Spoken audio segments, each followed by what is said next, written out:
Did you, Niall, and your reaction to it?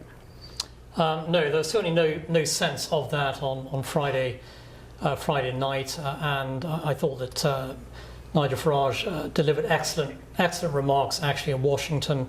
A powerful, I think, reaffirmation of the strength of the US-UK special relationship. So no inkling at all of any of the tumultuous developments that we've seen in London over the past 24 hours. I will say this: I do think Nigel Farage on the world stage is a far more effective figure, actually, than Keir Starmer, the Prime Minister, or Andy Burnham, or anyone in the Labour government. Farage is a figure who has a deep affinity for the United States, for the American people, who really believes in the US-UK special relationship. And in my view, what we're seeing unfolding right now in London is a direct result of efforts by primarily the left, but also the broader sort of liberal establishment in the UK to stop the rise of Nigel Farage. Every poll indicates that Farage is likely to be the next Prime Minister following a general election, whenever that is held, say 2028, 2029. And just as the political establishment tried to stop Donald Trump here in the United States, we're seeing a very similar scenario unfold in the United Kingdom. My view is there should be a general election. Let the British people decide, rather than a coronation of Andy Burnham, who has no real democratic mandate actually to be Prime Minister. Yeah, I mean, there isn't going to be a general election. That's the point. Unfortunately, as much as we might like that, as much as it might be the right thing to do, Stuart, there's no way Labour are going to trigger a general election. But what has Nigel done, do you think, in terms of triggering this by-election? Is it going to result in some sort of shakedown of the establishment, depending on what happens? Just like work through what might happen with me. I think we need to look at the system first of all, which is we have a parliamentary system, and obviously Nigel Farage is the leader of a party of 8 MPs. So that's the first thing to say. He was obviously going through a Parliamentary Standards Commission, which for those in the USA is a sort of panel which then assesses whether there's going to be any consequence of having not declared this money. And that's not to decide any guilt criminally, it's just about the standards in public life in Parliament. So they could have imposed a ban on him coming into House of Commons, which could have triggered something we called a recall petition, where 10% of his electorate can sign it, and then there has to be a by-election. So do you think he's therefore jumps before he was pushed? If the Parliamentary Standards Committee do confirm that he should have declared his £5 million because it was given 12 months before he became an MP and he didn't, and that by-election was triggered, how badly would that have reflected on Nigel, or would that have been the lesser of two evils? Because I'm struggling to see what he's won tonight, if I'm honest. I'm struggling to see where the benefit lies in this. I don't think there's been any argument that he should have declared that money. I think it's quite clear that money should have been declared. I think it's the consequences of not having done it. And we have a fundamentally different system in the UK with the way money works in politics. So that should have happened, and that should have been the situation, that he should have done it. However, him opting to go for a by-election before that happens is sort of jumping the gun, because they could have not opted to have done that. So we're now going through this process because of Nigel Farage's choice to do it in order to put it to the electorate. But many are now arguing that that avoids the scrutiny of the Standards Committee. Because that is obviously paused now. The investigation is paused. Stuart, if he wins a by-election, which he's likely to do if he doesn't get beaten by Count Binface with organised voting from all the other parties, if he does win that next election, the parliamentary scrutiny begins again, the committee will look at him again. That could trigger another by-election.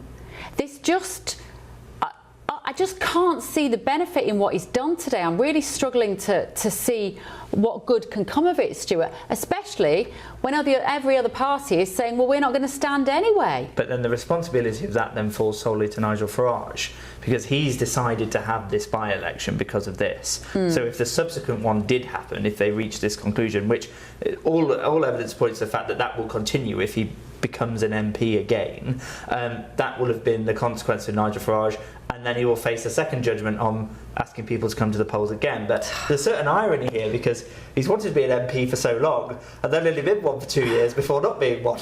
Well, Tom, the Conservatives aren't fielding anyone. What does that say to the electorate? Well, I'm not going to beat around the bush. Where we are on this is a farce. This is a farce from top to bottom.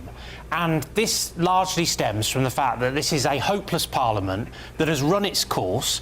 We do need a general election, exactly as Niall suggests. Now, we could be in another farcical situation where we have a repeat by-election in the autumn or perhaps later in the year, in the event that Nigel Farage is re-elected at this by-election, and then the Standards Commissioner concludes that wrongdoing has been done, and as a result of that, recall is potentially triggered, leading to another by-election. That is a totally unacceptable position to be in. And look, I'm someone who has some real reservations about the standards processes in Parliament in terms of the way in which that has been handled previously. I thought the farce that we saw around Boris Johnson's removal from public office, despite overwhelming public support for him at the ballot box, was very damaging for our democracy. And I think that the corrosive impacts of that are something that continues to be felt. But that's why you have to have a proper process. And I think that's why it's right, if the Standards Commissioner concludes, based on all the evidence, and none of us are privy to all of the information, all of the background, all of the different witness statements, all of the things that perhaps Nigel would want to say as part of that process. We haven't got that to hand. The voters of Clacton won't have that to hand during the course of this by-election. That's why you needed to allow the Standards Commissioner to conclude so that voters could take a proper view. And if they were sceptical about that process or had reservations about it, that can be weighed in their decision-making. So as far as I'm concerned, this is very premature. But in any event, I just think we should have a general election. We've got an incoming Prime Minister with no democratic mandate apart from 25,000 people in Makerfield. We've got this farce with Nigel Farage. Let the voters decide who governs them. Yeah. OK. Paul Cox, you're going to have to hang on to your huge intellectual statement that you're brewing up there, because we've run out of time, but we will sit on the edge of our seats waiting for that, because we've got to take a quick break. But still to come this evening on The Late Show Live. This is a desperate stunt from Nigel Farage, and it's obvious why he's doing it. He is up to his neck in sleaze. Is it? Multiple parties have announced that they are not going to stand candidates in this Clacton by-election. What do you think should happen next? What do you think is going to happen next? I'd love to hear from you at home. You watch Nigel Farage very carefully, I know. Are you disappointed this evening, or are you excited about the statement that he will make in this by-election? This is The Late Show Live. Don't go anywhere, only on GB News.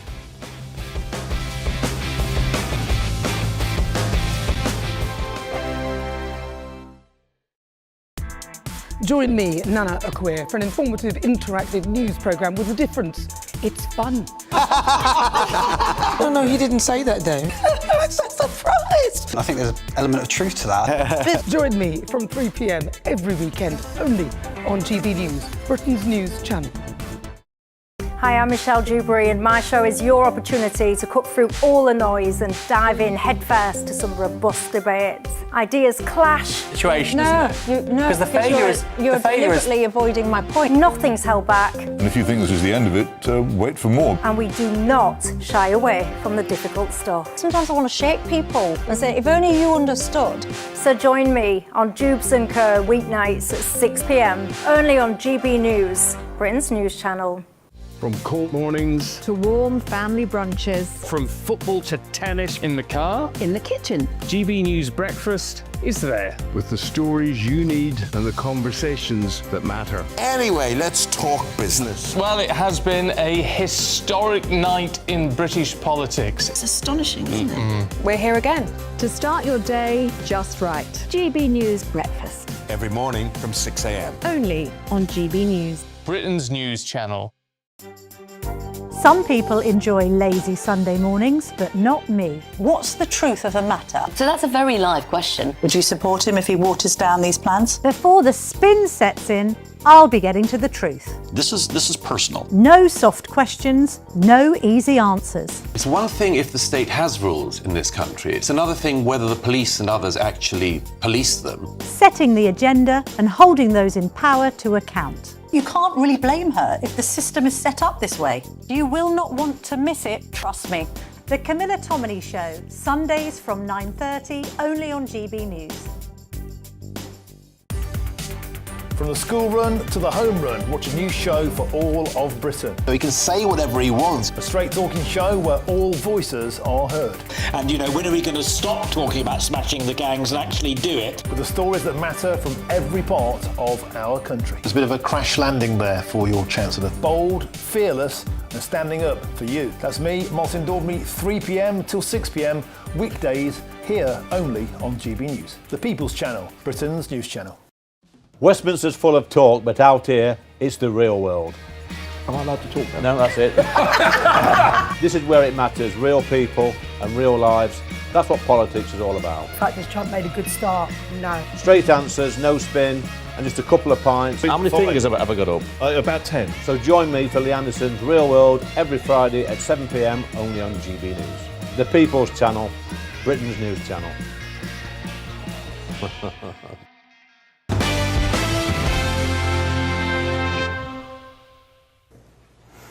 Welcome back to The Late Show Live. Now, before we move on, Niall Gardner's just reminded me that he is heavily involved in legal cases against Prince Harry.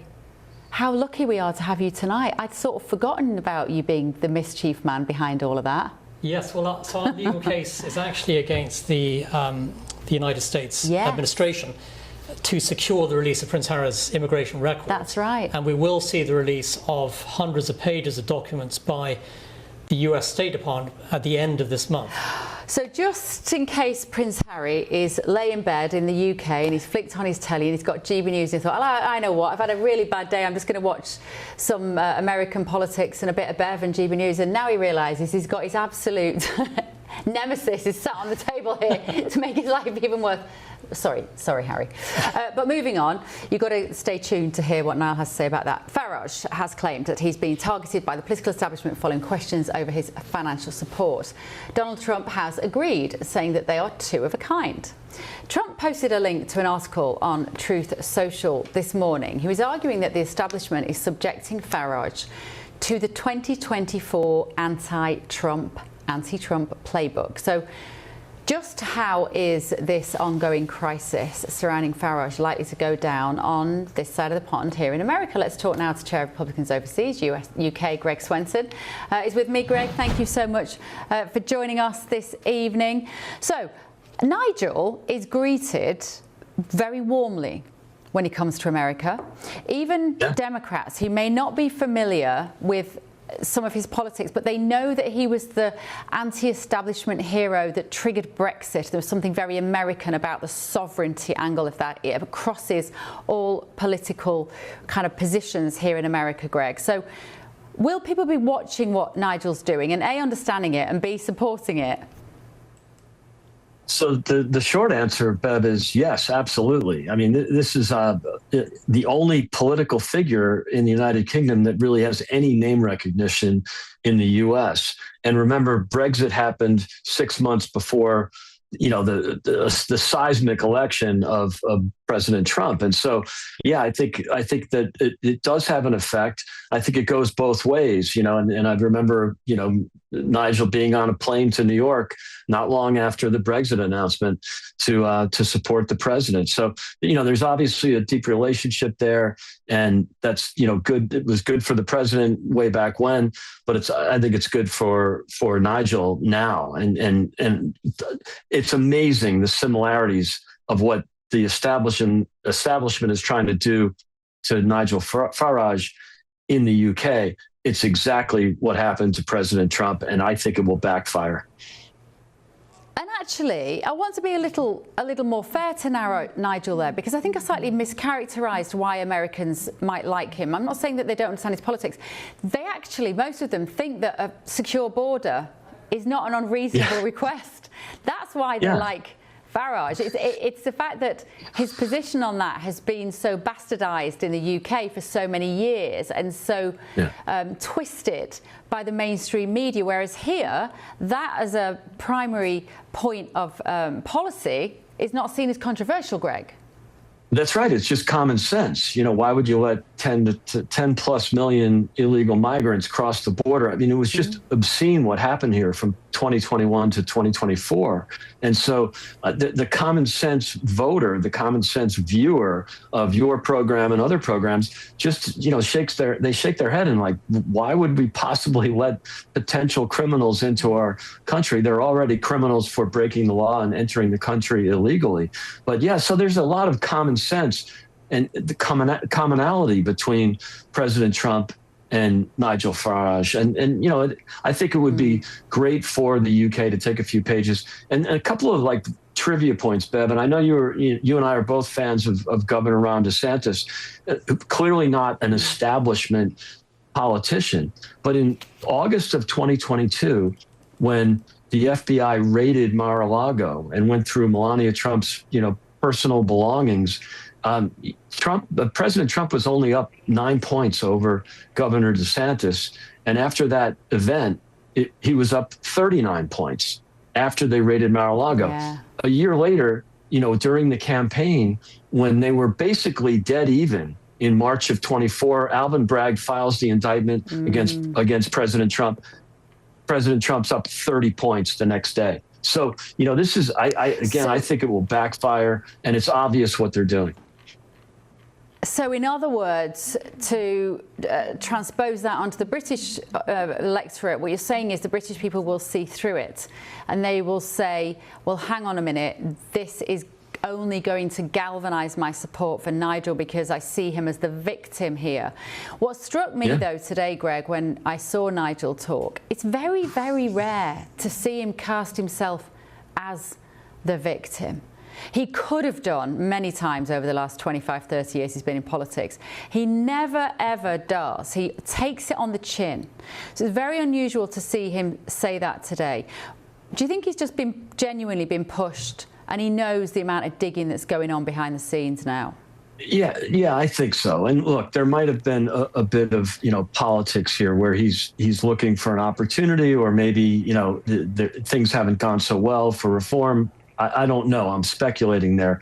But it's pretty clear that it's triggered something in him, you know, going after his family, you know, all the death threats, all of that. I mean, you know, this is something that's pretty outrageous. And I know, I mean, I've known Nigel for years. You know, we used to be able to go out to lunch at a sidewalk table on Mount Street. I don't think he could even go inside the restaurant on Mount Street anymore. And so, you know, this is a point where I think they pushed it too far. And I think this is very similar to what happened, the lawfare, the weaponization of the justice system. And there's no doubt that it was really cruel what they did to the Trump family, not just President Trump, but his family. And now what they're doing to Nigel, it happened in France with Maria Le Pen. It's happened with, you know, the parties of the right in Germany, where the establishment parties find a way to get rid of these people, or at least try to get rid of them. And it's pretty obvious that that's what they're doing now. One of our other main stories tonight, Greg, we just broke the news about the fact that America is striking Iran again this evening. Really bad news, actually, for everybody, particularly for President Trump, that he's feeling the need to have to do this again, Greg. It feels like we're pushing water uphill. Just your response to that.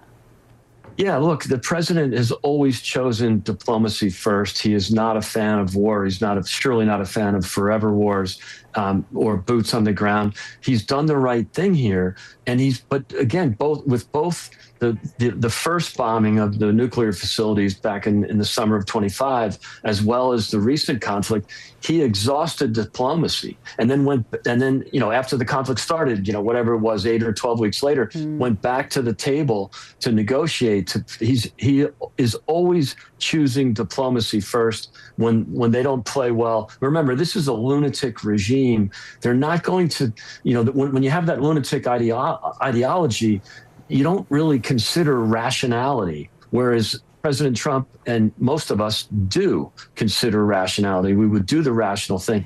It's not something that maybe this lunatic regime is capable of, and it forces the president to go back to kinetic action.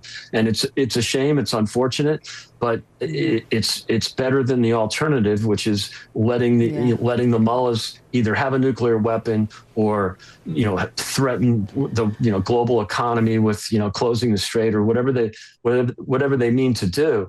But it's not going to work. And I think the president, sometimes with using deterrence and peace through strength, you actually have to demonstrate that once in a while. And the president's been forced to do this. Okay.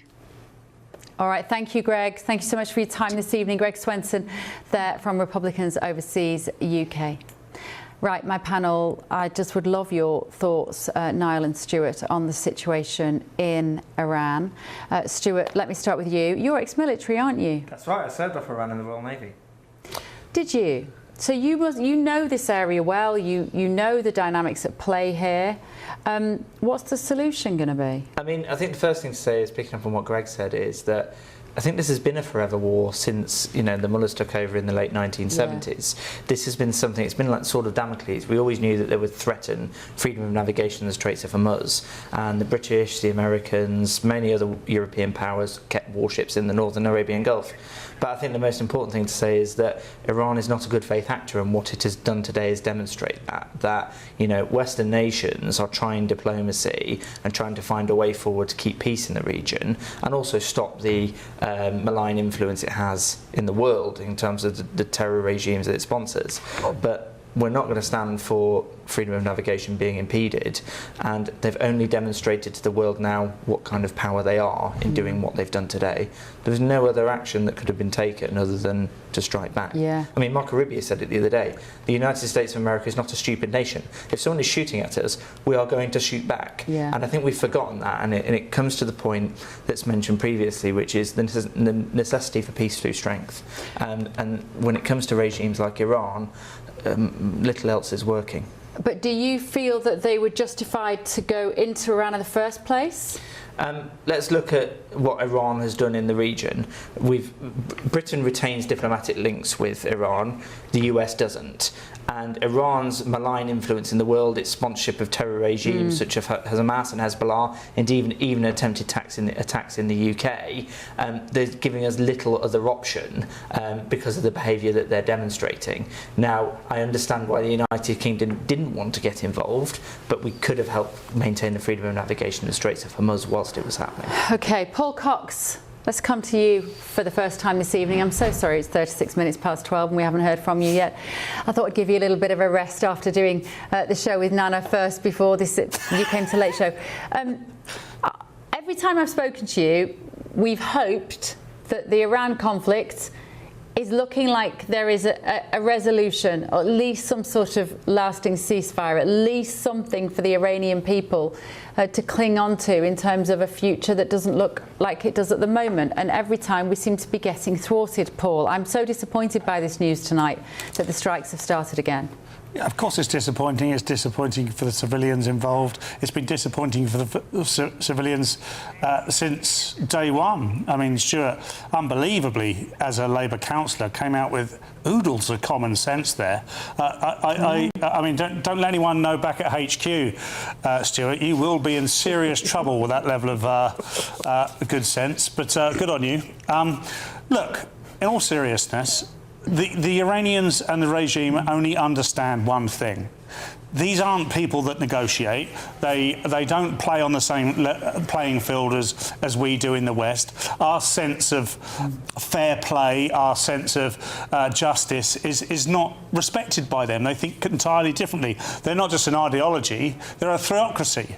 They believe that God is making the decisions for them, and God's representative on earth is the Ayatollah, no matter how gay he is. But what we are going to find out is how long Donald Trump's patience will last, because unfortunately for Donald Trump, he did start this particular war. Now, right from the beginning, I've said I'm glad he's gone in. I want to rid the IRGC of any of their nuclear armament, and I want the IRGC eradicated from the earth, if I'm honest, because they are a malign figure in the earth. They are the biggest sponsor of terrorism and proxy terrorism around the earth. The biggest problem we have, in fact, in terms of peace on earth. Now, Donald Trump is going to have to do something now. He's either going to have to fulfil some of the promises that he did make to the Iranian people, or he's going to have to negotiate very quickly.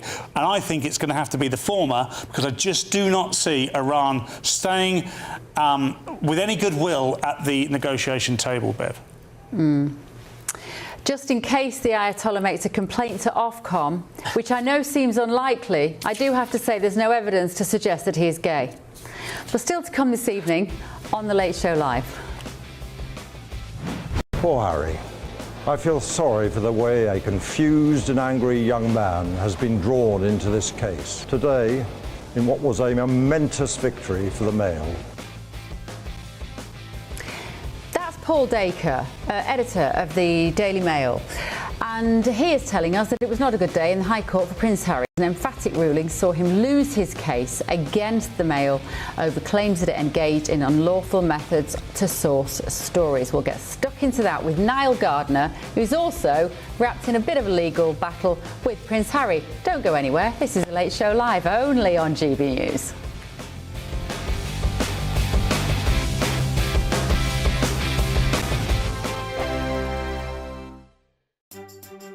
Some people enjoy lazy Sunday mornings, but not me. What's the truth of the matter? So that's a very live question. Would you support him if he waters down these plans? Before the spin sets in, I'll be getting to the truth. This is personal. No soft questions, no easy answers. It's one thing if the state has rules in this country. It's another thing whether the police and others actually police them. Setting the agenda and holding those in power to account. You can't really blame her if the system is set up this way. You will not want to miss it, trust me.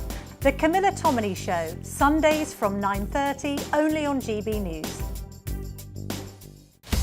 Breaking news, live updates, stories that matter. From the heart of the GB newsroom to every corner of Britain, with our team of dedicated journalists across the UK. GB News bulletins are there to deliver the latest news that matters to you. Bulletins on GB News, the People's Channel, Britain's news channel.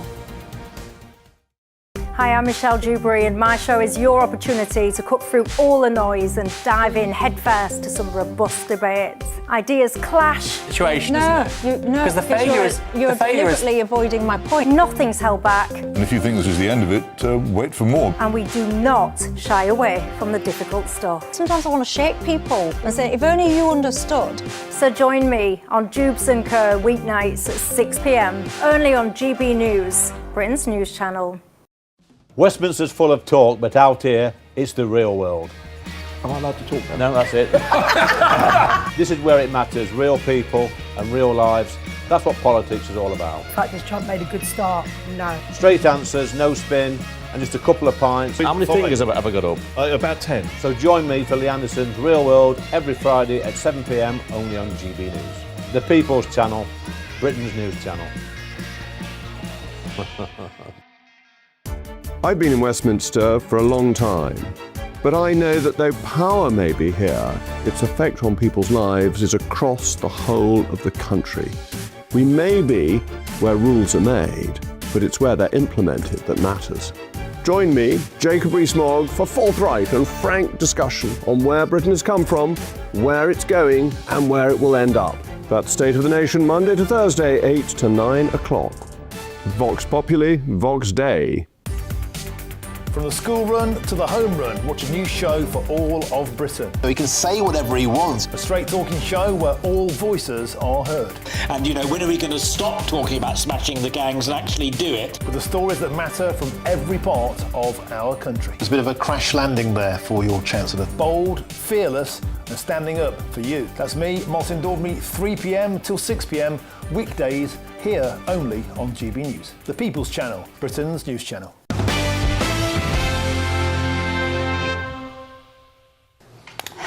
Welcome back. So Prince Harry has lost his High Court privacy case against the publisher of the Daily Mail and the Mail on Sunday. The Duke of Sussex and 6 other public figures, including Baroness Lawrence and Sir Elton John, accused Associated Newspapers of unlawful information gathering, and Harry said the organisation had made his wife's life a misery. But Mr. Justice Nicklin said not enough evidence was given in court to support the allegations. The editor-in-chief of the Daily Mail, Paul Dacre, said he felt vindicated, whilst Prince Harry, on the other hand, called the verdict a whitewash. With me now is royal commentator Ed Wang. Before I go to my panel on this, Ed, let me just ask you, can you just explain this, Ed, if you don't mind, to our American viewers? What was this case all about? Well, Prince Harry has initiated a series or participated in a series of lawsuits against various media groups, including the Mirror group of newspapers, the Sun group, and particularly this one against Associated Newspapers, which owns the Daily Mail and the Mail on Sunday. And in particular, he and his fellow claimants have argued and put forth the argument that for a period about 20 to 30 years ago, the Mail and Mail on Sunday used inappropriate measures to obtain information about their activities, including using various levels of deceit to gain information from other people who are associating with them. And today it was finally pronounced in court that they have failed to meet the standard of evidence in order to substantiate their claims. And is there a possibility now, Ed, that Harry may have to pay these costs? And if so, how much might they be? Well, litigation in the United Kingdom is very expensive. We're talking about highly trained barristers and very expensive litigation law firms. So we're looking at costs in the hundreds of thousands of dollars. Now, this must be a significant blow to Prince Harry and a significant disappointment, because in those two other cases against the Mirror Group and the Sun Group, he had relatively positive outcomes. With respect to the Mirror group of newspapers, he received damages in the amount of about £140,000 2 years ago, or sorry, in 2023. And in 2025, he entered into a settlement with the Rupert Murdoch group of companies with the Sun. And so, having lost this case must have been a significant blow for him. We don't know what the damages will be, whether there will be damages awarded, but I'm surely there will be costs awarded against Prince Harry and his fellow claimants. Now, the overall cost of these litigation costs must be in the millions. It's been a significant period of time on both sides of lawyers getting to today's results. The initial claims was for £50 million, and I think we're looking at millions in damages here. In costs. Extraordinary, Ed. Extraordinary. What an outcome, actually, for Harry, but also what an outcome for the newspapers. I think I think this was the right verdict on the day. I really do. Ed Wang, thank you so much, royal commentator, for joining the Late Show Live this evening. Much appreciated. Niall Gardner, you have the measure of our Harry, don't you? So why did he bring this legal case in the first place, would you say? What point is he trying to prove? Well, Prince Harry is trying to silence the media, right? So he doesn't like to be criticised, and Harry is very thin-skinned at the end of the day. He's always suing people, and this is a massive humiliation for Prince Harry. There's no other way of putting this. This is a huge defeat, in my view, for Prince Harry. And as your royal commentator just mentioned, there may be some significant costs involved for Harry and the other plaintiffs. I've heard the figure of 50 million quid. That was a figure actually headlined by The Guardian of all places earlier today. £50 million actually. So Harry and the other complainants might have to find £50 million. Yes. Yeah. That could, I'm not saying that could bankrupt Harry, but from what we could imagine, the lifestyle that they live out in Montecito with the massive house, I know they've made good deals, but the work is drying up. Yeah. He hasn't got a spare 50 million quid lying around. No, he doesn't. Harry and Meghan are increasingly unpopular in the United States. They've been abandoned by a lot of their celebrity elite friends and allies. I do think that this is, further sign of the collapsing, public status of Harry and Meghan. This was a real humiliation today on an epic scale. and at the same time, of course, we have our legal action here in the United States, calling on the US government to release Prince Harry's immigration records, his application. The State Department has promised to release hundreds of pages of documents by the end of this month relating to Prince Harry's immigration application, and the contents of these documents unknown at this time, but they could be significant. So a very, this is a major development with regard to the upcoming State Department release of these documents, and there are clear implications, of course, for Prince Harry, with regard to his future immigration status, depending on what's in them. So basically, in a nutshell, Stuart, and correct me if I'm wrong, Niall, if on his application Harry said he had never taken any drugs, and in the book Spare he said he had taken drugs, that would mean his visa could be revoked. Or if he said on the form that he had taken drugs, then he should never have got the visa in the first place. Am I right? So yeah. It literally all. This could mean that Harry cannot live in America anymore. Yeah, so this is the bottom line. So if Harry lied on his immigration application to the United States, that's a federal criminal offence. He faces up to 5 years in prison or deportation or both. And so the stakes are incredibly... Niall, I'm starting to feel a bit sorry for him now. High. And but at this stage, we are simply asking for full transparency, for the release of the documents, to see what's in them, to establish whether or not Harry lied. Also, we want to establish whether or not he was granted political favours by senior political figures in the United States. And so the stakes are very high for Prince Harry. Absolutely. The stakes are very high, Stuart.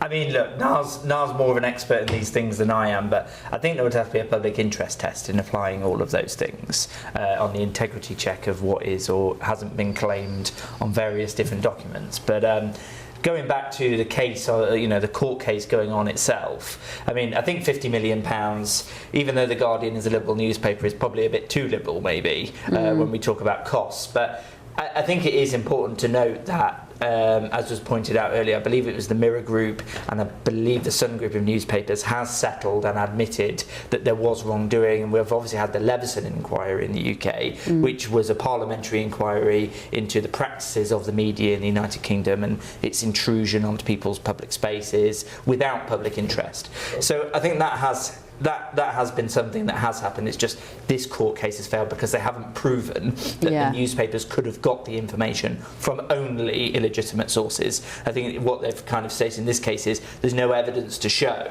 that they have got intruded upon people's privacy in order to get this information and sell newspapers. Yeah. Well, let's see what Harry and Baroness Doreen Lawrence have to say. They've released a statement following the High Court dismissing their lawsuit this afternoon. They say, "We came to court seeking justice and accountability, but we have received neither. Generic findings about various private investigators that were held by the courts in these parallel claims to have carried out unlawful activity at the very same time in relation to similar stories and well-known individuals have been wholly ignored. It is a complete and obvious whitewash," they say, but sadly not altogether unexpected. However, the lengths to which the court has gone to exonerate the Mail is as shocking as it is totally unwarranted.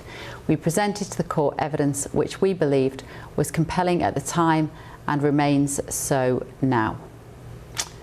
He's always the victim, isn't he? He's always the victim. First of all, though, let's delve into some of the main stories in the front of tomorrow's newspapers, starting with the front of the Telegraph, which is reporting Farage gamble turns to farce. So obviously Nigel spoke relatively early in the day. The papers were able to get that story, and they probably potentially changed the angle on the story as the day went on, and we realised that nobody was going to stand against him.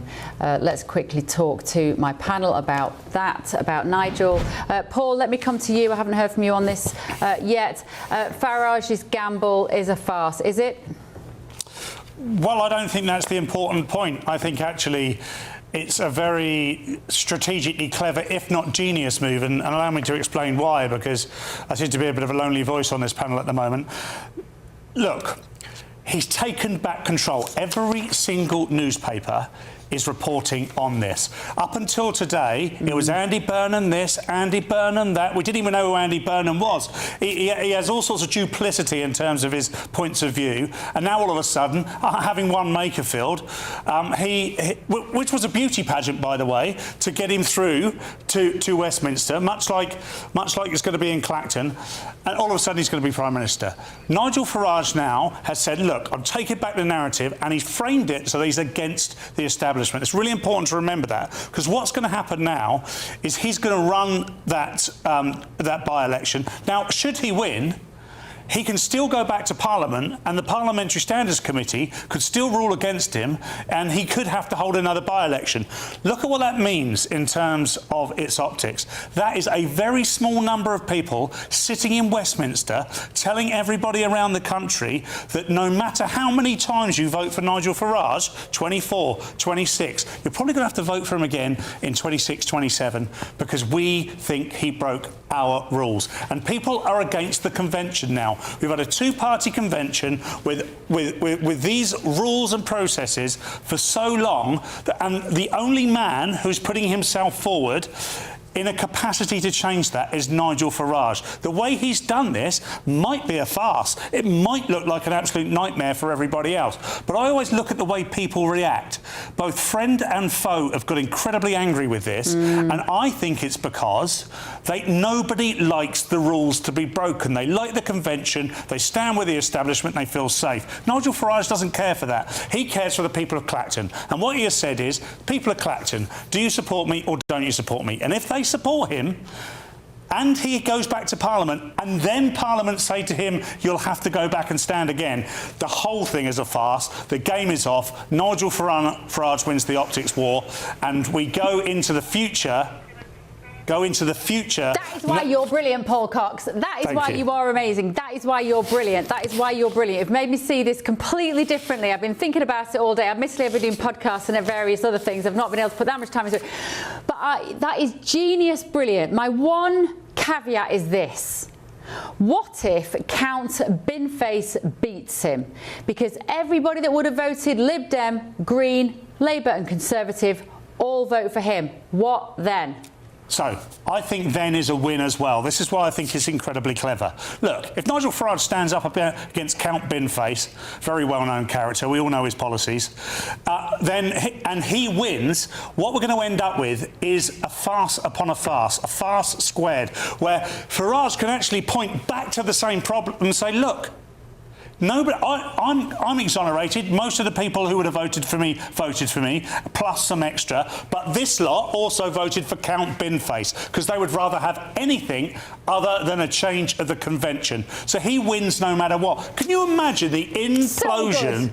Do you know what, Paul? Sure, I'm going to have to shush you because we've got 2 more hours, and what a night to have 2 more hours. See you in a minute. Breaking news, live updates, stories that matter. From the heart of the GB newsroom to every corner of Britain. With our team of dedicated journalists across the UK. GB News bulletins are there to deliver the latest news that matters to you. Bulletins on GB News, the People's Channel, Britain's news channel.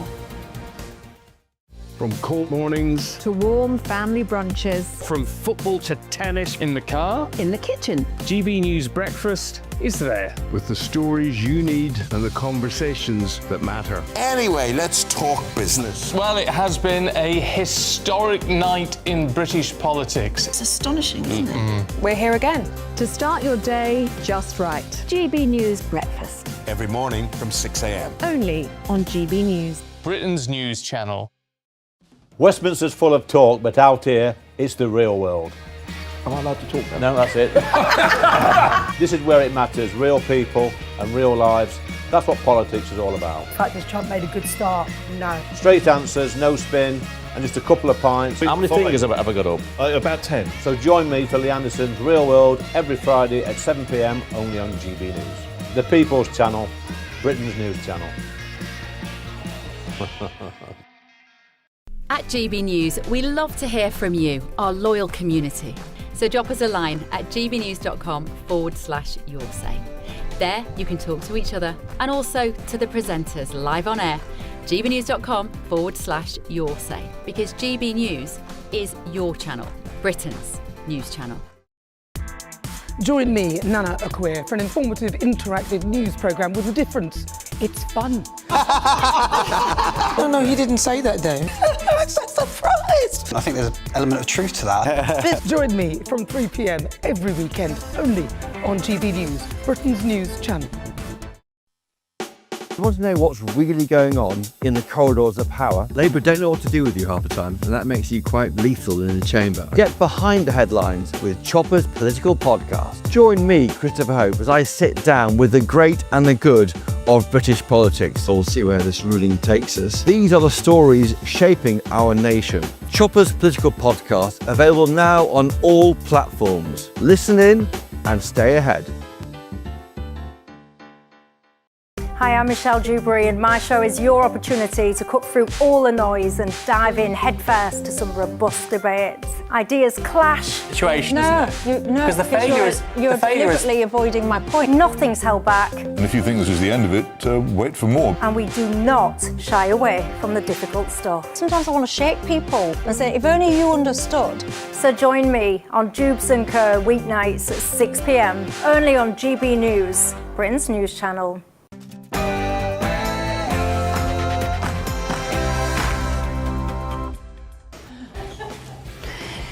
Good evening, live from Washington, D.C. This is Bev Turner on GB News with the stories shaping Great Britain and the United States of America tonight. I've decided that the people of Clapton should be the judges of my actions. This will be a people versus the establishment by-election. Extraordinary news today that rocked British politics and made waves over here in the US. Reform UK leader Nigel Farage has triggered a by-election in his seat of Clacton amid a row over his financial support prior to becoming an MP. Does Farage have questions to answer, or is this all an establishment stitch-up? Also tonight. This is a desperate stunt from Nigel Farage, and it's obvious why he's doing it. He is up to his neck in sleaze. Oh, if they come for him, they can come for any of us, right? The Labour Party has announced that it's not going to be standing a candidate in the Clacton by-election as political leaders across the spectrum weigh in to the row also. So when I say permanently, it should be permanently. But if it's not permanently, we will bomb them. They will be bombed, just like I bombed them on Wednesday night and Tuesday night.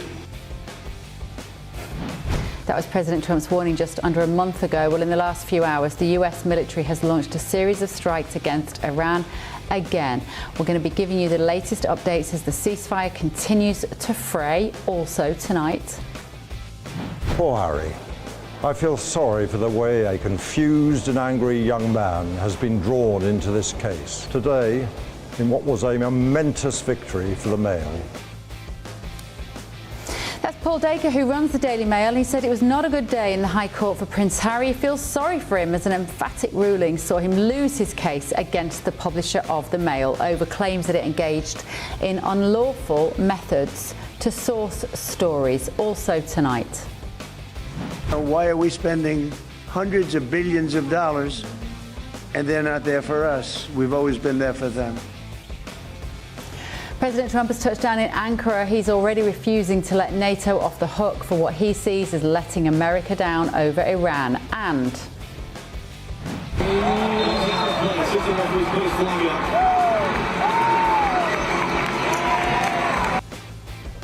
those are American faces looking a little bit sad after they exited the World Cup last night, getting thumped by Belgium 4-1. Of course, it was all overshadowed by that controversial overturning of a red card. We're going to be looking at the fallout later in the show. I'm Bev Turner. This is The Late Show Live.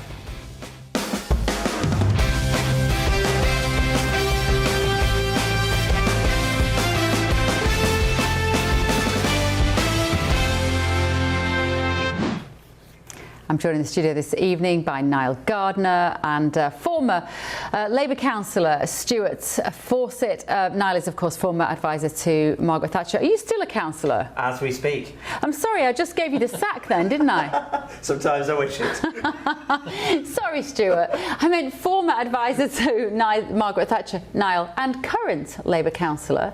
Stuart, why are you here if you're a councillor? Well, I just wanted to spend some quality time with you, Bev. Is that what it is? Yeah, we haven't had enough opportunities recently. What is your area? Where are you a councillor for? So if you know the UK, just south of Sheffield, which is in the centre in Derbyshire. I do know the UK. Yeah, so just around there. Really beautiful part of the world. Okay. Yeah, absolutely. Not that beautiful, otherwise you'd be there, not here in Washington DC. We can enjoy both. We're glad ragging it around. I saw you at the weekend with all the politicians here in DC. Are you sure you're a Labour man? People will be talking, Bev. Are you sure you're a real Labour man, Stuart? Because well. we have concluded that he's talking a lot of sense, isn't he? Yeah, far too much sense. You know, we're guilty of that sometimes. I think you might come over to the dark side if you spend more time here. And in London already, in the dark side is Paul Cox and also former Conservative Immigration Minister Tom Pursglove are both with us this evening. Hello, gentlemen. How are we? Hello. Very well. Lovely to see you. Good. Marvellous. You've already nearly got me in trouble with the Ayatollah. Paul, you've already nearly got me in trouble with the Ayatollah and Ofcom. I'm sorry. But that's one story for another day. Yeah, don't worry about that. It was a combination I was not expecting tonight. Right, moving on this evening to our main news. I'm sure you're aware by now, Nigel Farage has announced that he's stepping down as an MP, triggering a by-election in Clacton, which he is planning to fight. There is, of course, a row going on over his financial support, 5 million quid that he got before he became an MP from a crypto billionaire. This is the subject of a parliamentary investigation. Farage is defiant. He denies any wrongdoing, of course. I have done nothing wrong. I have not broken the law in any way at all. I will not tolerate intimidation of my family. I will not tolerate the location of where they live being revealed. I will not tolerate any of my family being endangered because of what I choose to do in public life. So yes, you can ask, am I angry? But I've never been angrier in my life. That's obvious. He is very angry there about all of this. And the Labour, as we found out this morning when he triggered this by-election, I initially thought, oh, well, this is going to be interesting. Who is going to stand? Well, turns out nobody. Labour, the Conservatives, the Lib Dems, and even Restore, Rupert Lowe's party, all say no candidates are going to be standing against Nigel Farage in Clacton. Prime Minister Keir Starmer branded his announcement a stunt. This is a desperate stunt from Nigel Farage, and it's obvious why he's doing it. He is up to his neck in sleaze. Kemi Badenoch said it was a fake by-election. We will be standing a candidate in the real by-election, which will follow the standards investigation. We're not standing a candidate in the fake by-election, which Nigel Farage is causing to distract people from what is happening. There's a lot that people are unhappy about. We're going to focus on getting Britain working again and showing some common sense, not throwing random by-elections out because we're having a hissy fit. Oh, when you see these people talking tonight, I'm feeling differently about this as I did at the start of the show, actually. That's the beauty of this job, isn't it? We get to sit here, we get to listen to lots of opinions on this and make up our own minds. You at home and me sometimes sat in this chair. Because what he's done, he's cast all of the uni party in the same bracket, that they're all now speaking the same tune, and that is what the public know. And when things like this happen, it reminds them what they're dealing with. Let me talk now to former Liberal Democrat councillor Matthew Hulbert and former Downing Street advisor Robert Midgley. Gentlemen, thank you so much. Friends of the show, great to see you both. Matthew, I was not at all surprised when I realised this afternoon here in DC that the first party to say, well, we're not going to stand, we don't want anything to do with it because we believe that taking yourselves out of situations is a show of strength, was your lot. It was Ed Davey who threw his toes out of his pram again and said, I'm not playing this game because somehow that's a show of my strength. Respond to that, Matthew. Good morning, Bev. Always great to see you. One of my favourite people, even though some of my friends say, "What? She's one of your favourite people?" I go, "Yeah, she's always so lovely to me." Look, I don't always agree. I don't always agree with Ed Davey, as you know. But on this, I happen to agree with my leader for once. It doesn't always happen very often, but I do agree with him today. I think this is Farage's farce. And Reform have been a little bit in the doldrums as of late. They're not winning by-elections that they have told us that they were going to win. We saw Farage on the morning media round getting very tetchy and impatient. And now we face the prospect of him being defeated by a man dressed as a bin. I think that's where his political career is headed, in the bin. Robert, that is a risk. It is a risk that everybody else votes against him in Clacton, and they've got one other person to vote for, and that is Count Binface. That is the worst possible scenario, isn't it? I mean, this should never have happened to start with, Bev. I mean, Nigel has been under so much pressure and scrutiny from the establishment since day one, before he became an MP, even. For his entire career, he's been subject to so much scrutiny that any other politician has probably never even gone through. And we have to ask the question why. It's because they all find him a threat. They find him, he's probably one of the most charismatic politicians out there. He's changed so much on the political stage than most MPs have in a lifetime. Everyone sees him as a threat, and they're always trying to pick away at him. And it's not just the political landscape, it's the media as well. The entire left-wing media is going after him. And, I think it's deeply unfair that he should be scrutinised and pressurised in this way, that his whole family have had to go through this for years. And for him to have to resign as MP, I understand the reasons why, but I think it's deeply unfair that it's actually come to this. I mean, you don't see this level of scrutiny for what may become the unelected Prime Minister, Andy Burnham. We haven't seen any sort of scrutiny from the media coming up to, what may become like the kingmaker. It's a very good point, Matthew. All of these TV presenters and journalists who are giving Nigel a kicking about this money that he received and whether he should or should not have declared it, none of them have got a bad word to say about Andy Burnham, the soon-to-be Prime Minister elected by nobody. Well, I think he's about to face a great deal of scrutiny when he becomes the Prime Minister. But I agree, he probably will have been the least scrutinised. Anywhere near him. Well, quite. Although I have to say, Bev, Nigel Farage today, when he made that announcement, it might have looked all very presidential, but do you know who weren't there? Journalists weren't allowed there. It was a straight-to-video piece. So if we're going to talk about scrutiny, let's start with Nigel Farage. And Robert did a good job there of trying to have a go at this thing called the establishment. Let's put that to bed as well, shall we? Nigel Farage was in the city. He was an MEP for 20 years. He has now been an MP. There is no one more establishment than Nigel Farage. So why doesn't the establishment like him? Let's define who we mean by that. We mean the Conservatives, we mean Labour, we mean the mainstream media, we mean the civil service, the bureaucratic blob. Why don't they like him?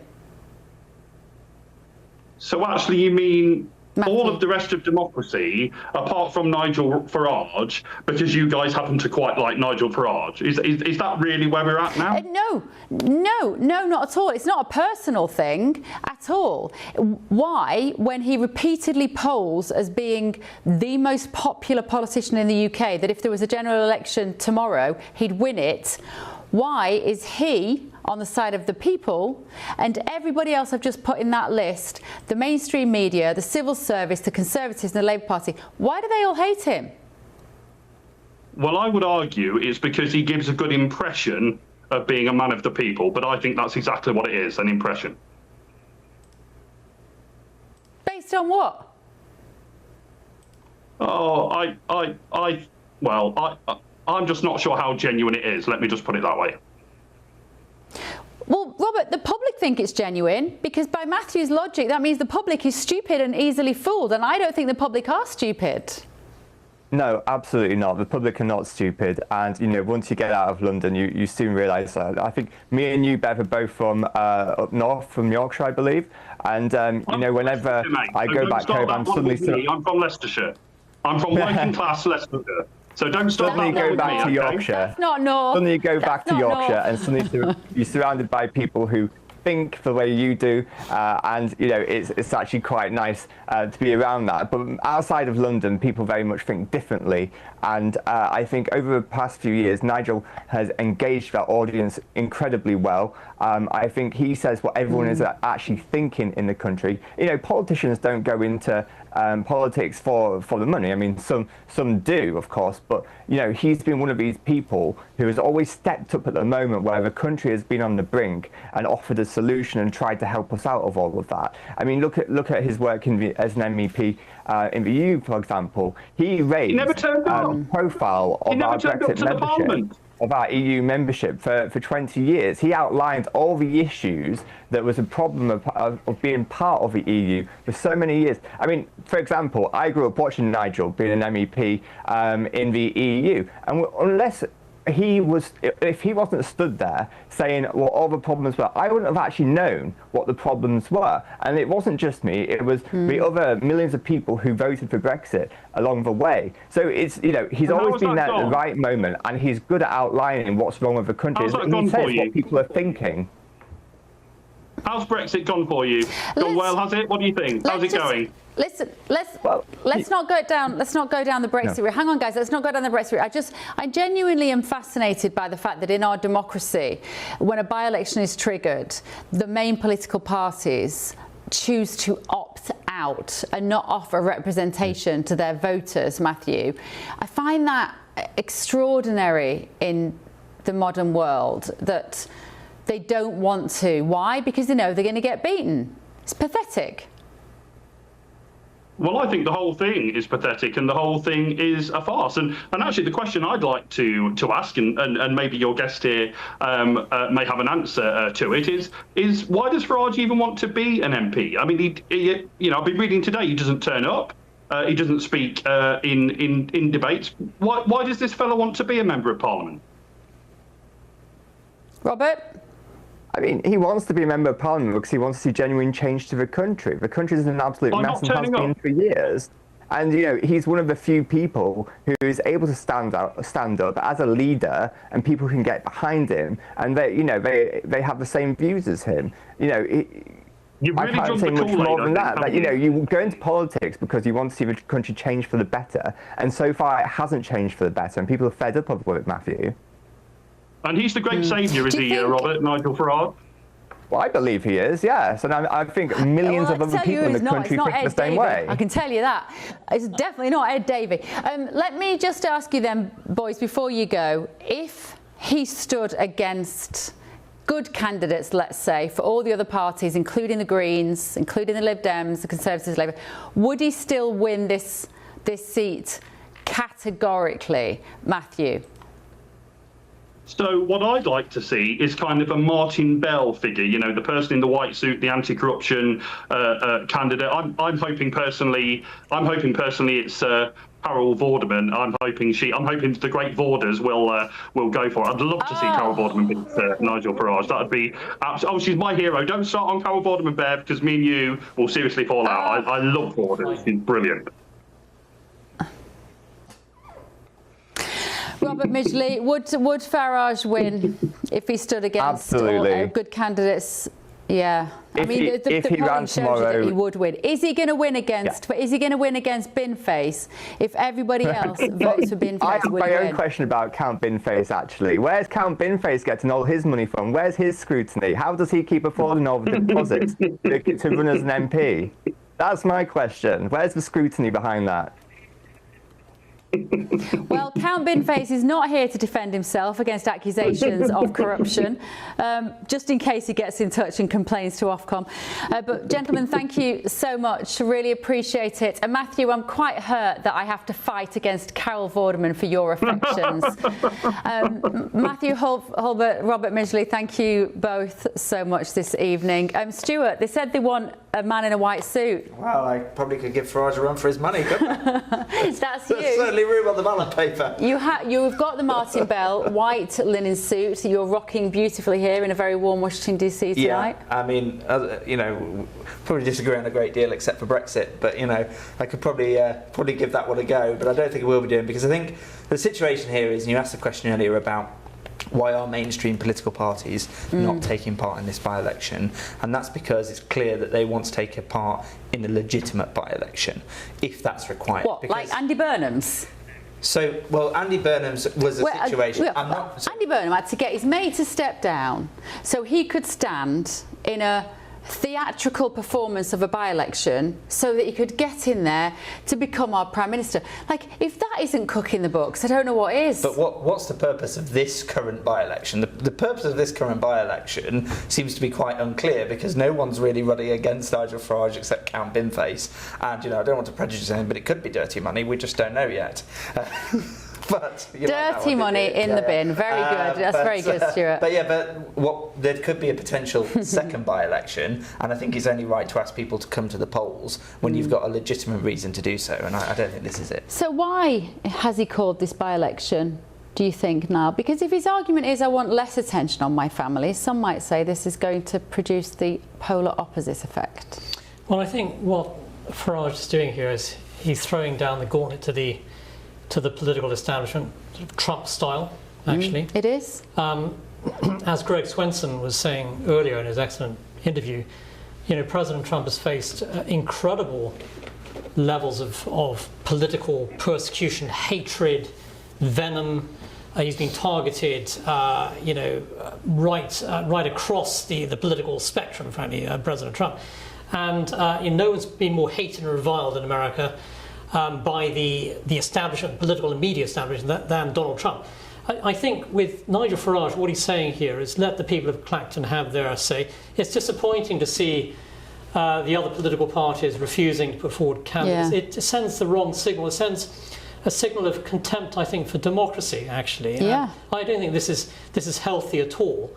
And on the other hand, of course, you have Andy Burnham coming in as the likely next, Prime Minister, maybe in 2 to 3 weeks from now. Who voted for Andy Burnham to be Prime Minister, other than a couple of 10, 20,000 people in Makerfield voted for him? Well, actually 20 to 30,000.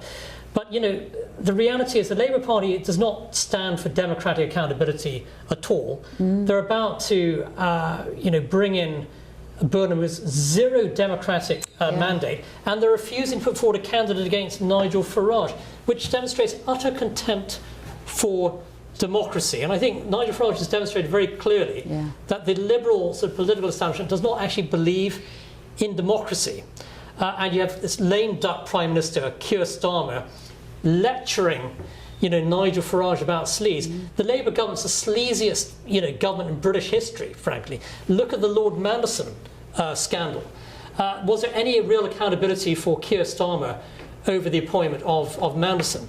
In fact, Keir Starmer should be on trial, frankly, by a future British government for his actions with regard to the Manderson scandal. There's been zero accountability with this Labour government. Now they're lecturing Nigel Farage here. Who is Keir Starmer to be lecturing anybody, frankly?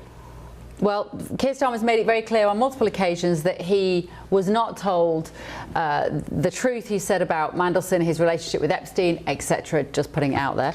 Let me ask Mike, did you want to come in on that? Yeah, I think in response to Niall's claim that this is the sleaziest government in history, I think the sleaziest government in history was actually the government under... crikey, I can't remember the Prime Minister's name. How embarrassing is that?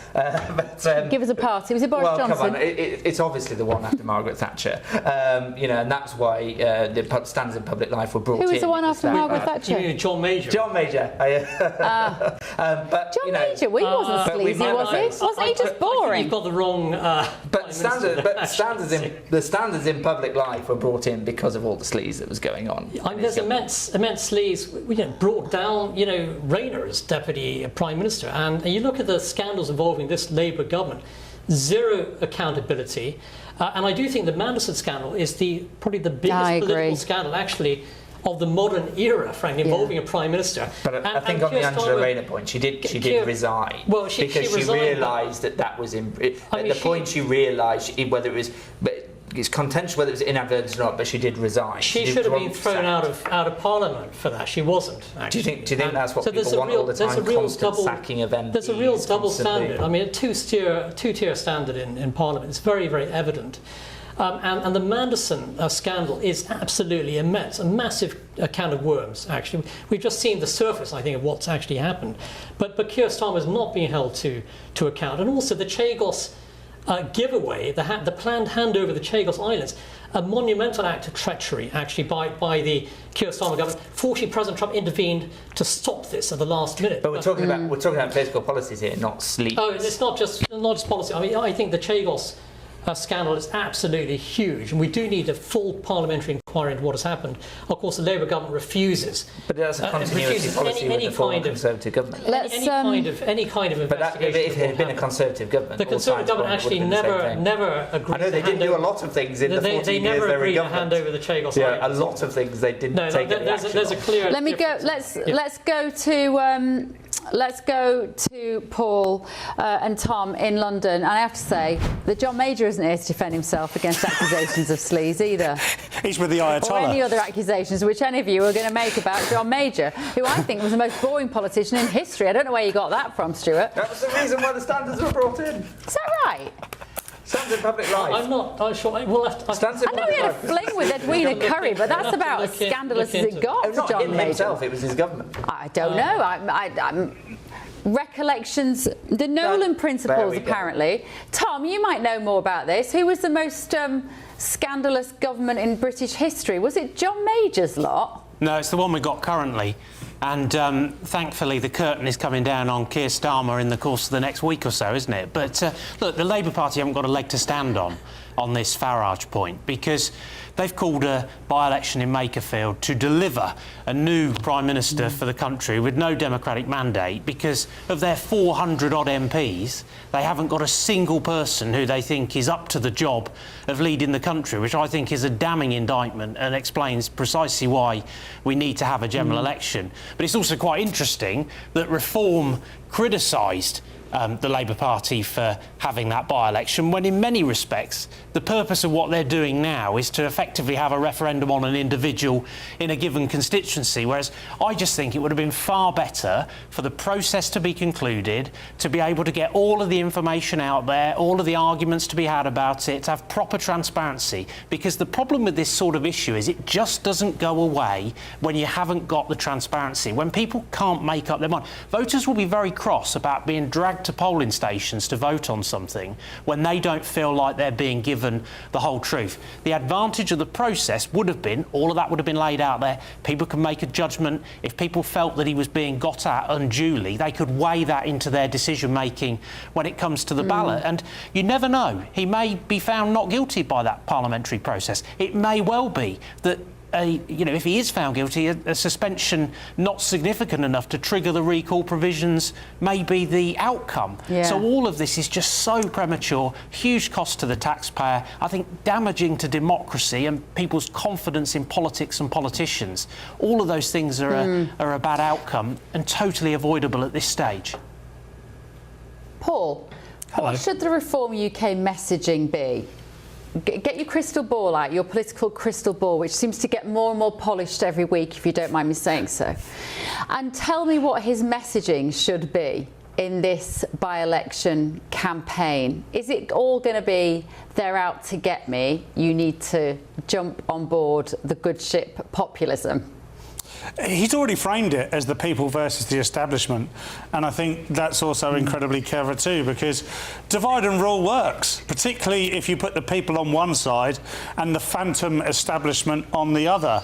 And of course, the establishment to everybody is something slightly different. However, to me, like I keep saying, it's the convention, it's the blob, it's the thing that glues everything together, that means we never change. It's what brings the pandemic, the way we dealt with the pandemic, it's the way that our politics system has absolutely been flushed down the loo since Brexit because the establishment didn't like the result of Brexit. So we've just had endless turmoil as a result. We do need someone who brings the country together. We also need someone who believes in the country.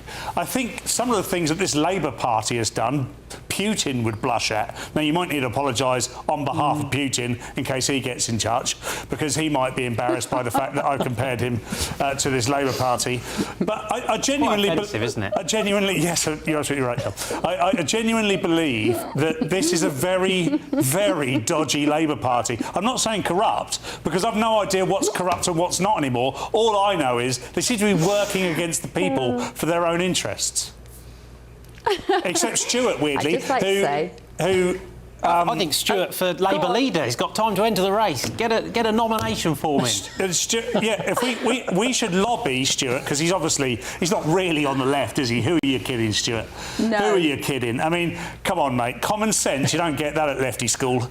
This guy is at least centre, if not centre right. Apart from the John Major stuff, sorry, Bev. Himself against accusations of being a bit like the Labour Party. Thank you for that, Paul. Right, moving on. Donald Trump has renewed his criticism of NATO, claiming the United States didn't need anybody's help during its conflict with Iran, and suggested that he was testing whether allies would stand by Washington. Speaking alongside Turkey's president at the NATO summit in Ankara, Trump also criticised European defence spending. He floated lifting sanctions on Turkey and said he was considering selling Ankara F-35 fighter jets. The US president also repeated his ambition for American control of Greenland and said that he remained hopeful of securing a peace deal between Russia and Ukraine. Let's speak now to National Security Spokesman for Restore Britain, Henry Bolton. Henry, thank you so much for joining me. What did we learn today from what President Trump was saying at NATO about where his focus may now turn? Well, we've not really. Good evening. Good evening. We've not really learned very much. There is nothing really new in what Trump has been saying. Even the discussion about the F-35s is not a new one. He's simply not made the decision to do it yet. He suggested a number of times that he would to sell the F-35s to Turkey. His comments about Greenland, again, we've heard those before.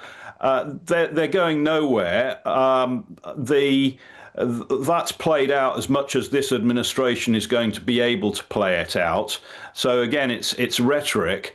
The argument about the European allies not being present or not stepping up to the plate to offer support to the United States in its war with Iran is either extremely disingenuous or demonstrative of the fact that President Trump doesn't understand the legal constitution of the North Atlantic Treaty Organization. It is a defensive organization and does not come in to support any ally if that ally has initiated hostilities towards another one, non-defensive hostilities. So NATO is not constitutionally put together in such a way as to enable that. That's not to say that European allies couldn't bilaterally, or a group of allies have come in to support the United States. And President Trump maybe has a point in that could have happened. It didn't. And some countries like the United Kingdom, as President Trump said, made it clear to their own domestic audiences that they weren't going to come in and be part of this conflict.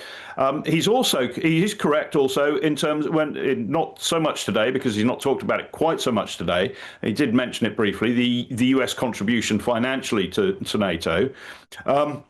Again, these things aren't quite so clear cut, but yes, the United States does spend a great deal more on defence than the other allies. The United States at the moment spends about $980 billion a year. The administration has asked that to go up to in two ways. First of all, to 1.15 trillion in 2027, and 1.5 trillion with an extra, because they're arguing for an additional 350 billion uplift. That's all figures. But the bottom line is that the United States presently is about a third greater expenditure than the European allies combined. GDP-wise, there's not much between it. The Poles pay about 4.6% of their GDP. The US is about 3.2.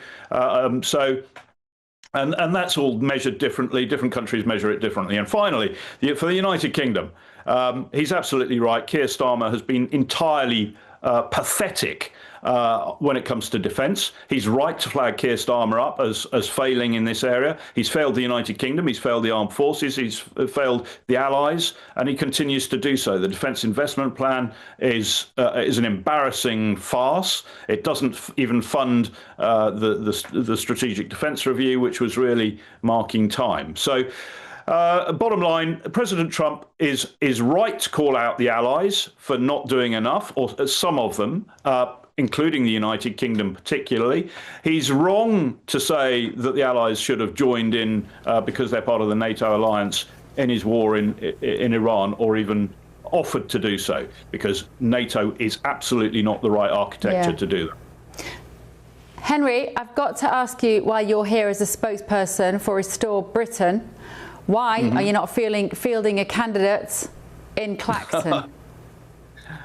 Yeah, there was some discussion about that, because the view is that this is and I know Nigel, and I am absolutely convinced myself, but that this is a gimmick. I do think it is. It's a way of trying to evade the findings of the Standards Commissioner, and you cannot sort of bypass the rules by going to a democratic mandate. It's like going to, I'm being accused of committing, I don't know, a civil offence.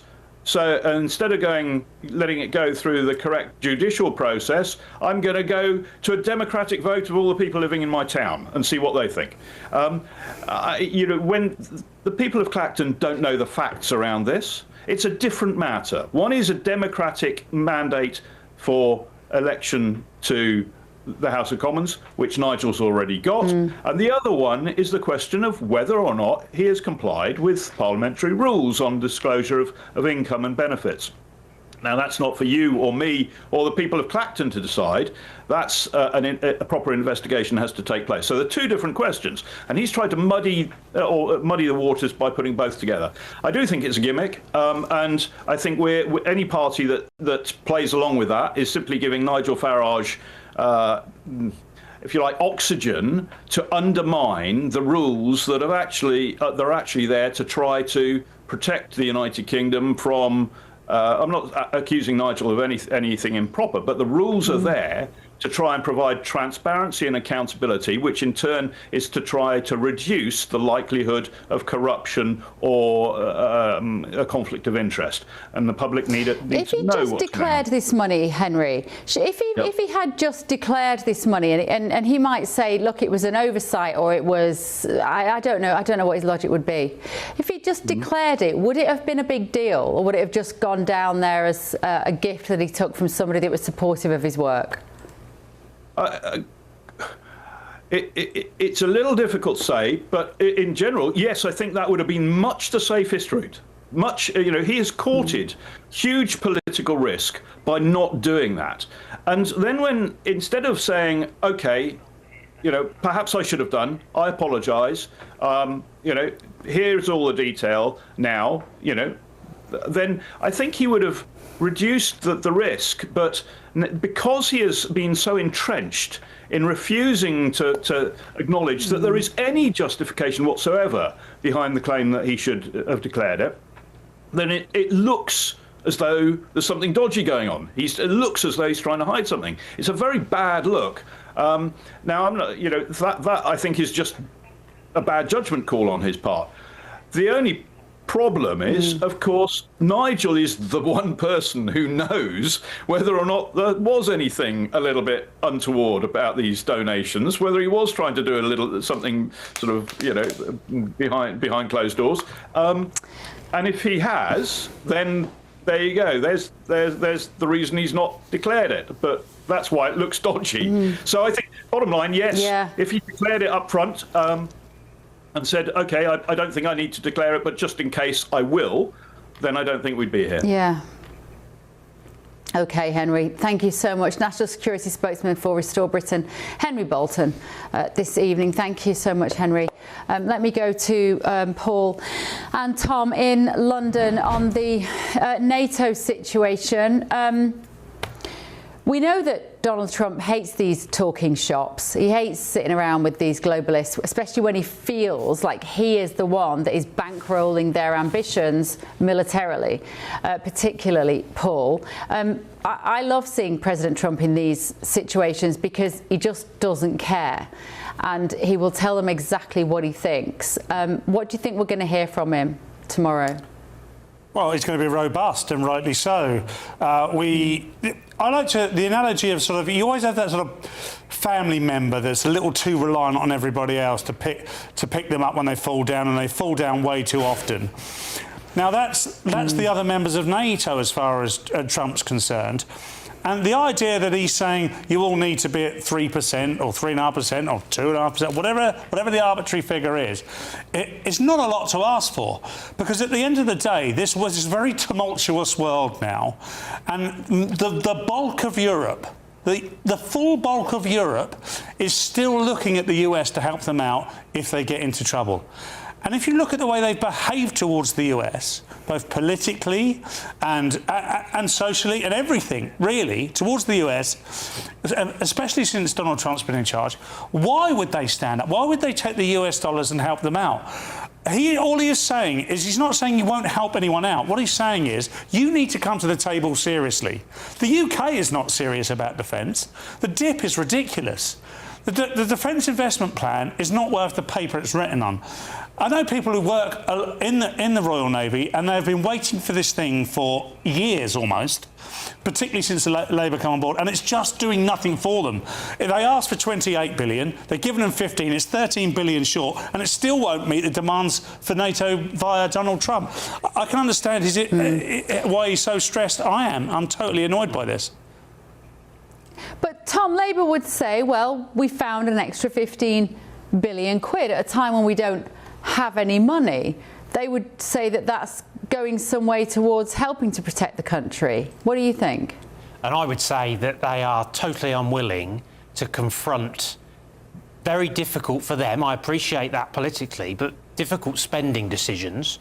And I think it's obvious that they ought to be reducing the reliance on welfare. They couldn't even deliver a £5 billion reduction in welfare spending. That is £5 billion that ought to be redirected to defence. And if you looked around government, I think you would find other places that you could find money, because the problem at the moment is that we are preparing ourselves effectively through these defence plans to fight a war of the past. We've got to be up with the 8 ball when it comes to the threats that we face in the world at the moment. We've got to have that capacity at sea. We've got to invest in our warships. We've got to invest in that drone technology. We should be really proud actually of the work we've done in support of Ukraine. We've been right at the forefront on the European continent in supporting our Ukrainian friends.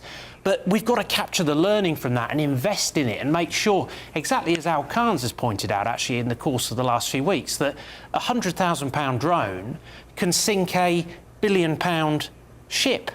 That is the realities of warfare that we face today. And the reason that Donald Trump is so exasperated is that he knows, and we know, if we're honest, all of us in UK politics know, that the world that we face is inherently dangerous. We have two tectonic plates that are in competition with one another that have very, very different worldviews. I know what side I'm on when it comes to that. That is most definitely aligned to where the Americans are.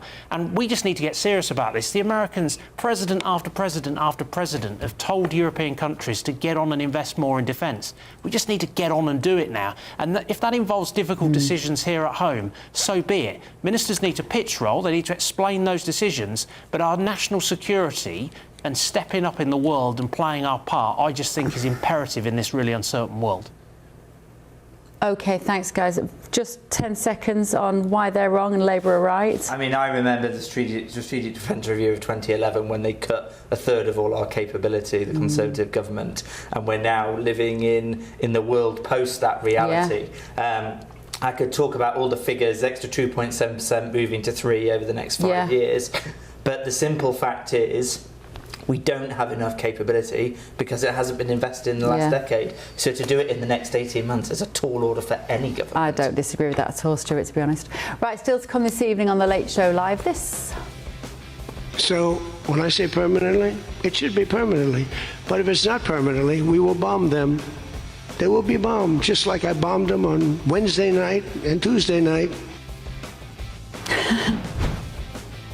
That was his Craig David bombing schedule there from President Trump just under a month ago. Well, in the last few hours, the US military has launched a series of strikes against Iran. We'll give you the latest updates as the ceasefire continues to fray. This is The Late Show Live, only on GB News. Have a very quick look at your weather. Expect warm spells with the odd rude interruption. Box Boilers sponsors the weather on GB News. Hi there and welcome to the latest update from the Met Office for GB News. Whilst it's been the south where we've seen warm sunshine so far this week, it's going to turn increasingly dry and bright across the UK from today. We do start with cloud for Northern Ireland, much of Scotland, Northern England, but that cloud increasingly thinning and breaking through the day, whilst widespread sunshine continues for Wales, the Midlands, East Anglia and the south. With those sunny skies, temperatures will be even higher compared with recent days. We're talking about widely 32, 33 Celsius, in a few spots 34 Celsius. And it's going to be warmer more considerably for Northern Ireland, Northern England and much of Scotland as the sunshine starts to become more widespread, and into the evening those temperatures hanging on into the high 20s, low 30s across a large part of the south of the UK. Northern Ireland, Northern England, much of central and eastern and southern Scotland faring well, as well a lovely end to the day. Temperatures here around the low 20s. We've still got some lower cloud across the north and northwest of Scotland, still some showery light rain, but not as heavy, not as persistent as the rain we saw through the weekend and at the start of this week. In fact, widely it's a clear night overnight with light winds, but despite the clear skies, temperatures will remain relatively high. We're talking about the high teens, perhaps 20, 21 Celsius in some spots. So an uncomfortable night for sleeping. Not as oppressive, of course, as the end of June heat wave, but it's still going to be a hot and humid spell over the next few days. Still some uncomfortable nights for sleeping. And the heat extends widely northwards on Thursday. Still some cloud for Northern Ireland, Western Scotland, a few spots of rain. Otherwise it's dry and bright across the board. 34, perhaps 35 Celsius in the south. High 20s further north.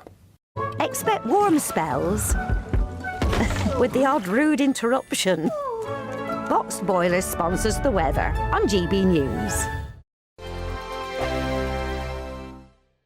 From cold mornings to warm family brunches, from football to tennis, in the car, in the kitchen, GB News Breakfast is there with the stories you need and the conversations that matter. Anyway, let's talk business. Well, it has been a historic night in British politics. It's astonishing, isn't it? We're here again to start your day just right. GB News Breakfast. Every morning from 6 a.m. Only on GB News. Britain's news channel.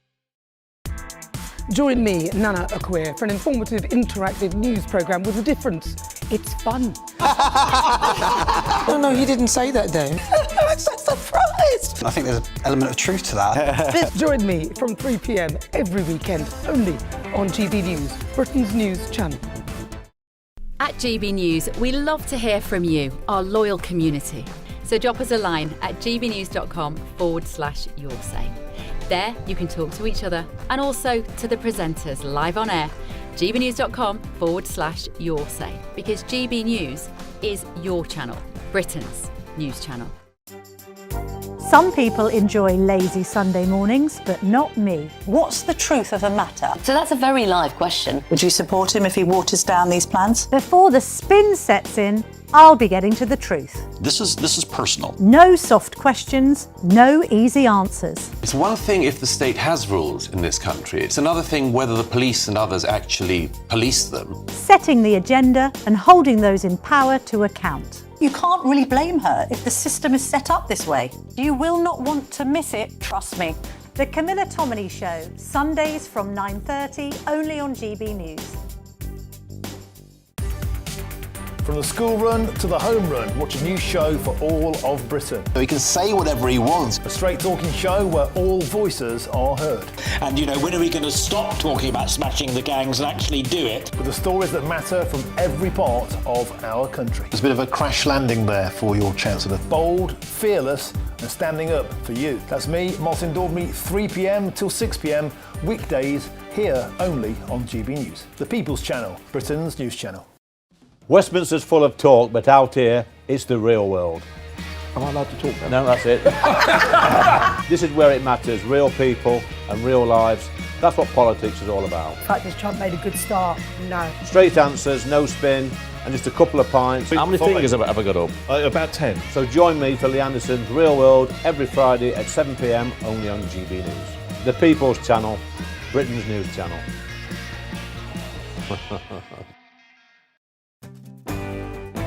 I'm Tom Harwood. This is GB News, Britain's news channel.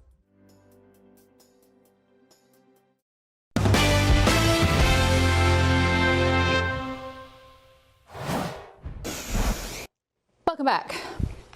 Okay, in the last few hours, the US military has launched a series of strikes against Iran. In a post on X, US Central Command confirmed forces have begun launching a series of powerful strikes against Iran to impose heavy costs for targeting and attacking commercial shipping crewed by innocent civilians in an international waterway. The US strikes are in response to Iranian attacks on 3 commercial vessels that was transiting the Strait of Hormuz. Iran has demonstrated aggression. Iran's demonstrative aggression was unwarranted, dangerous, and a clear violation of the ceasefire. Let's talk. So what ramifications will this action have for the most fragile of ceasefires? Let's talk now to Senior Fellow at the Foundation for Defence of Democracies, Jonathan Conricus. Thank you so much for joining us this evening, Jonathan. Right, what do we know about what's happened here in the Strait of Hormuz, and how serious is this? Good evening or good night, and thanks for having me on. I think what we know is that the Iranians probably feel very confident that they can really stretch the ceasefire and get away with anything in Hormuz because they understand how desperate the American administration is in keeping it in place. And I think they miscalculated, they overstepped, they attacked a few civilian tankers, Qatari and Saudi, which was really a very blatant breach of the ceasefire and the understandings. And what we're seeing now is an American response, which of course comes after both the Saudi and the Qatari governments have issued very clear statements saying that this act of Iranian aggression is totally inappropriate and a blatant violation. And we've now seen American strikes. Now, what we are anticipating are the Iranian retaliation, which I understand that CENTCOM and American advisors in the area have warned Gulf countries that Iran is preparing to strike various Gulf countries, maybe Qatar, maybe the UAE, maybe Saudi, but there's preparations ongoing. Currently, it's defined and confined to the area of the Hormuz Strait. American attacks have been only local, nothing in Tehran, nothing national infrastructure elsewhere in Iran. Of course, the Americans can do that, but they have limited themselves. And the Iranians will see where and how severely they respond to this. And if they'll escalate and, hit additional civilian and economic targets, then that might signal a significant escalation. And of course, the question remains whether the Iranians will try to drag Israel into it. I don't think that they will. That would be a terrible mistake on their behalf, but you never know with the Iranians. There's a lot of extremists now that are really making decisions. So it's definitely becoming interesting, and I think this will have quite significant potential.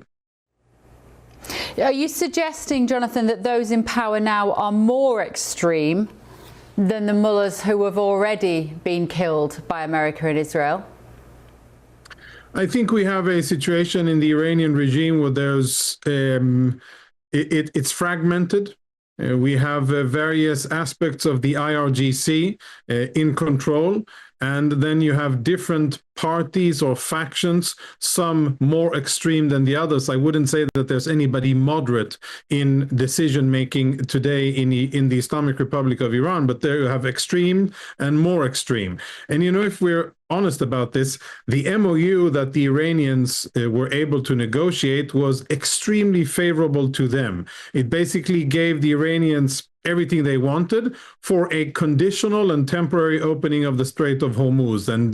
And you could see that there are elements in Iranian society who, even with that quite astonishing achievement that they were able to get from the U.S. administration, they weren't happy and they wanted more. And I think they are the same ones who have pushed the buttons and actually decided to strike civilian traffic in the Strait of Hormuz. We'll see now if other parts of the Iranian establishment will have a stronger hand over the more extreme parts.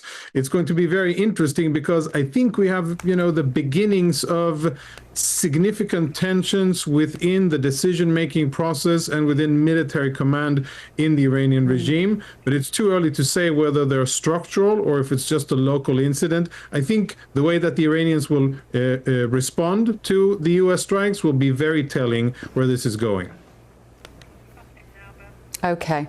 Jonathan, thank you so much. Really interesting. Senior Fellow at the Foundation for the Defence of Democracies, Jonathan Conricus there. Thank you for your time this evening.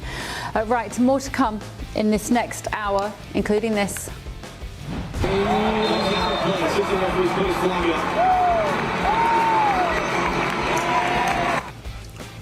Oh dear, America got a kicking in the World Cup last night. They lost 4-1 to Belgium. I'll tell you what it was like to be here in an American bar watching all that happen, especially because of that red card issue. Don't go anywhere. This is The Late Show Live. Today, clouds overhead.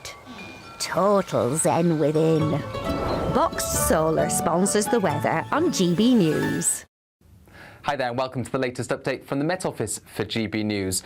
Whilst it's been the south where we've seen warm sunshine so far this week, it's going to turn increasingly dry and bright across the UK from today. We do start with cloud for Northern Ireland, much of Scotland, Northern England, but that cloud increasingly thinning and breaking through the day, whilst widespread sunshine continues for Wales, the Midlands, East Anglia and the south.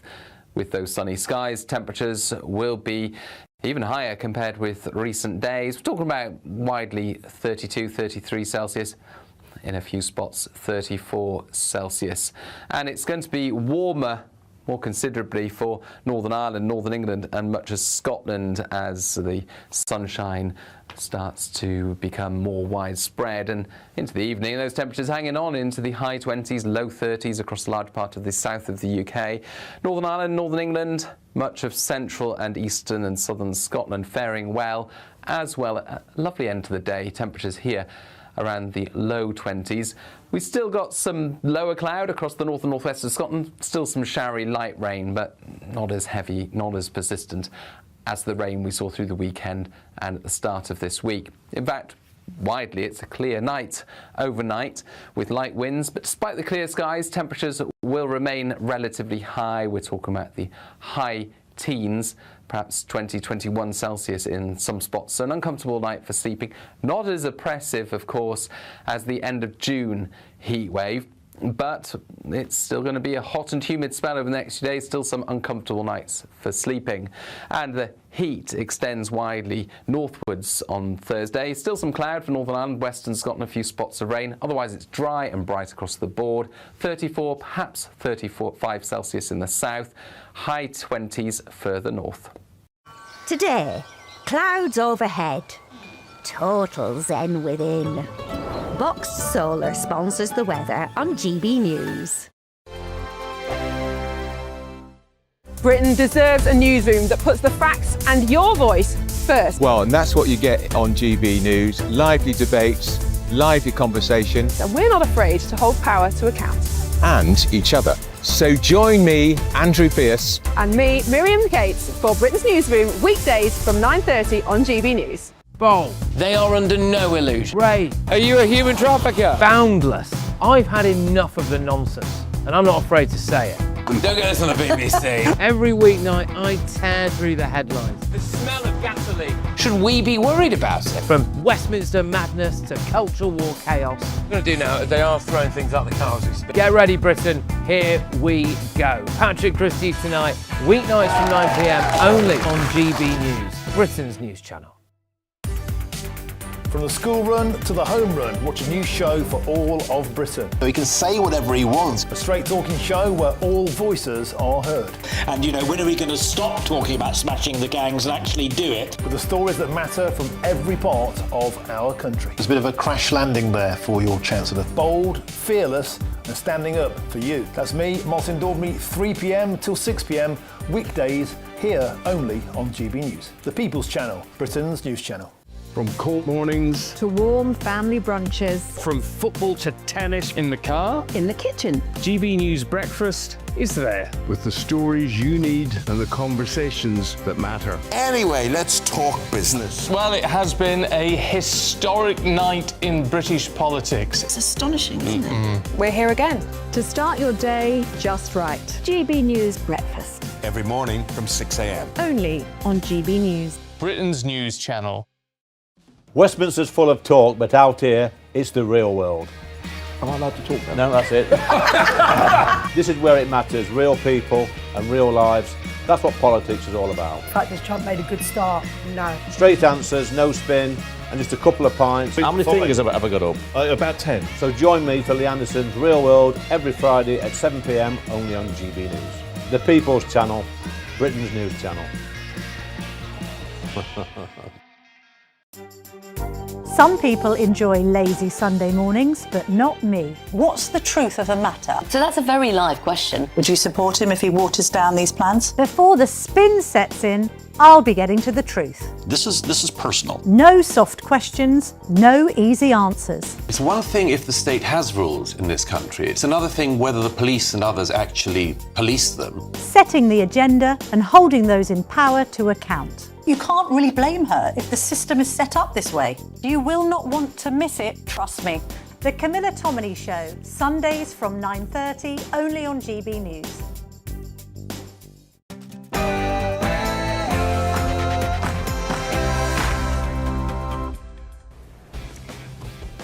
Live from Washington, D.C., this is GB News with the stories shaping Great Britain and the United States of America tonight. Well, I've decided that the people of Clacton should be the judges of my actions. This will be a people versus the establishment by-election. The angriest Nigel Farage we've ever seen is the news that has rocked British politics and, in fact, America today as well. Reform UK leader Nigel Farage has triggered a by-election in his seat at Clacton over a row about financial support before he was an MP. Does Farage have questions to answer, or is it an establishment stitch-up? Also tonight. This is a desperate stunt from Nigel Farage. And it's obvious why he's doing it. He is up to his neck in sleaze. Labour Party aren't going to stand a candidate in Clacton. Other political leaders have weighed into the row. Also, So when I say permanently, it should be permanently. But if it's not permanently, we will bomb them. They will be bombed, just like I bombed them on Wednesday night and Tuesday night. Well, he wasn't kidding. That was President's warning just under a month ago. In the last few hours, the American military has launched a series of strikes against Iran again. We'll give you an update on everything as it unfolds tonight. Also, poor Harry. I feel sorry for the way a confused and angry young man has been drawn into this case. Today, in what was a momentous victory for the Mail.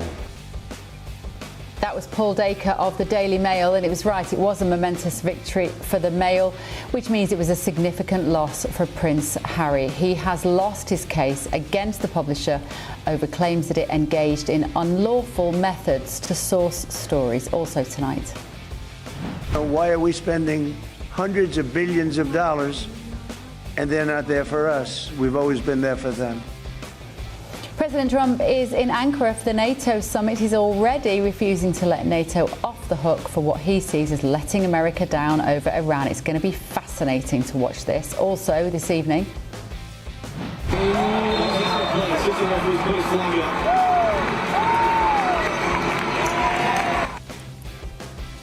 American football fans there, obviously they got beaten last night 4-1 by Belgium. We'll tell you what it was like here in America. How many American fans actually understood what they were actually watching? We'll have a look at that later in the show. I'm Bev Turner. This is The Late Show Live.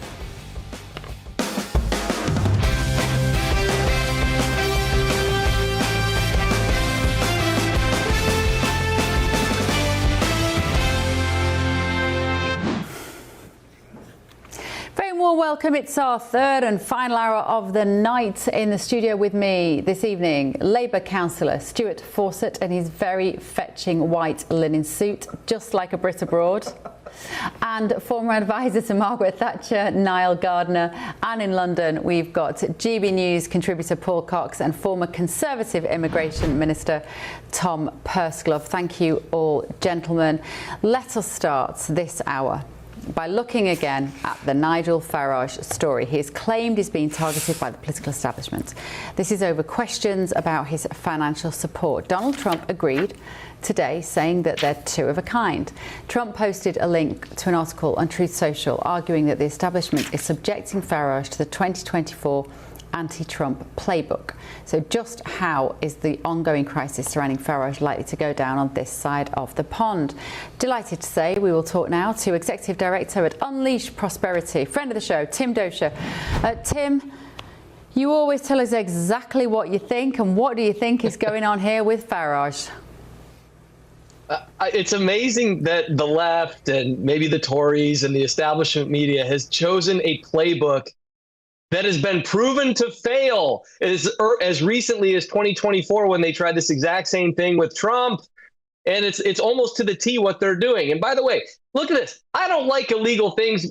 You know, Bev, you know that I'm not a fan of breaking the law. I'm a fan of playing the game within the rules. And look, if you don't like what Nigel Farage did, fine. Go to the ballot box and cast your ballot that way. But when you're, you know, over and over again trying to pester him in the news, every single news hit that I've seen him do, it's constantly them just trying to just pester. He's like, I did nothing wrong. And they say, well, there's something there. And this is the confusion that they're trying to sow right now amongst voters. We say it, therefore it's true. If Farage is not taking it, and you know what? That's going to come back to bite them in the butt. Because, Bev, I'm telling you, they are sick of it, just like we were sick of it in 2024. When you say they, you mean the British public are sick of it, and they will. Well, I'm just trying to think about it, Bev. I mean, what? Like poll after poll after poll after poll has the Reform Party leading. So when I say they, I mean the voters in Great Britain. They are the ones that are rising right now. They are the ones that are saying we're going to choose GB News, we're going to choose podcasts, we're going to choose other outlets to get our news. We don't need you telling us what you think should happen to Farage. We're going to be smart. We're going to be educated. And look, if a law was broken, file a lawsuit and sue him. Don't just make him guilty simply because you say you're guilty and therefore spit in the people's face.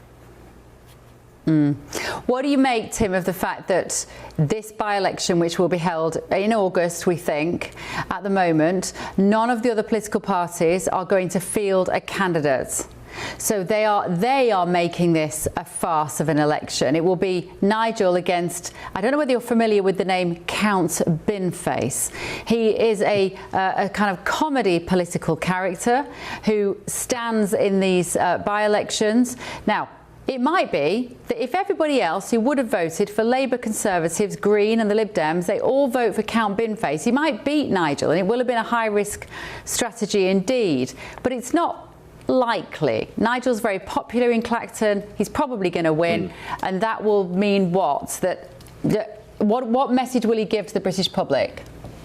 Well, I think he's doing exactly what Trump was doing when they said, well, you can't force NATO to pay more by saying you're going to withdraw. Or you can't put tariffs using that regulation on people because you're unhappy with the trade relationship and you want to get them back to the table. Or you can't do X. I mean, there are so many things that Trump has just bucked. And it's, by the way, it's either been within the rules or it's been extra the rules, and he's been slapped down by the courts because of it. And that's exactly what Farage, I think, is doing here. He's saying, look, this is what is legal in Great Britain. I can do this, and I can also run for that same seat, which I'm stepping down from. So, again, you don't have to like it, but that's what he's doing. That's the game he's playing, and this is what the establishment, and I'm calling him the establishment because I haven't been in Britain and lived there in a very long time, but I'm imagining that is exactly what the establishment is crying about: is him not playing in the rules that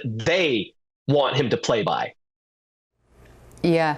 How much support do you think he'll get from President Trump publicly on this issue, Tim? Because, as we know, Trump doesn't always play well for the British public. Even people who like Nigel, because of the version of President Trump that they're constantly fed by the mainstream media, a lot of them don't like his style and therefore they don't like him.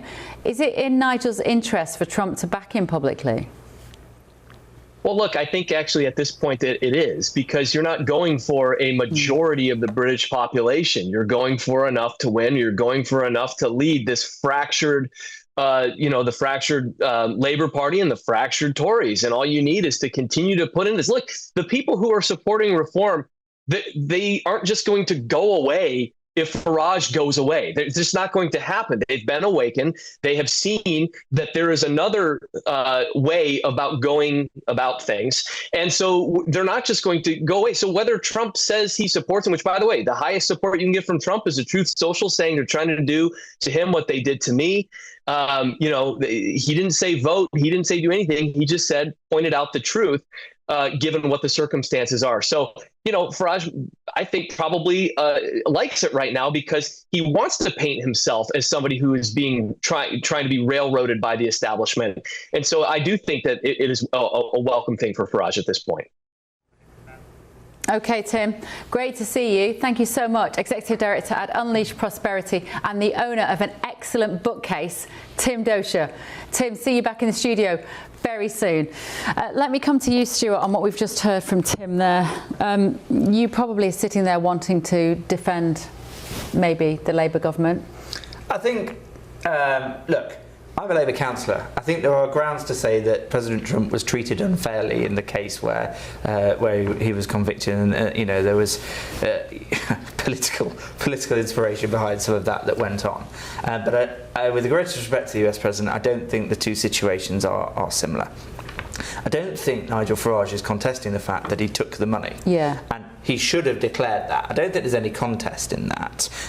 He's not saying he should have declared it, though, is he? Well, the rules are if you take money within 12 months prior to being elected, you should declare it. Do we know exactly when he got this money? I believe he's saying it is within 12 months. I believe that's being reported, but we haven't. The problem is we don't know that for a fact because we haven't had this hearing. No one's had their chance to have their say, and that's what's being missed here. So I think it's two different situations, and I think if Mr. Farage had wanted that to have been put on display, there was an opportunity for that, but he's obviously opted to go down this route of the by-election. So there are two different situations where the money has been accepted. We have a different way of dealing with these things in British politics in regards to what we declare and when. it wasn't. There was a Standards Commissioner investigation, but instead of facing that, he decided to go prematurely to his electorate. And whilst it is legitimate to say that the electorate should have the final say on everything that politicians do, I understand the arguments that Paul raised earlier about these unelected panels or semi-elected panels in essentially the British state passing this judgment.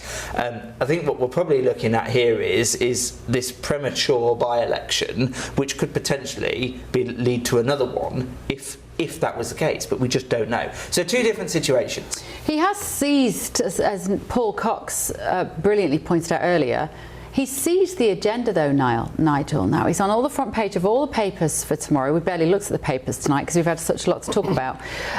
You know, he's on the front page of all the papers. He's got the narrative back in his control. And it did feel a little bit like the narrative was getting out of their control in terms of reform, with the success of Burnham in Makerfield and the fact that Burnham is doing pretty well in terms of his presence on social media and his little TikTok videos and all the stuff that he does to look like the man of the people and all that. Maybe reform were ruffled by Andy Burnham's success, and this is one way to get themselves back in the headlines.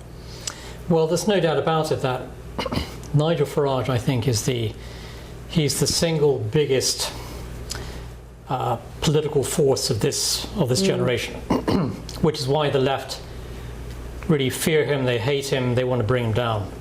And I think Farage's influence on modern British politics has been the most significant, arguably, since my former boss Margaret Thatcher. I mean, he's fundamentally changed the rules of the game, and just as President Trump has changed the rules of the game here in the United States. And so you can see why the left want to bring Farage down. And there's no doubt about it that with Farage's announcement today, he's dominating the headlines. Again, all of the news is focused on him. There's barely been any mention of Andy Burnham coming in potentially as PM in 2 or 3 weeks. Time. And the reality is, you know, Nigel Farage, I think, is a far bigger and more significant politician than Andy Burnham can ever dream of being. This is the reality, which is why Farage's opponents want to bring him down, because he does represent such a massive threat to the status quo. Yeah. And what Farage has done today, he's dominating the news, he's dominating the headlines, all the discussions about him, and there's a lot to be said for that approach, actually.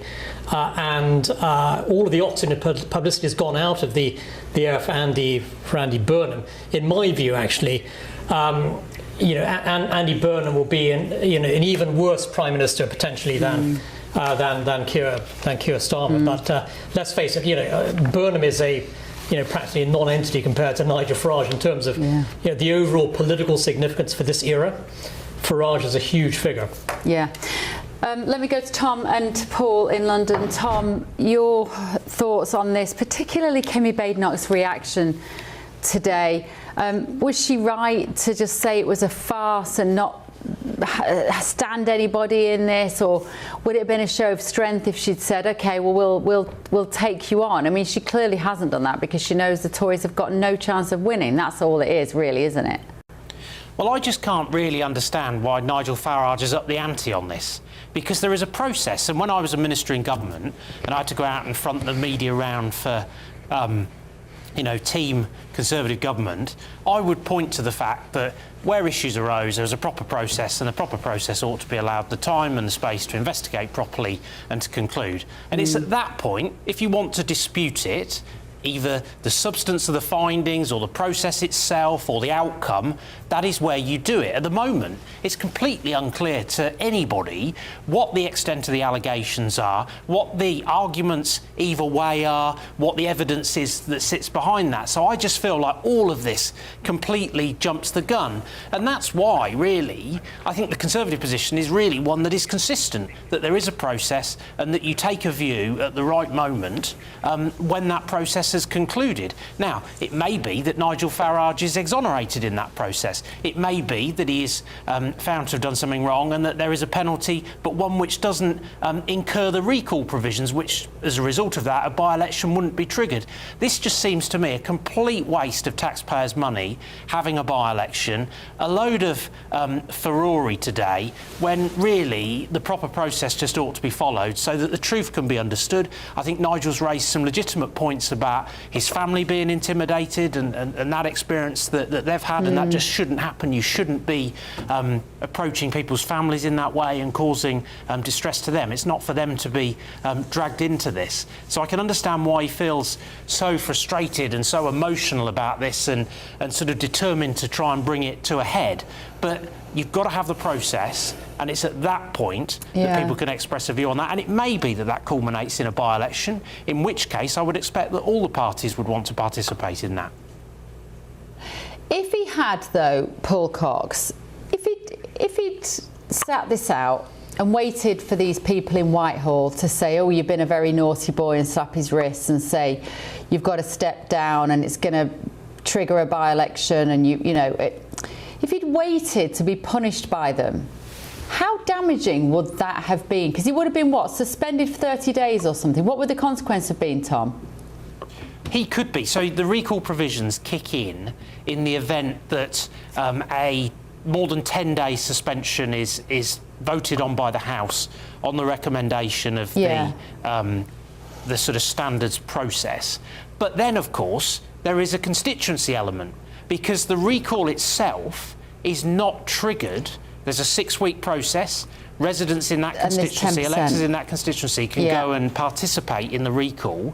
And if a 10% threshold isn't met, the recall petition is not successful. There is therefore not a by-election. So there is an awful lot of process here that ought to be gone through before you really trouble the voters with these sorts of political wrangles. But it wouldn't have been within his control, Paul, all of that. And I think that's the difference. If he'd sat and waited that out, I guess what I'm asking you is, how damaging would that have been? Because I can see the headlines: Farage guilty, corruption, row, suspended. But suddenly he is going to be the victim of all of that, the victim of the state. And that could have been very, very damaging for him. Or could it? I don't know. Look, here's what I think. He who makes the first move sets the agenda. That's exactly what Nigel's done now, and everybody has had to react to that. And Kemi Badenoch and everybody else has reacted to that, because they've tried to counter his first move by saying, well, if you're going to do that, we're going to try and delegitimise your plan.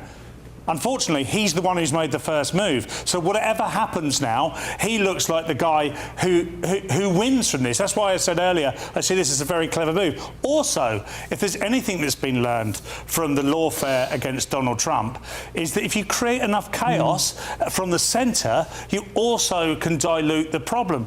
Nigel Farage has immediately gone, do you know what? You want to create chaos for me? I'm the master of chaos. I've been doing this for a very long time. I started Brexit before, you know, some of the people that opposed it were even born. So he has learnt very astutely over the years that if he can control the narrative, he can control the chaos, he can have some say about the outcome. Now, if he just waited until the end and was told that he was a naughty boy, which is inevitable because he has, you know, strictly speaking, he did receive a donation within those 12 months. He can argue that it was for something that was totally unrelated to his not public life, but political life. Irrespective, there will be some fallout that's, you're a naughty boy, Nigel. Immediately now, what he said is, do you know what? This is diplomacy. This is democracy. I'm going to take this to the people of Clacton. They're going to tell me whether I should be their MP or not. And it doesn't matter what you think. It's those people that matter. And what he's doing there is he's saying to everybody else, it's the constituents that matter. And whether anybody believes that or thinks it's cynical in any way, how can anybody argue that there is anybody above the constituents when it comes to democracy? I think actually, though, the truth is that it's time for a general election. This is what happens when a parliament spins out of control. There is a democratic legitimacy problem that we have with the new incoming Prime Minister. This government is not on top of the big priority issues that voters care about. All of the sort of upheaval emanates from that lack of grip, that lack of focus on the priorities that people care about. My view is we should be letting constituents in every constituency across the country decide who they're governed by. Yeah. But I'm really surprised to hear you say that, because the Tories will get annihilated. I actually think that when you look at how Kemi's doing on personal favourability ratings, I think she will sock it to anyone in that general election campaign, in those debates. I think she's got a really exciting agenda that she's bringing forward. It deals with all the issues that Nigel Farage is talking about. I don't think Andy Burnham's got a plan for the country. He's evading scrutiny. Yeah. I actually have high hopes for Kemi, and I think we're on a much better trajectory, having had to, quite rightly, because we rejected comprehensively, started to earn the right to be heard again. I don't want to give you nightmares, Tom, but you're gone. You're in the wilderness. I mean, you've had 14 years of everything we talk about on this programme, whether it's defence or education or crime. It's you lot. You did it. And you did it with a capital C Conservative. You did the trans stuff, you did everything. And with this, we've got the mess now, and it's hard to blame it completely at the door of Keir Starmer. The illegal immigration, it happened on your watch. If there's a general election now, the Conservatives are going to be nowhere. There's going to be tumbleweed for the next 10 years. You might want to go with Stuart and join the Reform Party, because that's only a matter of time, clearly. But there was a poll out this weekend. There's a really good point here as well, which is, but there's a really good point here, which is he didn't deny it, did he? We've had I missed the 7th of May deadline apparently, but there's a really good point here, which is Tom's calling for a general election. We've only just had one 2 years ago. We've had by-elections since, and we have this hyper scrutiny of everything that goes on in democracy. Do people really want to keep being brought to the polls? What people really want is a government that is going to go and do the job. We're not going to get that. You're not going to do it anytime soon, are we? The constant insecurity in our political system isn't mirrored anywhere. In the US, they've got fixed-term elections. It's actually really hard here. If you want to do something like in this case, you need 2/3 of the House to vote for it. And by the way, Parliament might not shift the writ yet for this by-election. That's another thing we're not considering. You don't need 2/3 now. We need some security in our politics. No, it's within the gift of the PM. I apologise, pause.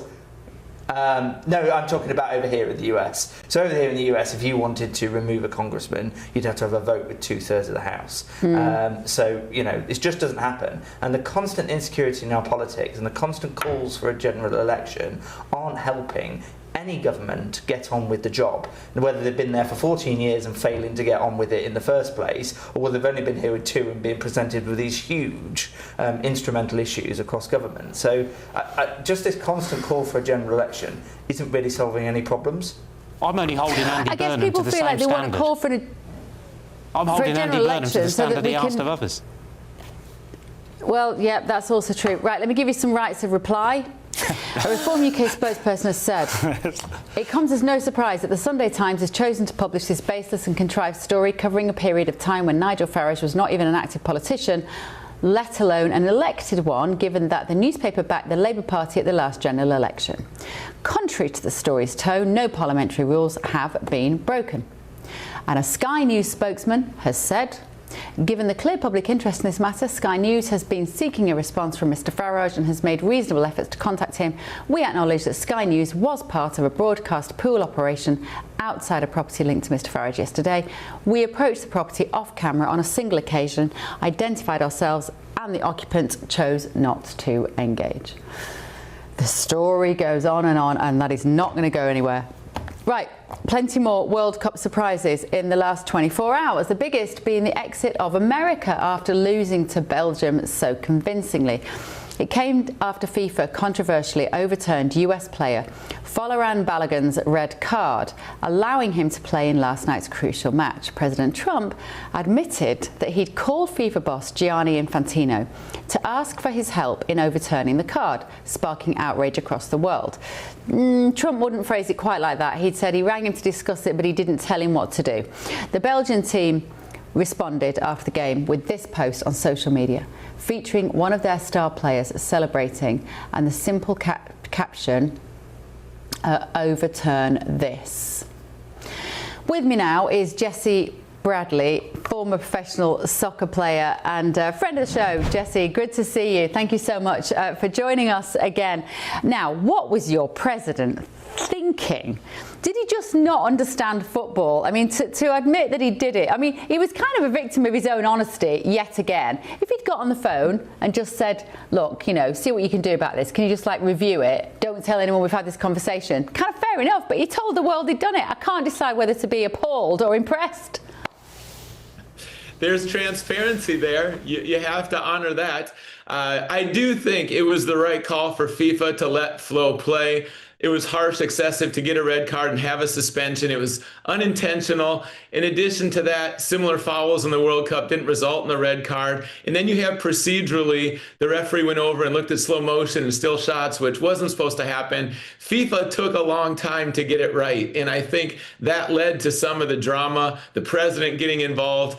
I think it turned out to be a distraction for our team. I definitely think it turned out to be a motivation for Belgium as well. And in all of that, it really takes away from some of the things we're celebrating with the World Cup right now in America. I wonder whether the players, the American players themselves, wanted President Trump to intervene like that, do you think? Or would they rather he didn't? Because it did kind of give Belgium a 12th man on the pitch, didn't it? There's a great need for clarity in terms of who's able to contact FIFA, how quickly they make these decisions, if other people can appeal. I mean, the water is it's more muddy all the time, and other teams are starting to ask, well, what can we do? So this is a strange precedent. But again, sports teach us about life. And if you want justice all the time, don't play sports, because in football, there's going to be bad calls. There's going to be controversy, politics. There's going to be personalities. I mean, all of this builds up the interest for some people. But no, our players, I just think they wanted to get on the pitch. They wanted to win the match. I think they were finished answering questions about Flo. They love him. He's been our best player in the World Cup. He's scored the most goals. So he's definitely an asset. But the match didn't go the way we wanted it to.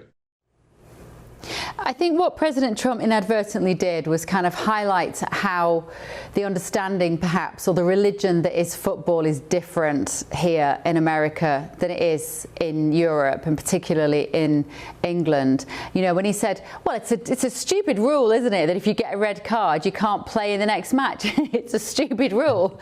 Well, it might be stupid, but it's been that rule for hundreds of years. I don't know how many years. Do you have any idea how many years, Niall? What, football? How many years does not getting a red card in the World Cup mean you can't play in the next game? Oh, there's a trivia question for you. Many decades. I think it's always been the case. It's always been the case. Yeah. So the idea that President Trump came in and went, well, that's a stupid rule, they need to change that, it's sort of hilarious and kind of, you know, perhaps naive, maybe arrogant, call it what you like, but it shone a light, didn't it, Jesse, on how different the level of understanding maybe is about football between the Americans and the Brits.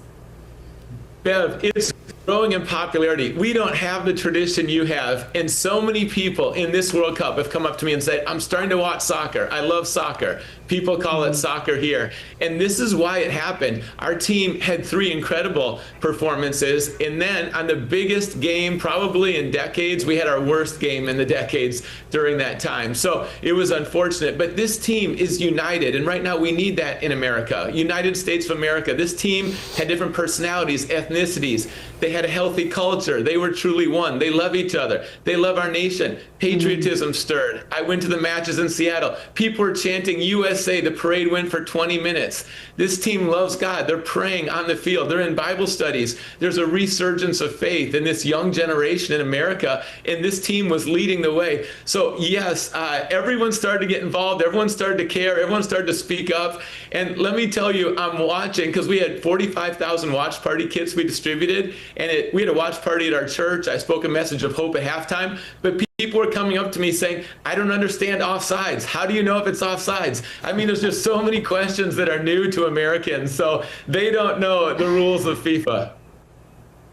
You must be thrilled, though, as a professional football player. You must be thrilled to see the sport getting this much appreciation in America and hopefully carry on. Do you think it will be a lasting legacy of popularity after this? Definitely. Bev, our best result in the World Cup was 1930, third place. So we're due for a deep run one of these years. Recently in 2002, we made it to the quarterfinals. So that was an accomplishment. And I would say overall, more youth are playing soccer here in America. The coaches are improving. And you know, on every level, you have to have excellent coaches. We're starting to have them now. MLS continues to climb and ascend in terms of the world rankings and world leagues. We have players like Messi in the MLS right now. I'm in Seattle and our team has won every cup. I serve as a chaplain here, so I love it. It's a soccer city. People said when they came to America to watch soccer, they loved being here. And then they were amazed because they always thought the environment was far inferior to Europe. But when they came to Seattle and the singing and the joy and just filling the streets, I was trying to find a watch party and literally every TV, it was massive crowds in the streets. And people were just so, there was a level of passion for the sport we haven't seen before.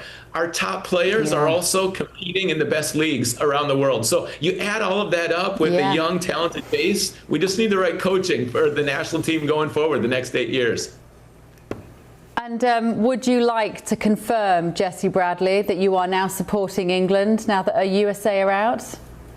Ben has been encouraging me. I said, send me the kit because, you know, we're out now. I think I'm ready to put it on. And this could be the year. You know, we have a podcast, Victory Beyond the Cup. Saka's on there. A lot of American players are on there. Your team, it's the best I've seen from England, in my opinion. And if Pickford plays that well, and the way I was a former goalkeeper, that's the key. Goalkeepers win championships. Kane is always lethal. It's fun to watch. Oh, yeah, absolutely. Right, Jesse, thank you so much. We'll send you an England kit and maybe a GB News T-shirt and possibly a mug as well for your time. Thank you so much. Jesse Bradley, their former professional soccer player. Love that, Niall. Yeah. I love that. And what did you make of England's performance the other night? Oh, phenomenal. They were great, weren't that last 20 minutes? I think the England victory over Mexico was one of the greatest England games ever. Yeah. And what a terrific guest just now. So Jesse Grace, Bradley, isn't he? Really enthusiastic, really captures the enthusiasm, I think, of most Americans for the World Cup. This World Cup's been a massive success. I went to 2 England games in New York, England, Panama, and then also Boston, England against Ghana. The atmosphere was absolutely electric. And in my view, I think this has been one of the very best World Cups. And the United States has been, a wonderful host. We clearly need to pray more as well, from what Jesse was saying there. We need to get our footballers praying. You'd be on board with that, wouldn't you, now? Yeah, I'd support that. It's great to see the American team actually, they gather together and they pray, actually, before and after the game. And that's a reflection of where I think most Americans are also. There's a very religious Christian nation, right? So, I think the USA team has been, there's much to admire about the American side, actually, and the fighting spirit they've had. Well, like Jesse said, there's a resurgence in Christianity in this country at the moment. And the USA football team represents that. The final game, of course, against Belgium, disappointing. But let's not forget, Belgium was one of the best sides in the world. They're one of the best teams in Europe. We saw that last night, and so it's no humiliation for the United States to lose like that against one of the best sides actually in And I Europe have today. to say, I couldn't help but think, should we bring the London boys in on this as well? Because I couldn't help but think it was probably a relief for President Trump that America didn't win. When I was watching that, Paul, I was thinking, oh boy, if America win this and they go on to the final, and it just would have been Very difficult politically for President Trump. He would have been absolutely annihilated. It was better for him that they lost. But Scotland did them a favour by not getting any further. Got to think about this. I mean, President Trump has got Scottish roots, and we know he loves England. But Scotland did him a favour more than anybody, and we don't want to rub that in as England fans too much, do we? You've lost me now. Well, I was doing quite well keeping up with the football until you said that, and it got quite complicated. I don't know what you're talking about. President Trump's family is from Scotland. I know, but what do you mean Scotland did them a favour? Scotland did President Trump a favour, did put him in a difficult position. Why by losing? Did England beat Scotland? No, but we kind of did by proxy, really, didn't we? I don't know what he's talking about. Certainly not. Paul, every now and again. Can you explain it to me? I need a Malteser. Yes. Niall, give me a Malteser. Sorry, I'm absolutely starving. Go on, Paul. I'm just Sorry, starting to wonder unconventional. if Stuart's on some sort of hourly medication, he keeps forgetting to take it, because the John Major stuff, the Scotland stuff, everything else makes perfect sense. And every now and again, he just says something, and we're all a bit confused. We don't like to point it out because, you know, we do support people with all sorts of mental issues. You can't keep up, Paul. Look, what I will say is you carry on with your Maltesers, Bev. I've got this just for a minute or two. What I will say is that I'm a purist when it comes to Football Association rules, the game of football, and it's not that I don't blame Trump, actually, because anybody can go to FIFA and say, I'd like you to do this. But FIFA at no point should have ever turned around and bent their own rules in order to appease anybody, because it just undermines the whole thing. So from a purist perspective, I didn't like that. And, you know, the game won in the end because the US weren't as good as Belgium. And I think you're right. I think ultimately that'll blow over now, and Donald Trump can sort of breathe a sigh of relief if he ever gets wound up about these things anyway. Because imagine being Donald Trump and waking up in the morning and you think, what did I do yesterday? Oh yeah, whoopsie. So it's always going to be. Imagine being his wife. No. Well, yeah, that would be tricky. Although I should think it does come with some benefits. Yeah, it would. You'd go to bed every night thinking, what did you say today? What did you say today? What can of worms did you open today? Tom, I do think, though, that intervention with the red card meant that Belgium went out there with 12 men because they were so enraged to win that match last night. You could see it in the way they played. Yeah, I think that's right. And I certainly think that if a UK Prime Minister had ever been minded to sort of interfere in football in that way, the officials would have been very quick to say, very brave move, Prime Minister, in that sort of famous yes minister way. It was an extraordinary intervention, wasn't it? And not one that I think should be repeated. And I think, as you say, it's rather saved Trump's bacon, the way in which events turned out. But quite rightly, the opponents really fired up. That real sense of injustice, that real sense of unfairness. I've never really seen anything like that, sort of political intervention to such an extent that it has a material impact on outcomes in sport. Personally, I think politicians are just best off staying as far away out of those governance and decisions in sport as they can possibly be. Although we do know that Keir Starmer, didn't he call FIFA and said he didn't want to make the Mexico match any later? Is that right? Did you all hear that? That's correct. It's a Politico story, and so Keir Starmer did actually intervene directly against the proposed earlier kick-off time for the England-Mexico game, because he sort of rightly in this case, it's rare that Starmer's right, but he was right in this case, that this would have given an advantage to Mexico, less time for the England team to prepare, and also just the altitude difference.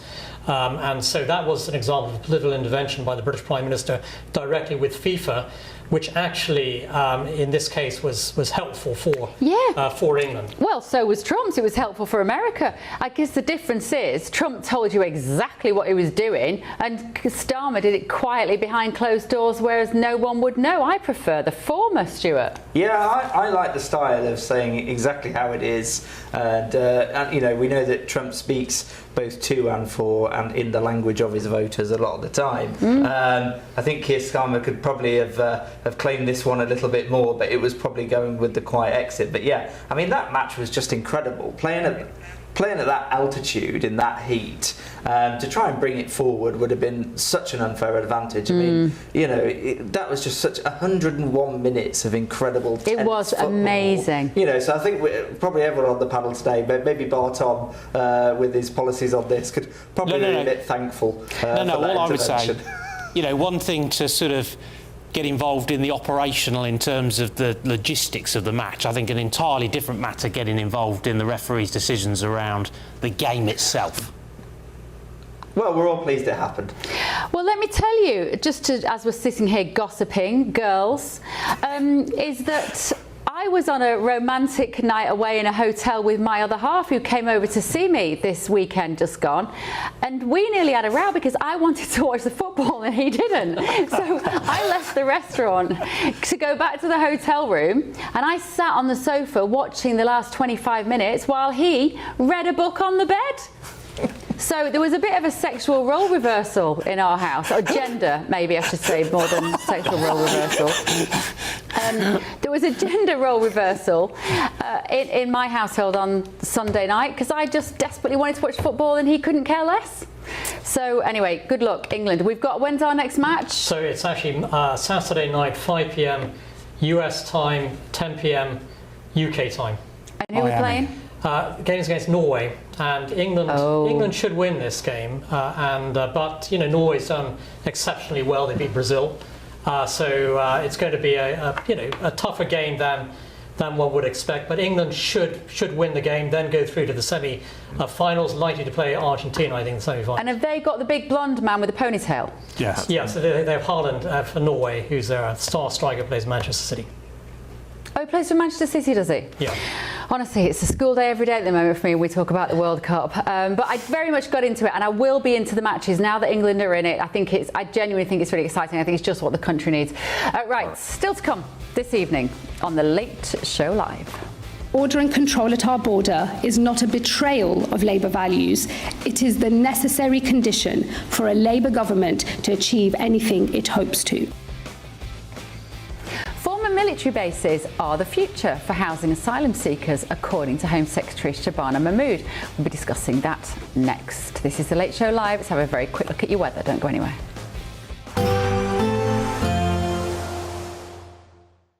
Expect warm spells with the odd rude interruption.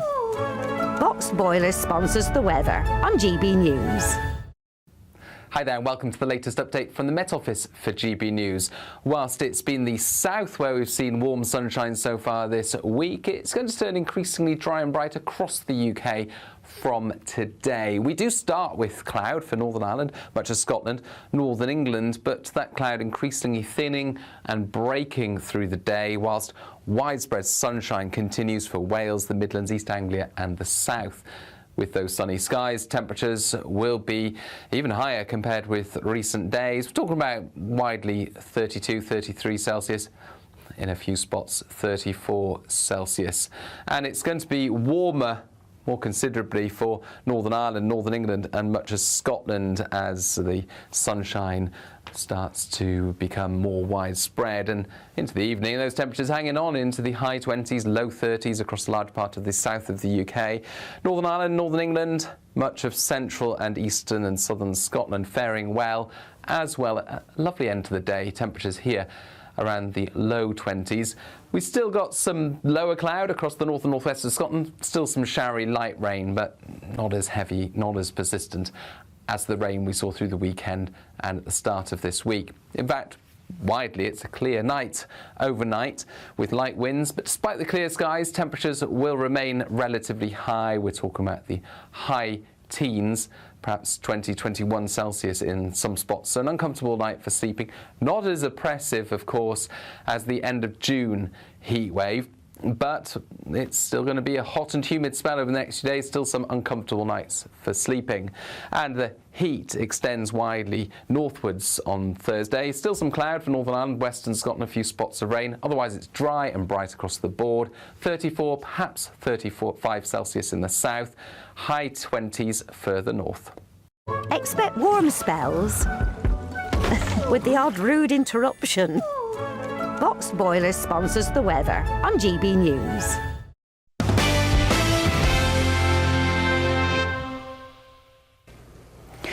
back. So, a story from tomorrow's papers. Former military bases are the future for housing asylum seekers, according to Shabana Mahmood. The Home Secretary has said that expanding the use of ex-military sites was a key plank of Labour's asylum accommodation policy.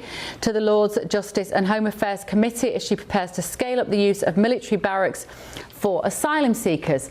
Now, last month, the Home Office said it was seeking planning permission to turn 3 additional former military barracks into asylum camps to house 3,750 migrants as part of its efforts to end the use of hotels for migrants by the end of Parliament in 2029. Another 2 Ministry of Defence sites will be expanded to house 1,750 asylum seekers, with their leases set to be extended for up to another 4 years. Niall, if there is any picture that is painted of how bad the situation is in the UK at the moment, the symbolism of properties that used to house our military, of which we do not have enough, now housing illegal migrants, of which we have too many.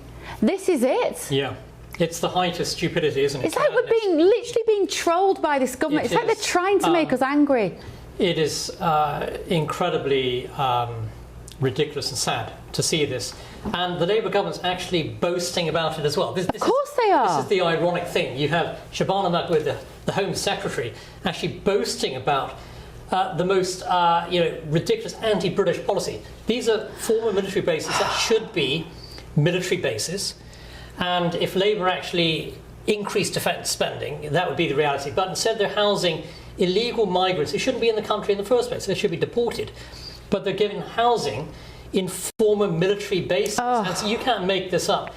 This Labour government right now is a complete and utter clown show. It's not a serious government. And it's fundamentally anti-British in the way it operates. Stuart? I mean, I'm going to viscerally disagree very politely with Niall there.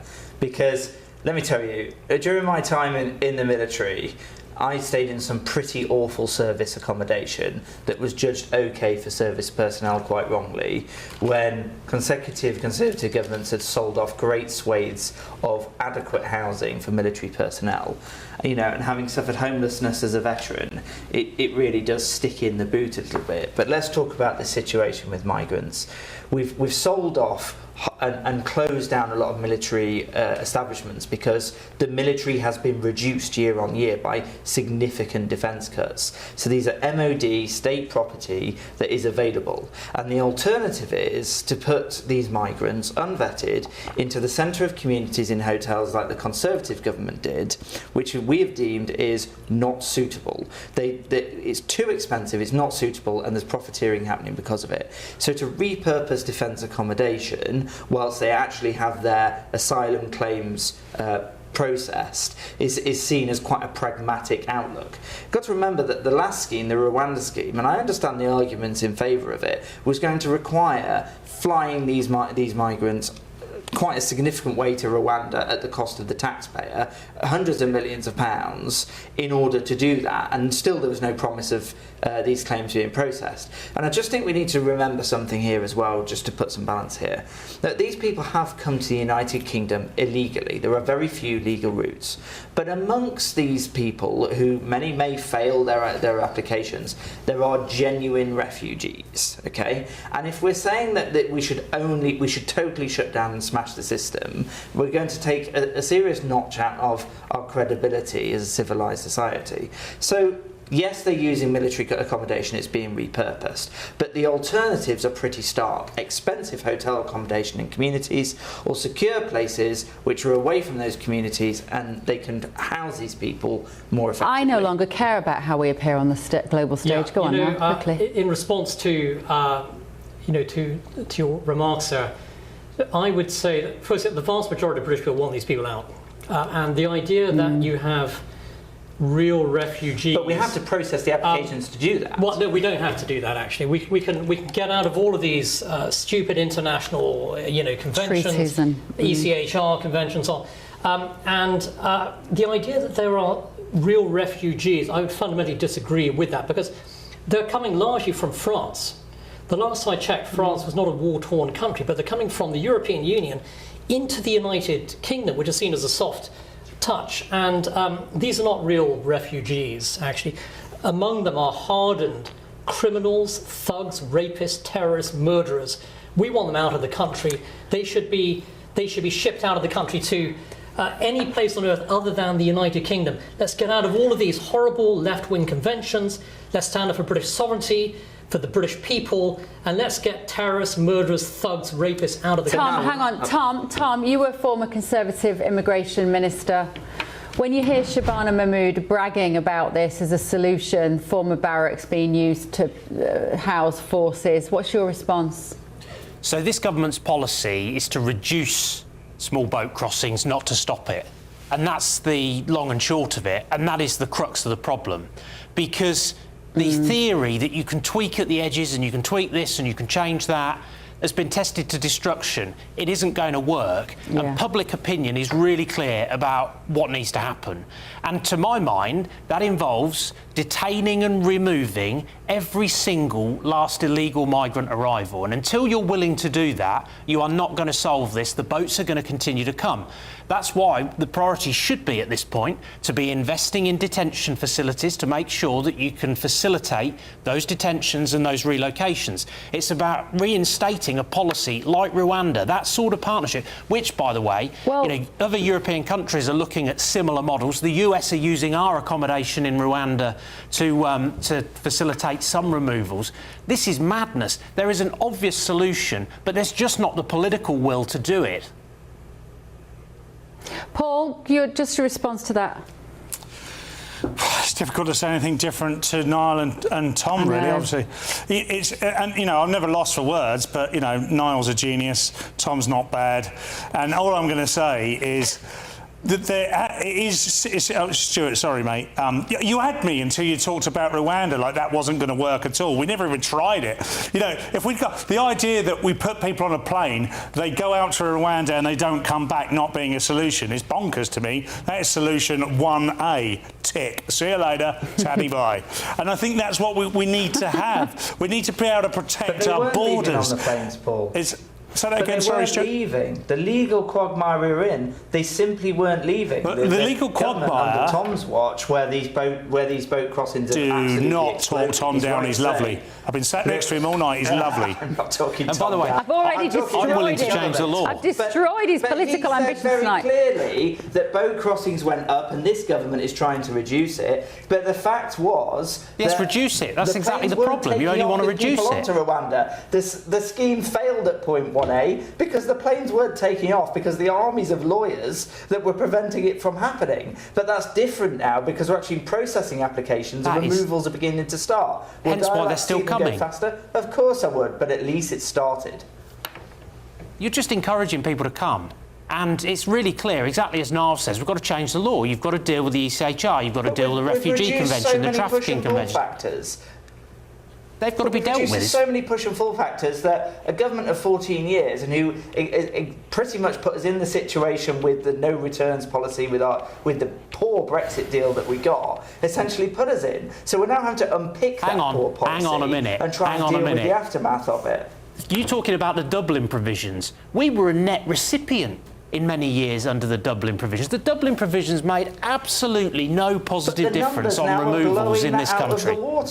The numbers that provision has made is blowing it out of the water. We've all seen the figures. It doesn't matter what I quote to you today. The problem we're in is that we have all of these people here because of that deal. And we're now having to start the process of removals and returns legitimately. But at least that's beginning. And I say again, the Rwanda deal, the planes didn't take off. At least returns are happening. Would I like to see that happening more? Of course. I don't want to see foreign criminals here in the United Kingdom that could do harm to our citizens. I don't want that. But we have to have a legitimate working system, and the previous government failed to implement it.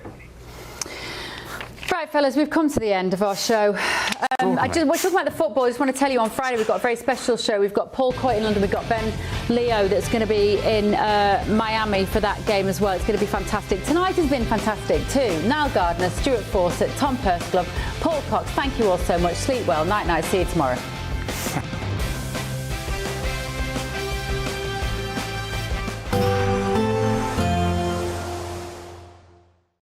Today, Clouds overhead. Total zen within. Boxed Solar sponsors the weather on GB News. Hi there and welcome to the latest update from the Met Office for GB News. Whilst it's been the south where we've seen warm sunshine so far this week, it's going to turn increasingly dry and bright across the UK from today. We do start with cloud for Northern Ireland, much of Scotland, Northern England, but that cloud increasingly thinning and breaking through the day, whilst widespread sunshine continues for Wales, the Midlands, East Anglia and the south. With those sunny skies, temperatures will be even higher compared with recent days. We're talking about widely 32, 33 Celsius, in a few spots 34 Celsius. And it's going to be warmer more considerably for Northern Ireland, Northern England and much of Scotland as the sunshine starts to become more widespread, and into the evening those temperatures hanging on into the high 20s, low 30s across a large part of the south of the UK.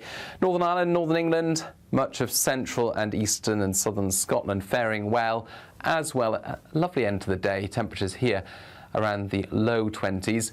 We've still got some lower cloud across the north and northwest of Scotland, still some showery light rain, but not as heavy, not as persistent as the rain we saw through the weekend and at the start of this week. In fact, widely it's a clear night overnight with light winds, but despite the clear skies, temperatures will remain relatively high. We're talking about the high teens, perhaps 20, 21 Celsius in some spots. So an uncomfortable night for sleeping.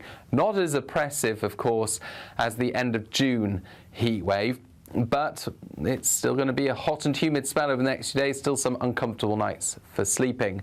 And the heat extends widely northwards on Thursday. Still some cloud for Northern Ireland, Western Scotland, a few spots of rain. Otherwise it's dry and bright across the board. 34, perhaps 35 Celsius in the south, high 20s further north. Today, clouds overhead. Total zen within. Boxed Solar sponsors the weather on GB News. 5 hosts, 5 opinions, 5 fearless debates, 5 unfiltered takes on the day's news. 5 reasons not to be anywhere else on Saturday night. This is the Saturday 5. You got me.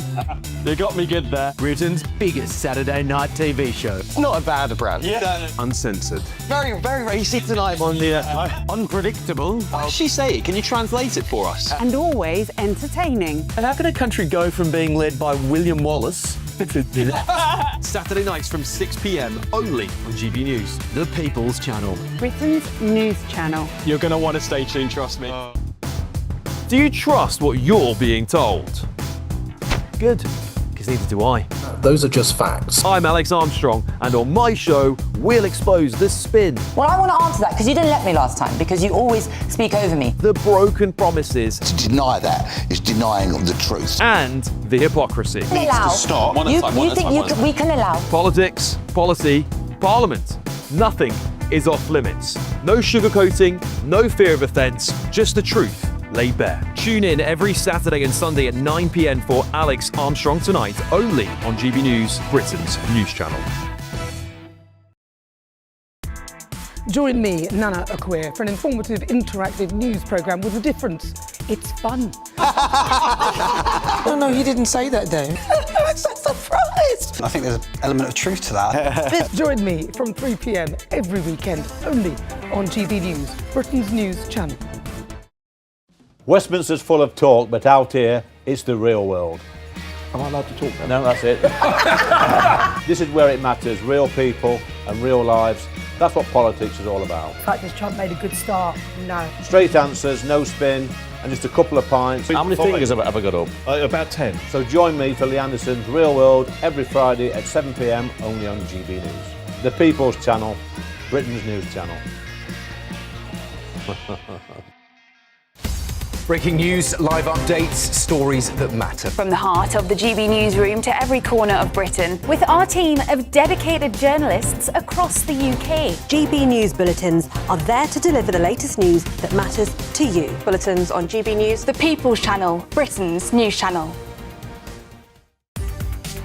From the school run to the home run, watch a new show for all of Britain. He can say whatever he wants. A straight-talking show where all voices are heard. And, you know, when are we going to stop talking about smashing the gangs and actually do it? With the stories that matter from every part of our country. There's a bit of a crash landing there for your Chancellor. Bold, fearless and standing up for you. That's me, Martin Daubney, 3 p.m. till 6 p.m, weekdays, here only on GB News, the People's Channel, Britain's news channel. GB News audience is different, it's unique, because they see through the nonsense. We want to debate with each other, we want to listen and maybe learn. We have a chat.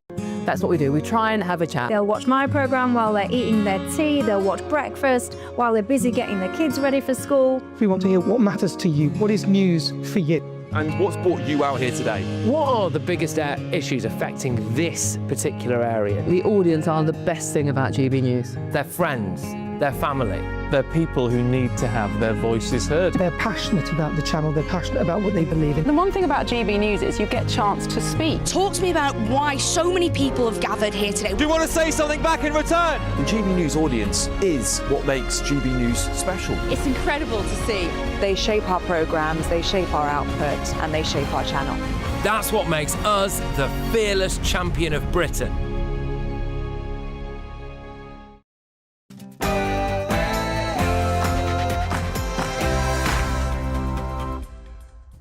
Good evening, it is 9 o'clock. I'm Nana Akwe, in for Patrick Christys. So breaking tonight. Today I will resign as a Member of Parliament for Clacton-on-Sea, thereby forcing a by-election. Nigel Farage sends shockwaves through Westminster by resigning and triggering a by-election in Clacton. I have not broken the law in any way at all. I will not tolerate intimidation of my family. So yes, you can ask, am I angry? But I've never been angrier in my life. He came out fighting, but we're not standing a candidate in the fake by-election. And it's obvious why he's doing it. He is up to his neck in sleaze. Now he's been found out for the grifter he is. He now wants to get the people of Clacton to help him out. Nobody has the balls to take him on. Also tonight. Poor Harry. I feel sorry for the way a confused and angry young man has been drawn into this case. Today, in what was a momentous victory for the Mail, the High Court dismissed every single one of the 97 claims. That is an overwhelming vindication of our journalism. Humiliation for Prince Harry as he's defeated in his court action against the publisher of the Daily Mail. Plus, I'll be joined by a sex abuse survivor who says the Prime Minister's betrayed her when he looked her in the eyes and promised to put victims first. On my panel tonight, Conservative MP Esther McVeigh, GB News contributor Will Kingston and political commentator Kai Wilshaw. Your Tuesday night starts here.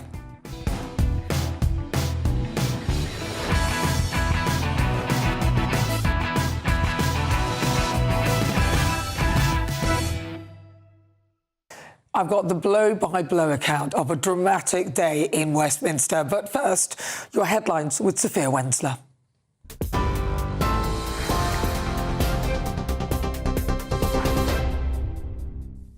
Nana, thank you. It's just gone 9 o'clock. Your top stories this hour. Reform UK leader Nigel Farage has announced he will quit as an MP for Clacton, triggering a by-election which he has vowed to fight in. Today I will resign as a Member of Parliament for Clacton-on-Sea, thereby forcing a by-election. Mr Farage revealed the news during a statement about the future of his public life following scrutiny over financial support given to him. The Reform UK leader said he has not broken the law in any way at all, adding he had not misused public money. However, parties from across the political spectrum have now rejected Farage's by-election, with Restore Britain, the Conservatives and Labour all confirming they will not be standing candidates. Prince Harry has said the High Court verdict is a complete and obvious whitewash, but sadly not altogether unexpected after he lost his privacy case against the Daily Mail. The Duke of Sussex and 6 other defendants, including Sir Elton John and Baroness Lawrence, had sued Associated Newspapers Limited for unlawful information gathering, but the High Court today dismissed the claims. Associated Newspapers called it an overwhelming victory and a magnificent vindication of the Daily Mail's journalism. It all comes as Prince Harry is back in the UK, taking part in Invictus Games events over the next 5 days. Sir Keir Starmer told his Norwegian counterpart England only win the World Cup under Labour governments ahead of their country's quarter-final clash. The Prime Minister joined Jonas Gahr Store in the gardens of the British ambassador's residence in Ankara following a meeting at the annual NATO summit. The two men both wore the football shirts of their respective countries during the meet. Elsewhere at the summit, US President Donald Trump has renewed his calls for the US to take control of Greenland and warned he could pull all American troops out of Europe as he arrived for the meeting of NATO leaders. It comes as the Trump administration has continued to push for its NATO allies, including the UK, to boost their defence spending. A murder investigation has been launched after a mother and her 2 children were found dead at a home in Bedfordshire. Police were called on Monday over concerns for 3 people who had not been seen for several days, and when officers forced entry into the property in Great Denham, they found the bodies of a woman and 2 children. Bedfordshire Police said they have identified a suspect who was known to all 3 victims and who they believe has since left the country. Rail companies are urging people to only travel if essential as the UK enters its 3rd heatwave so far this year. Temperatures predicted to climb as high as 35 degrees in some parts of the country later this week. South West England has now officially met the heatwave criteria after 3 days of temperatures above 28 degrees, according to the Met Office. Amber heat health alerts have been issued by the UK Health Security Agency for the Midlands and Southern England from Wednesday to Sunday. Those are the latest GB News headlines. Now it's back to Nana. You can now watch GB News live across the United States of America and the world on Truth Plus. Scan the QR code to find out more or visit gbnews.com/truth.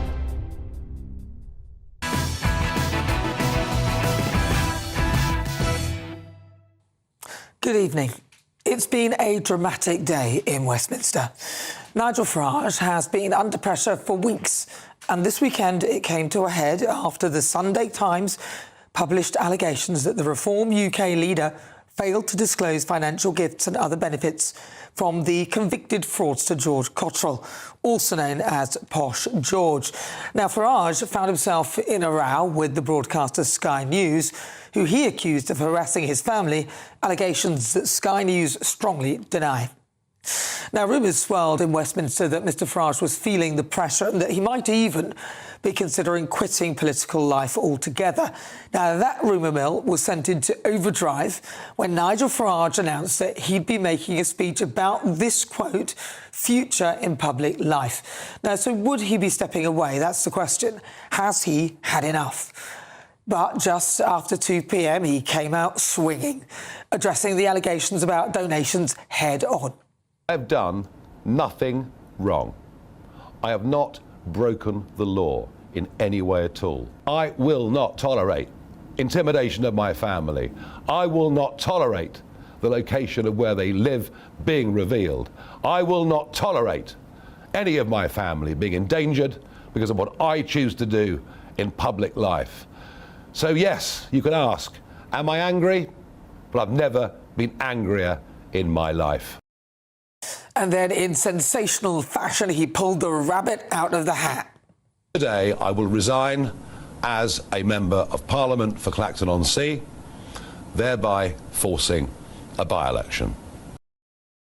He threw down the gauntlet and he's even offered to pay for it, writing on social media that given that we asked for this by-election in the first place, it's only right that we pay for it. So will this by-election put Reform back on track, or will it all end in disaster? Well, I'm joined now by GB News political editor Christopher Hope. Christopher, I sat down at 2 p.m. ready to hear what was going on. I thought, what a one! Nigel can't go. Will he go? But now he said that he's resigned as MP. I don't know, what is he playing at? Well, Nana, great to see you. Exactly, and a great question. I mean, the options were he quits as politics, quits as leader of reform, or quits as an MP, and he chose the final one of those three. I think because he is hungry for the fight. What we can take away tonight from a dramatic day in Parliament is he is going to fight the election. He is staying as Reform UK leader. Now, there was some doubt about that because some people have been saying he's tired or hasn't been around for a while or he's not doing any kind of a lot of journalist-facing moments. He is absolutely fighting. He is furious. He is sick and tired, as he sees it, of the establishment pursuing him and his family, and he's going to try and take them on. And how do you do that? Well, you resign as an MP, you force a by-election. I think he may have overlooked the fact that to have a fight, you need the other parties to fight with you. That didn't happen against David Davis when he resigned in 2008 as the Shadow Home Affairs Secretary and an MP for Holden Price and Howden. He wanted to fight then, David Davis, over what he called Big Brother State, and no one engaged with him. And the same appears to be happening to Nigel Farage. None of the main parties will stand against him. That's Liberal Democrats, Labour, or the Tories. All eyes on the Green Party. They may well fight against him. Don't forget, Zach Polanski is unique amongst the five big parties, national parties in Parliament, as not being an MP. Now, he may want to do this because it would give him a chance to be in the spotlight, taking on Nigel Farage, who the left are obsessed about, taking the fight to him. He may well lose and should lose, probably, with the poll saying Clacton, but it may be something which Zach Polanski may well be tempted to do. So he's what we're looking for at the moment. I want to say the politics don't look great for Labour. We're about to have Andy Burnham imposed on us as Prime Minister a week Monday. He hasn't fought any general election. He hasn't no part in the election manifesto produced by Keir Starmer back in 2024. And yet he's saying Labour won't fight a by-election. That looks frightened of the electorate. I can see why they're doing it politically. I wonder how it looks, though, in the cold light of day amongst voters. Why isn't Labour here? They're imposing a former mayor of Greater Manchester on Brits to be our Prime Minister with no say at all by anyone. Not even the members of the Labour Party will be voting on him to be Prime Minister or Labour leader. That is a problem, and it looks bad for Labour. So Labour are quite pleased tonight, I think. They're painting Nigel Farage as having a battle with probably Count Binface and some other fringe groups, and that makes him look a bit silly, possibly. But equally, I think Labour should be thinking, is it great that we're running away from a by-election with the one candidate we want to depose and get rid of from politics, and that's led by a party led by an MP who has never actually faced the leadership, faced the electorate as leader. That isn't a great look either. Yeah, but a lot of them are saying, I mean, Kemi Badenoch said that she will come back and fight in the real by-election, so the second by-election. I'm presuming she means that once the decision has been made, then there'll be a recall poll and then he'll have to stand again. That's what it sounds like she's saying. Is that what she means by that? That's exactly what she means by that. So what happens next is Nigel Farage will fight the by-election probably in the second week of August if the writ is moved in time. And Reform has asked the Treasury, who control the timetable, to move the writ tomorrow. So it should happen by then, by sometime in August. And then he'll come back to Parliament in September, assuming he wins, and nothing will have changed. The investigations will carry on into the £5 million gift from Christopher Harborne, the cryptocurrency millionaire. Maybe another investigation linked with George Cottrell. We don't know that. And then when that resolves itself, the Parliament will decide whether he's broken the various codes that govern the work of an MP. And then MPs consider that. And then it could be a poll of local people in Clacton. If more than 10% want a recall petition, a recall by-election, that will be ordered, and that could happen by Christmas. And there could be a second by-election. And both these by-elections, Nana, cost you and me as taxpayers £230,000 each. That's £500,000 being spent. Now, Reform was offered to cover the cost of that.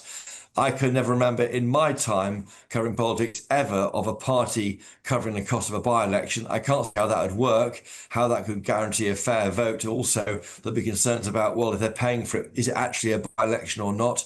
I think that won't be allowed to stand. So we're spending money here, hand over fist, in this battle. But he is absolutely furious. You heard that there. Watch that again. He is furious with the way he's being treated by the establishment parties, by what he calls the establishment media, by people knocking on his doors, asking questions of his family. You could say, though, Nigel Farage could avoid all this if he just offered all information about any donation or money coming towards him in that year before he became an MP. That may deal with it, but of course he would say, why should I? I've done nothing wrong. Well, I guess he can also always pay for the by-election out of that $5 million. Christopher Hope, thank you very much. All right, well, let's get the thoughts of my panel. GB News contributor Will Kingston, Conservative MP Esther McVey, and political commentator Kai Wilshaw. I have to say that when I watched today, I thought, what's going on? Why is he doing this? He's in a good position already. It's almost a waste of time, in my view. What is the benefit? What's the benefit of it? Can anyone see the benefit for this? Yes. I think he's in a very bad predicament. He's got investigations coming his way, one current with the £5 million and one sort of forthcoming. He thought, how am I going to get around this? Because if the Standards Commissioner comes back with a devastating report, if it is voted on by the committee, if the sanctions are big enough, it's a recall vote, then it goes out to an election. And that is probably going to be very likely. So he's thought, I want to get ahead of the curve, and I will then do a by-election in my timing and on my terms. I will rephrase it as the people against the establishment, and I will go. But this is the bit. Most people are thinking, does that stop the investigations? No, it does not. But what it does do, and this is the clever bit in what he's done, he will have then had an election. So when it comes back to the Commissioner and the committee, who are then going to say, yes, we'll have another by-election, it goes out to the public, remember, to say, do they want to recall? And they might just said, blummin' heck, we've just had one. So we've had 2 elections in 2 years. No, we don't. So he is gambling, yes, but it's quite a very logical, well thought through that actually he'll do this election, and actually the recall he won't get when the Commissioner and the MPs does them. Oh, he's a clever old fox, isn't he, Nigel? There's a problem, though, isn't there, though? So, you said that he pulled a rabbit out of the hat.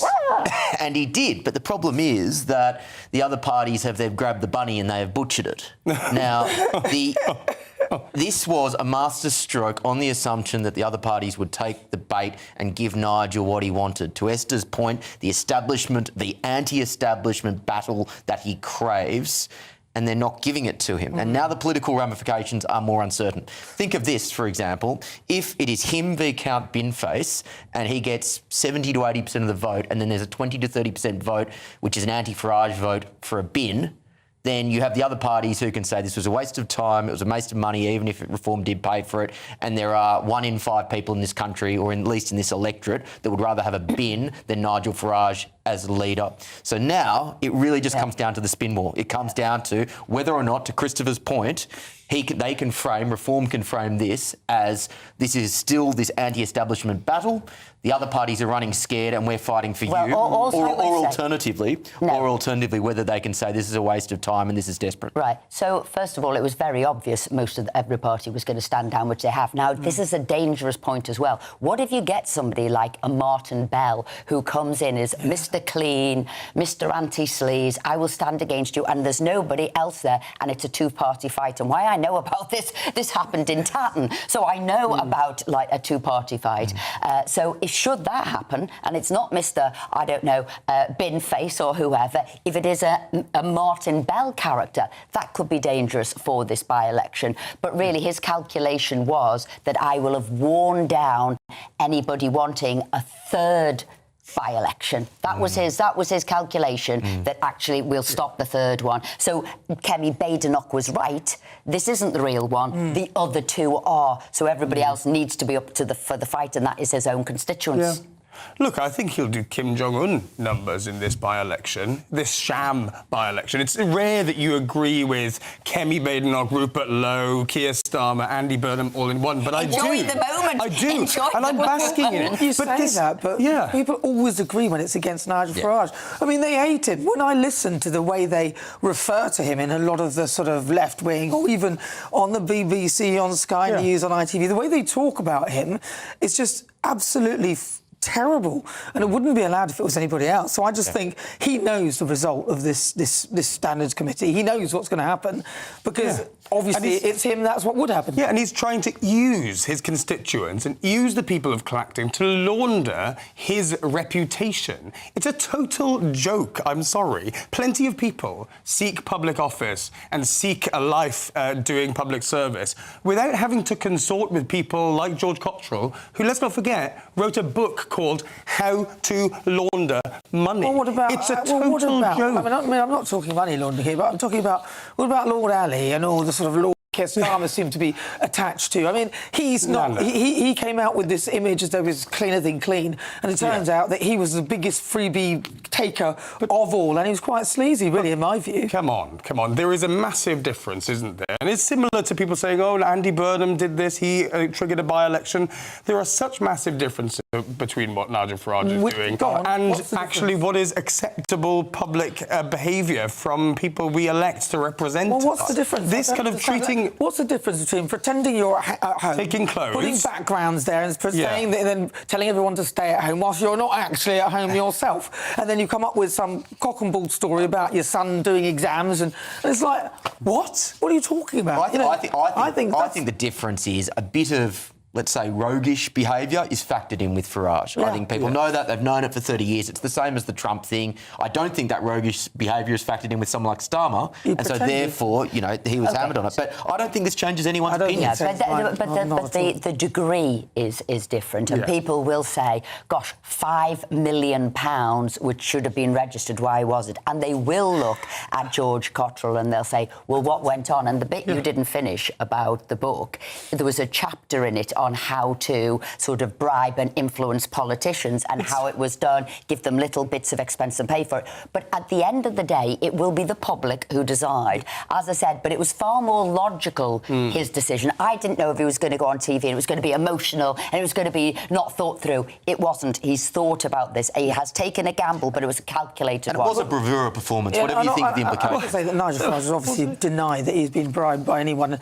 And to be honest, a lot of politicians accept lots of different gifts from lots of different people. I mean, that's what the investigation will look into. That's what the investigation will look into. So it's just sort of like, I don't think people care about that. They just think he needs protection. Nobody wants to protect him. If somebody's giving him $5 million to protect himself, then hey ho, you know, the taxpayer's not paying for it. That's, I think, how a lot of people would see it. And to be honest, I slightly see it like that as well.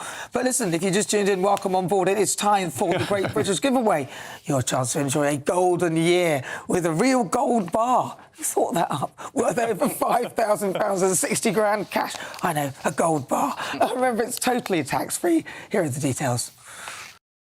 What would you do with £60,000 cash? What would you do with a real gold bar? Well, both have to be won in our Golden Summer celebration. First, there's £60,000 in tax-free cash to bolster your bank account this year. You can spend it on treats, splash out on the family, or just save it for a rainy day. It's entirely up to you. Plus, we'll also give you a fine gold bar worth over £5,000. That's genuine gold that you could gift to a loved one or just lock up in your own personal vault. The gold and the cash really could be yours. For a chance to win £60,000 in tax-free cash and a real gold bar, text GOLD to 63225. One entry costs £2.50 plus one standard network rate message, or text BONUS to 63225. 5 entries cost £5 plus one standard network rate message. Go to gbnews.com/win. Entry start at £2.50. Call 0903 686 3232. Calls cost £2.50 plus your network access charge, or post your name and number to GB22 PO Box 8690 Derby DE1 9TT. UK only. Entrance must be 18 or over. Lines close at 4 p.m. on the 21st of August. This is a network giveaway. Entries will be pulled. Please check the closing time if listening or watching on demand. Good luck.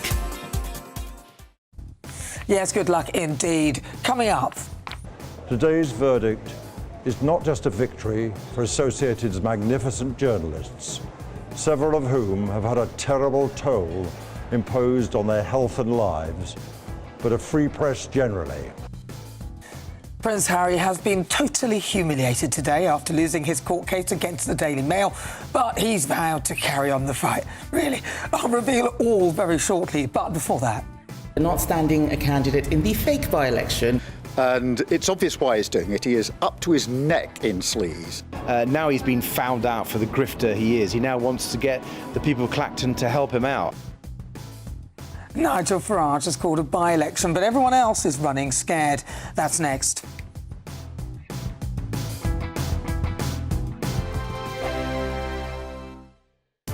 I've been in Westminster for a long time, but I know that though power may be here, its effect on people's lives is across the whole of the country. We may be where rules are made, but it's where they're implemented that matters. Join me, Jacob Rees-Mogg, for forthright and frank discussion on where Britain has come from, where it's going, and where it will end up. That's State of the Nation, Monday to Thursday, 8 to 9 o'clock.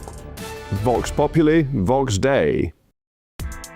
Join me, Nana Akweer, for an informative, interactive news programme with a difference. It's fun. No, he didn't say that, Dave. I'm so surprised. I think there's an element of truth to that. Join me from 3 p.m. every weekend, only on GB News, Britain's news channel. From court mornings to warm family brunches, from football to tennis in the car, in the kitchen. GB News Breakfast is there. With the stories you need and the conversations that matter. Anyway, let's talk business. Well, it has been a historic night in British politics. It's astonishing, isn't it? We're here again. To start your day just right. GB News Breakfast. Every morning from 6 a.m. Only on GB News. Britain's news channel. At GB News, we love to hear from you, our loyal community. So drop us a line at gbnews.com/yoursay. There you can talk to each other and also to the presenters live on air. gbnews.com/yoursay, because GB News is your channel, Britain's news channel. From the school run to the home run, watch a new show for all of Britain. So he can say whatever he wants. A straight talking show where all voices are heard. And, when are we going to stop talking about smashing the gangs and actually do it? With the stories that matter from every part of our country. There's a bit of a crash landing there for your Chancellor. Bold, fearless and standing up for you. That's me, Martin Daubney, 3 p.m. till 6 p.m, weekdays, here only on GB News. The People's Channel, Britain's news channel. Hi, I'm Michelle Dewberry, and my show is your opportunity to cut through all the noise and dive in headfirst to some robust debates. Ideas clash. Situation, isn't it? No, because the failure is you're deliberately avoiding my point. Nothing's held back. And if you think this is the end of it, wait for more. And we do not shy away from the difficult stuff. Sometimes I want to shake people and say, if only you understood. So join me on Jubes & Co. weeknights at 6 p.m, only on GB News, Britain's news channel. Breaking news, live updates, stories that matter. From the heart of the GB newsroom to every corner of Britain, with our team of dedicated journalists across the UK. GB News bulletins are there to deliver the latest news that matters to you. Bulletins on GB News, The People's Channel, Britain's news channel.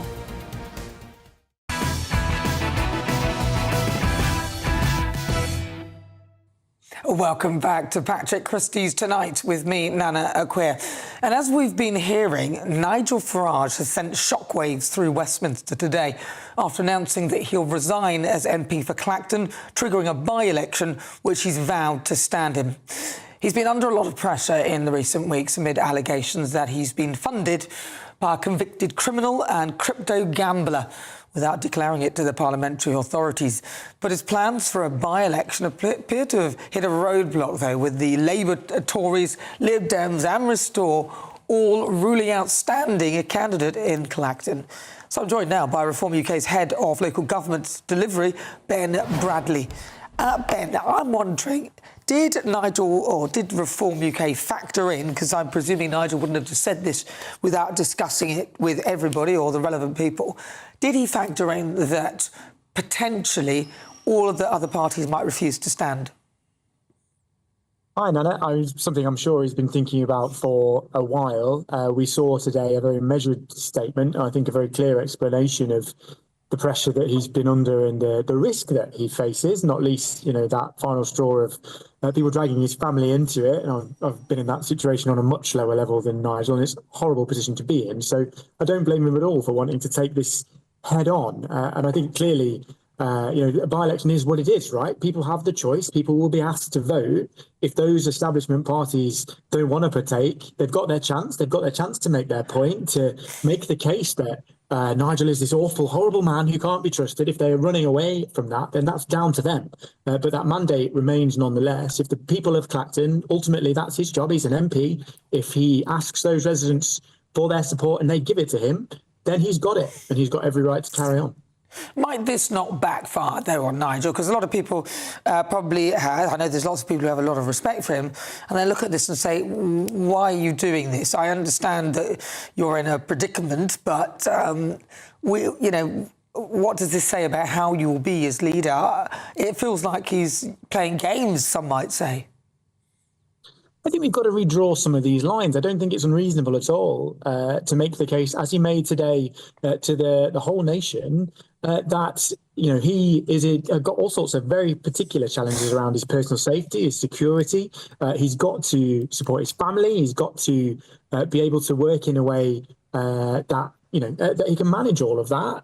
And it's not fair to suggest that he should, put his family, put his safety at risk. To be able to follow rules and restrictions and whatever. Ultimately, the key priority, as he's explained today, is looking after his safety, his family, his daughter, and he's got to take steps to do that. The rules are designed to protect the people in power, right? We know that the establishment is entirely concerned about what Nigel and Reform might do to shake things up, to change things. It's a cosy little club. Lots of people got lots of vested interests in the way things are. Nigel's threatened to shake that up, and lots of people don't like it. We've heard Dominic Cummings say in recent days that the establishment, the government, the civil service will go to any lengths to stop Nigel, and we've seen examples of that. And others, Richard Tice today saying that the NSA have leaked his personal details to The Guardian. Absolute madness of things going on that breach all sorts of rules and regulations on the other side. The NSA, just to interject, Ben, just to interject, Ben, the NSA deny that, by the way. So you say that, but they deny that. Well, this is all very good, and I hear what you're saying, but could Nigel not have waited till after the results of the investigation? Because he may well have been forced, kind of, by a recall petition to have a by-election anyway. So instead of putting the people in Clacton through potential elections twice, could he not have just waited if he's that confident in the outcome? These are political committees, right? And Kemi Badenoch said today he will be found guilty. There will be a by-election. It's no surprise that Nigel doesn't feel he's going to get a fair hearing in these kinds of committees. You've seen it before when Chris Bryant was in charge of this committee in the previous Parliament. The amount of politics that went on around that standards committee, it's a farce. So I don't blame Nigel at all for wanting to take it back to ultimately the people who really matter in this, and that's the British public. They will have a say. The people that chose him to represent them will have a say, and ultimately that is the great power in this country. This is a representative democracy. Nigel represents 90,000 people in Clacton. If they want him to be their MP, then they ultimately are the ones who should decide. Yeah, well, I mean, that's fair enough. Ben Bradley, thank you very much. He's Reform UK's Head of Local Government Delivery. Thank you very much, Ben. All right, well, stay with me because coming up... Today, I will resign as a Member of Parliament for Clacton-on-Sea, thereby forcing a by-election. A dramatic day in Westminster after Nigel Farage resigns and calls a by-election in Clacton. But why are all the other political parties running scared? Why won't they take on Reform? But before that... Today's verdict is not just a victory for Associated's magnificent journalists, several of whom have had a terrible toll imposed on their health and lives, but a free press generally. Prince Harry has been totally humiliated today after losing his court case against the Daily Mail, but he's vowed to carry on the fight. Seriously. I'll reveal all in just a few minutes. Be nice to escape the grey. Clear skies, here we come. Here's our travel insurance. All Clear Travel Insurance sponsors GB News Travel Destinations Forecast. Pretty much wall-to-wall strong sunshine across the Mediterranean for this week. Very hot too in Spain and Portugal. That heat slowly easing. Pretty warm too in the Canaries. Light winds, lots of blue sky for Spain, Portugal, for Mallorca as well, and most of Italy. Small chance of 1 or 2 showers across the east. The odd shower inland across Greece as well. But most of the Greek islands dry and sunny. Plenty more blue sky to come through the rest of this week. Temperatures easing a touch in Spain. All Clear Travel Insurance sponsors GB News Travel Destinations Forecast. Britain deserves a newsroom that puts the facts and your voice first. Well, and that's what you get on GB News. Lively debates, lively conversation. And we're not afraid to hold power to account. And each other. So join me, Andrew Pearce. And me, Miriam Cates, for Britain's Newsroom, weekdays from 9:30 on GB News. Some people enjoy lazy Sunday mornings, but not me. What's the truth of the matter? So that's a very live question. Would you support him if he waters down these plans? Before the spin sets in, I'll be getting to the truth. This is personal. No soft questions, no easy answers. It's one thing if the state has rules in this country. It's another thing whether the police and others actually police them. Setting the agenda and holding those in power to account. You can't really blame her if the system is set up this way. You will not want to miss it, trust me. The Camilla Tominey Show, Sundays from 9:30, only on GB News. Join me, Nana Akwe, for an informative, interactive news programme with a difference. It's fun. No, he didn't say that, Dave. I'm so surprised. I think there's an element of truth to that. Join me from 3 p.m. every weekend, only on GB News, Britain's news channel. Breaking news, live updates, stories that matter. From the heart of the GB newsroom to every corner of Britain. With our team of dedicated journalists across the UK. GB News bulletins are there to deliver the latest news that matters to you. Bulletins on GB News, the People's Channel, Britain's news channel. At GB News, we love to hear from you, our loyal community. So drop us a line at gbnews.com/yoursay. There you can talk to each other and also to the presenters live on air. gbnews.com/yoursay, because GB News is your channel, Britain's news channel. Westminster's full of talk, but out here, it's the real world. Am I allowed to talk now? No, that's it. This is where it matters, real people and real lives. That's what politics is all about. The fact that Trump made a good start, no. Straight answers, no spin, and just a couple of pints. How many fingers have I got up? About 10. So join me for Lee Anderson's Real World every Friday at 7 p.m. only on GB News. The People's Channel, Britain's news channel. From the school run to the home run, watch a new show for all of Britain. So he can say whatever he wants. A straight talking show where all voices are heard.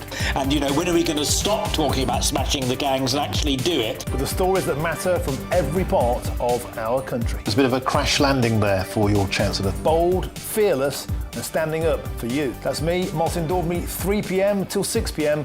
weekdays here only on GB News. The People's Channel, Britain's news channel.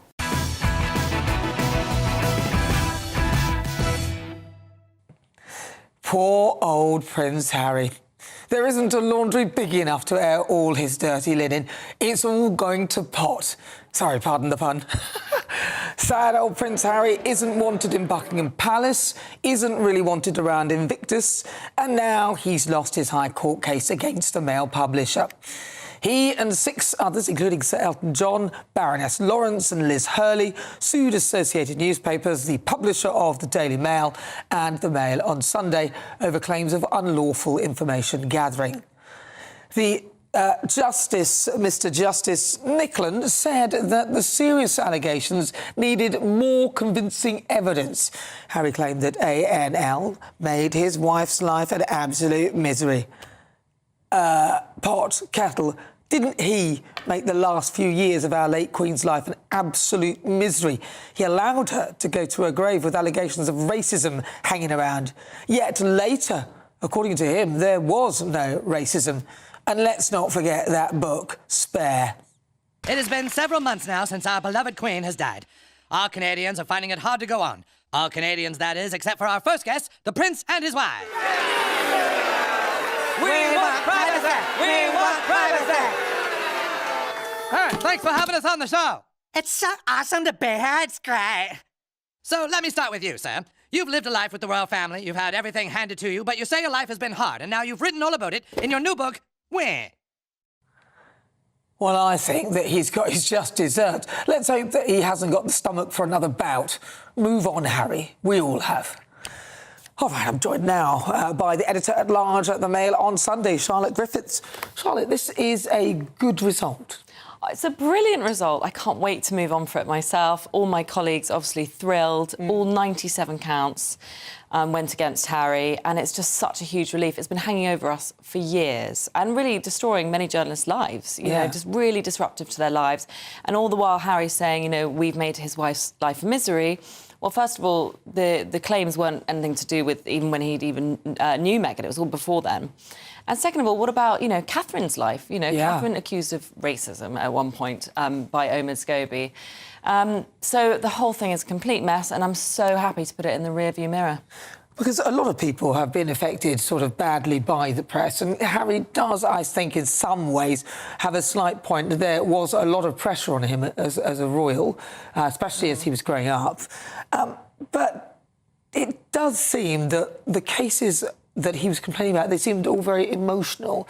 But again, the judge said there wasn't really any substance, and that was the problem. Yeah, there was no evidence, no substance. His whole case was based on the fact that his friendship circle wasn't leaky. And, you know, they were about... I think the latest ones were 2011, 2012. Well, back then he was in his 20s, and he was leaky. I mean, I was there. He was, as we all know, he was a wild child. Yep. He went to Las Vegas and played strip billiards with strangers who took pictures of him. Yeah, dressed up as a Nazi. Dressed up as a Nazi. Yep. He was pretty much out of control. He admits this in Spare. He says he was out of control. What, and then he's surprised that secrets come out?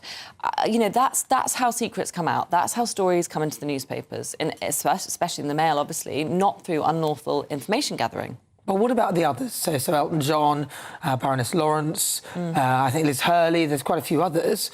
Yeah. What about them? Well, the judge was very damning about Liz Hurley's day in court. You know, she fell apart crying. She didn't seem to know why she was there. She even said, "I don't know why I'm here." God.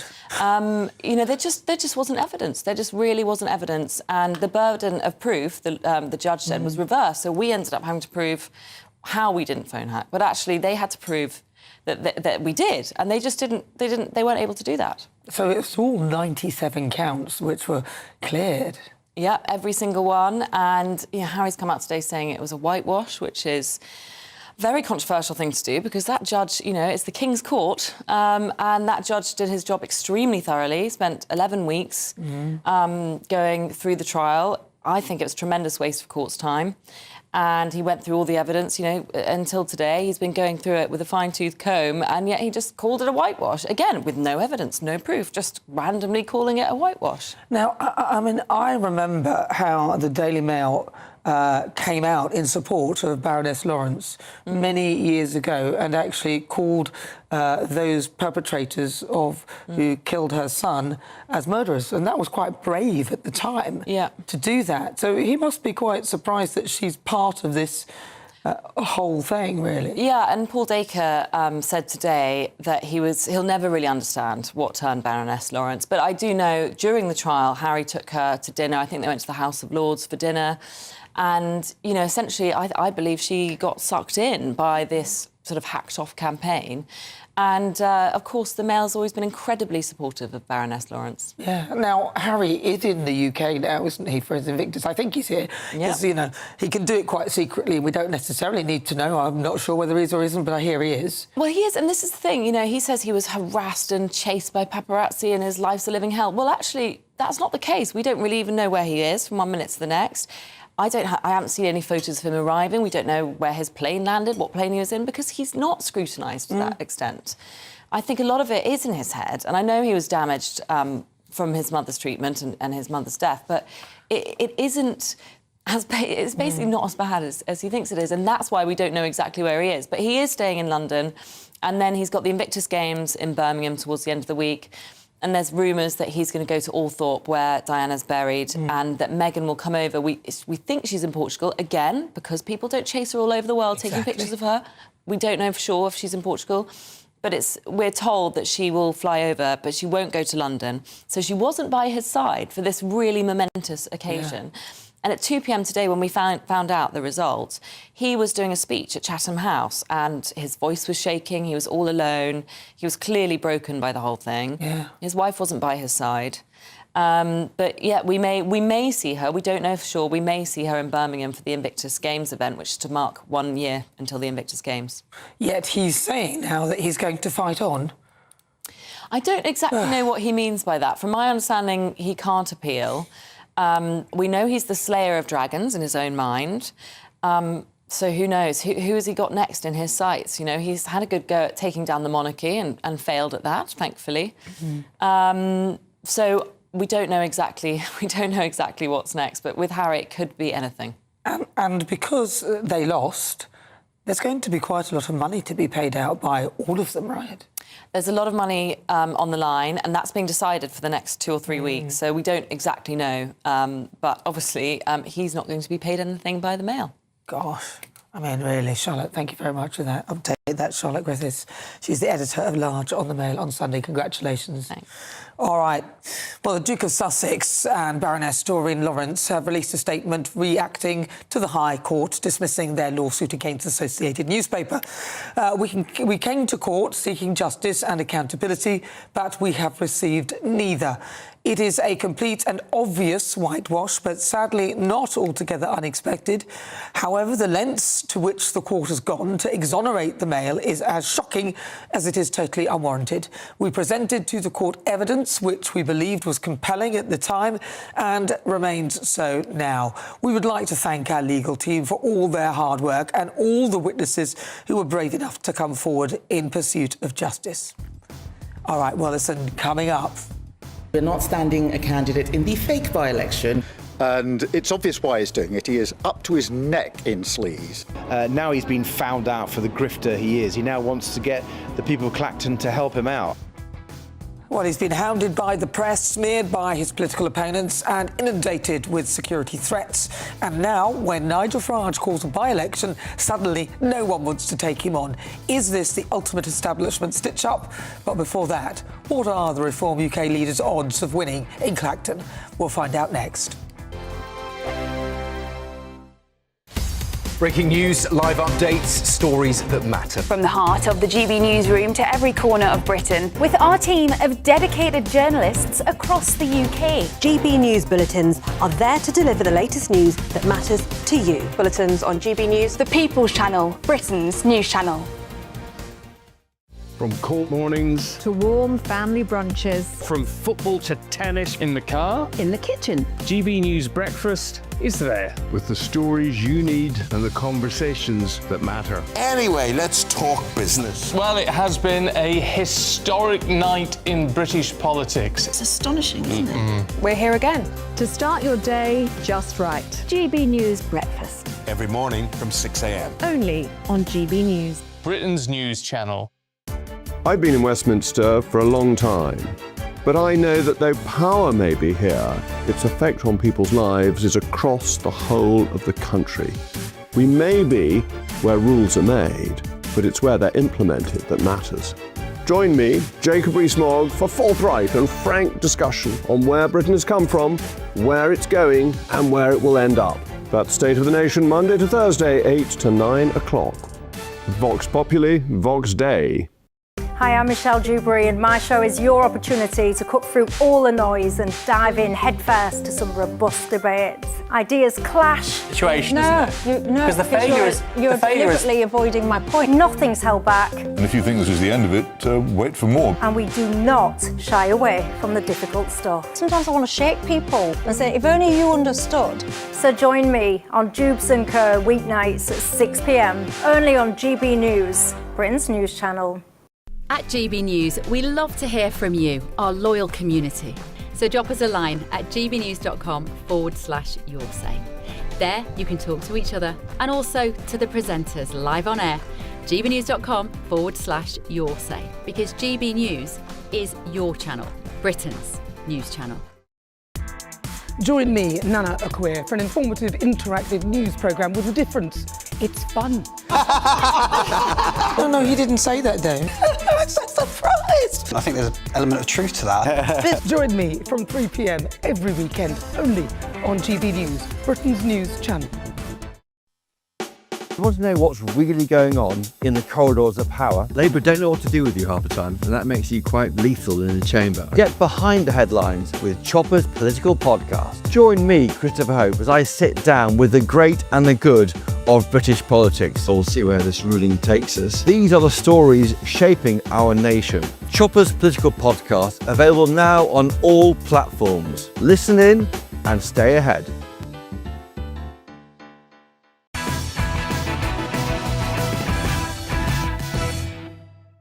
Good evening. Now, as we've been hearing tonight, Nigel Farage has sensationally resigned as MP for Clacton, forcing a by-election in the seat that he only won 2 years ago amid allegations of undeclared financial gifts. In a speech today, he claimed that Reform UK was under attack. Also pretty upset with the behaviour of this Labour government. They began in 2025 and then tried again into 2026 to cancel elections for taxpayers, and to do so on a vast and epic scale, albeit with the connivance of the Conservative Party. Why? Well, of course, fear of reform. Over the last year, some big donors have been attracted to us. Extraordinary. These are men who've gone off as entrepreneurs around the world and succeeded. The sort of people we used to admire over centuries. Now government ministers refer to them in Parliament as malign actors. And so they keep changing all the rules again and again just to stop reform. Yeah, I'd almost forgotten about that, actually, when they tried to cancel elections. But could the decision to call a by-election be an attempt to get his party back on track? The latest voting intention polling suggests that Reform's lead has been narrowing lately, with Labour under an incoming Andy Burnham beginning to close the gap. Well, joining me now is Senior Associate at More in Common, Chris Anus. Chris, welcome to the programme. Could this be a potential way of building the popularity of Reform UK back up? Because it does seem that Andy Burnham seems a little bit more popular than Keir Starmer, and the gap is closing. Yeah, thank you for having me on. You're right that Andy Burnham's a bit more popular than Keir Starmer. So certainly, as it looks likely, when he does enter number 10, there is opportunity for him to have a sort of fresh hearing in a way that Keir Starmer has long lost the chance of doing so. Answering your question specifically about whether this might help Reform, restore their lead and to keep growing it again, I'm not so sure, because the reason why people voted for Nigel Farage and voted for Reform was because they wanted change from the chaos, the incompetency, and the perceived corruption of politicians themselves. And Nigel Farage, as your clip showed, will of course use this opportunity to defend and make his case to the public and the media about his donations. But drawing attention to them is probably not the way to sort of position yourself as different to the politicians who many Britons see as in it for themselves. And I think that's the real risk for Farage from this whole debate and increased focus is how does he avoid being seen as just another politician who's out in it for themselves, at least in the public's eyes. Do you think he's positioned himself as that? I'd say he's probably positioned himself as somebody who's actually going to do something about the boats and things that people really are concerned about, which a lot of people watching and listening to this are sick and tired of self-serving politicians who say one thing and then do another. The one thing about Nigel Farage that no one can really deny is that he has courage in his convictions. So if he says that he wants to stop the boats, he actually means it. Well, that's what many of the Reform voters think. And it's really important for Farage that he can sort of focus on those strengths. And we actually have done some polling over the weekend. And we found, as a baseline, 2/3 of Britons think that politicians are just in it for themselves. So, overwhelmingly people just think, politicians are sort of self-serving and self-interested. And the worry for Farage is that, as you said, he's made a career of showing and telling people he's not a part of the political establishment. And the risk is that, certainly among those most opposed to him, of course, but increasingly among those sorts of voters wavering about whether they should vote Reform or not, they see him as just more of the same. And I think the question for Farage and the question for reform is, as you said, is how can they get back talking about the issues that people care about and the voters care about, which is the small boats, which is the cost of living, and which is immigration, particularly for reform voters. And I think the risk and the need for Farage and his party is to sort of, try and nip this in the bud, and for at least, otherwise he, has a risk of being seen as just another continuity prime minister or continuity politician. That could ever happen. I don't think anyone thinks he's a continuity candidate at all. And I think the fact that the political establishment have turned their noses at him and won't join in with what they're calling something nonsense and not the real by-election, does that not help him in a way? Is he not going to have a sort of Trumpian effect where everyone sort of likes him even more? Well, when we polled it over the weekend, we asked the public whether Nigel Farage was more corrupt than other politicians, about the same or less corrupt than other politicians. And we actually found Britain split basically in each way. So 1/3 say he's more corrupt, 1/3 say he's about the same, and 1/3 say he's less corrupt. So unfortunately, continued stories of this donations and they're not going to help, are they? They're not going to help. They're not going to help. All right, Chris, I do have to leave it there. Good to talk to you. He's the senior associate at More in Common. Right, coming up. We're not standing a candidate in the fake by-election. And it's obvious why he's doing it. He is up to his neck in sleaze. Now he's been found out for the grifter he is. He now wants to get the people of Clacton to help him out. Yes, he's been hounded by pretty much everyone, but now Nigel Farage calls a by-election. Stay tuned. Expect warm spells with the odd rude interruption. Boxed Boilers sponsors the weather on GB News. Good evening. Welcome to your latest weather update from the Met Office here on GB News. Tomorrow, another hot and sunny day across the south as the heat wave continues, and the heat is spreading north. The sun is very strong. UV levels going to be very high tomorrow. Pollen will be high in places also. Been a bit of rain around today in western Scotland. Still some outbreaks of rain going here. Quite cloudy and on the coolish side across much of northern Britain compared to the heat across the south. As we go through the night, that cloud will continue to break up more across northeast England and eastern Scotland. Largely clear skies across the south, and the heat sticking, particularly in the southeast. In London, we may not dip below 18 or 19 Celsius.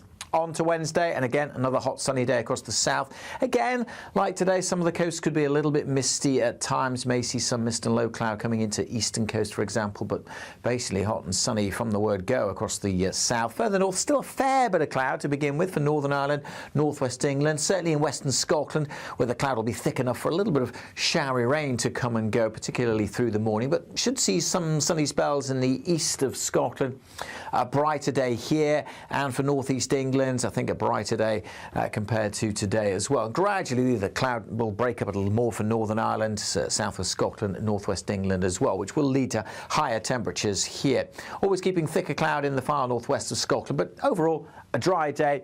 And as I said, that heat wafting northwards, so temperatures a little bit higher in Scotland, Northern Ireland and Northern England, and again in the south, we will see those values into the low 30s, 33, 34 is just about possible. Thursday, well, it's a very similar day. Again, a bit more cloud in western Scotland, perhaps for Northern Ireland, the odd shower across the Outer Hebrides, but most places dry, many places seeing plenty of hazy sunshine and, if anything, a little bit hotter with temperatures more widely into the mid or high 20s across the north, and in the south again, potentially into the mid 30s in places.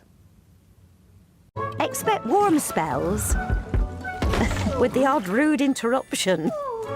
Boxed Boilers sponsors the weather on GB News. From cold mornings to warm family brunches. From football to tennis. In the car. In the kitchen. GB News Breakfast is there. with the stories you need and the conversations that matter. Anyway, let's talk business. Well, it has been a historic night in British politics. It's astonishing, isn't it? We're here again to start your day just right. GB News Breakfast. Every morning from 6 a.m. Only on GB News. Britain's news channel. Hi, I'm Michelle Dewberry, and my show is your opportunity to cut through all the noise and dive in headfirst to some robust debates. Ideas clash. Situation, isn't it? No, because the failure is you're deliberately avoiding my point. Nothing's held back, And if you think this is the end of it, wait for more. and we do not shy away from the difficult stuff. Sometimes I want to shake people and say, if only you understood. So join me on Jubes & Co weeknights at 6 p.m, only on GB News, Britain's news channel. Join me, Nana Akwe, for an informative, interactive news programme with a difference. It's fun. No, he didn't say that, Dave. I'm so surprised. I think there's an element of truth to that. Join me from 3 p.m. every weekend, only on GB News, Britain's news channel. At GB News, we love to hear from you, our loyal community. So drop us a line at gbnews.com/yoursay. There you can talk to each other and also to the presenters live on air. gbnews.com/yoursay, because GB News is your channel, Britain's news channel. Some people enjoy lazy Sunday mornings, but not me. What's the truth of the matter? So that's a very live question. Would you support him if he waters down these plans? Before the spin sets in, I'll be getting to the truth. This is personal. No soft questions, no easy answers. It's one thing if the state has rules in this country. It's another thing whether the police and others actually police them. Setting the agenda and holding those in power to account. You can't really blame her if the system is set up this way. You will not want to miss it, trust me. The Camilla Tominey Show, Sundays from 9:30, only on GB News. From the school run to the home run, watch a new show for all of Britain. He can say whatever he wants. A straight talking show where all voices are heard. And, when are we going to stop talking about smashing the gangs and actually do it? With the stories that matter from every part of our country. There's a bit of a crash landing there for your Chancellor. Bold, fearless and standing up for you. That's me, Martin Daubney, 3 p.m. till 6 p.m, weekdays, here only on GB News. The People's Channel, Britain's news channel. I'm Tom Harwood. This is GB News, Britain's news channel.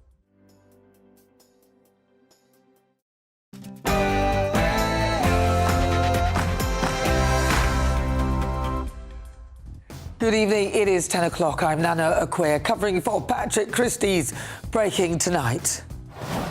Today, I will resign as a Member of Parliament for Clacton-on-Sea, thereby forcing a by-election. Nigel Farage sends shockwaves through Westminster by resigning and triggering a by-election in Clacton. I have not broken the law in any way at all. I will not tolerate intimidation of my family. So yes, you can ask, am I angry? But I've never been angrier in my life. He came out fighting, but We're not standing a candidate in the fake by-election. And it's obvious why he's doing it. He is up to his neck in sleaze. Now he's been found out for the grifter he is. He now wants to get the people of Clacton to help him out. nobody else has the balls to take him on. Also tonight, I'll be joined by a sex abuse survivor who says that the Prime Minister betrayed her when he looked her in the eyes and promised to put victims first. I'll have all of tomorrow's newspaper front pages and breaking news on the front page of the Financial Times. Farage gambit falls flat after rivals refuse to contest fake by-election. On my panel tonight, Conservative MP Esther McVeigh, GB News contributor Will Kingston and political commentator Guy Wilshaw. Your Tuesday night starts here.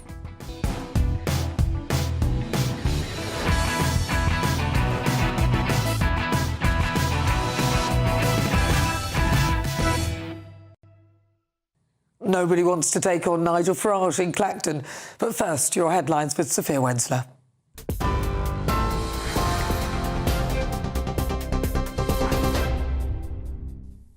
Nana, thank you and good evening. Your headlines at 1 minute past 10. Reform UK leader Nigel Farage has announced he will quit as an MP for Clacton, triggering a by-election which he has vowed to fight in.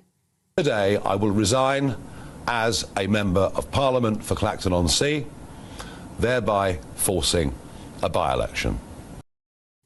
Mr Farage revealed the news during a statement about the future of his public life following scrutiny over financial support given to him. The Reform UK leader said he has not broken the law in any way at all, adding he had not misused public money. However, the plan appears to have backfired after Labour, the Conservatives, the Liberal Democrats and Restore Britain all confirmed they would not be standing in the by-election. Prince Harry has said the High Court verdict is a complete and obvious whitewash, but sadly not altogether unexpected after he lost his privacy case against the Daily Mail. The Duke of Sussex and 6 other defendants, including Sir Elton John and Baroness Lawrence, had sued Associated Newspapers Limited for unlawful information gathering, but the High Court has today dismissed the claims. Associated Newspapers called it an overwhelming victory and a magnificent vindication of the Daily Mail's journalism. It comes as Prince Harry is back in the UK, taking part in Invictus Games events over the next 5 days. Sir Keir Starmer told his Norwegian counterpart England only win the World Cup under Labour governments ahead of their country's quarter-final clash. The Prime Minister joined Jonas Gahr Store in the gardens of the British ambassador's residence in Ankara following a meeting at the annual NATO summit. The two men both wore the football shirts of their respective countries during the meet. Elsewhere at the summit, US President Donald Trump has renewed his calls for the US to take control of Greenland and warned he could pull all American troops out of Europe as he arrived for the meeting of NATO leaders. It comes as the Trump administration has continued to push for its NATO allies, including the UK, to boost their defence spending. A French appeals court has cleared the way for Marine Le Pen to run in the 2027 presidential election, but with an electronic tag. It comes after she was found guilty of misusing public funds. A fine of over £74,000 is confirmed and 3 years of imprisonment, with 2 suspended and 1 year with an electronic bracelet. The Ukrainian woman suspected of being behind the bomb attack in Monaco has been found dead near Kyiv after being shot, according to local media. The body of 39-year-old Anastasia Berezovska was reportedly discovered around 11 o'clock last night. There was no immediate official confirmation from the authorities. She's suspected of leaving a package in the entrance hall of an apartment building on June the 29th around 9 p.m. local time before fleeing the scene on foot and then driving to Germany. A Ukrainian millionaire, his partner and his son were all seriously injured in the attack. Those are the latest GB News headlines. I'll have more for you in an hour. You can now watch GB News live across the United States of America and the world on Truth Plus. Scan the QR code to find out more or visit gbnews.com/truth.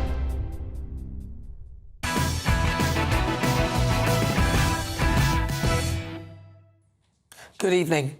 After weeks of speculation about his political future amid allegations about undeclared financial gifts, today, Nigel Farage came out fighting.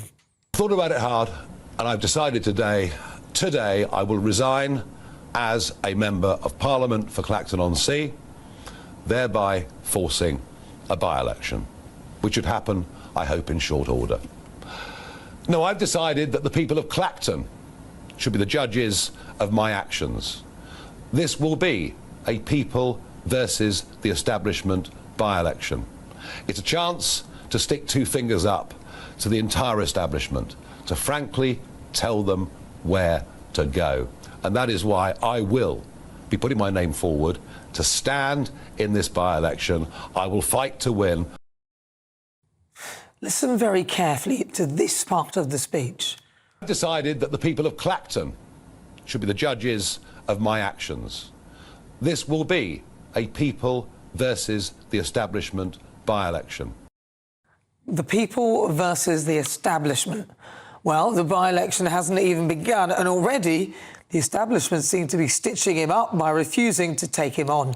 Restore's Rupert Lowe was first out of the blocks, writing on social media, Restore Britain will stand in Clacton in the by-election, the second one held later this year when the investigations into Farage's finances conclude, as we all suspect they will. We are not going to participate in a reform-sponsored media circus over the summer months that is designed to puff up Farage's ego and deflect away from wholly fair questions over why he has concealed such vast and irregular financial donations.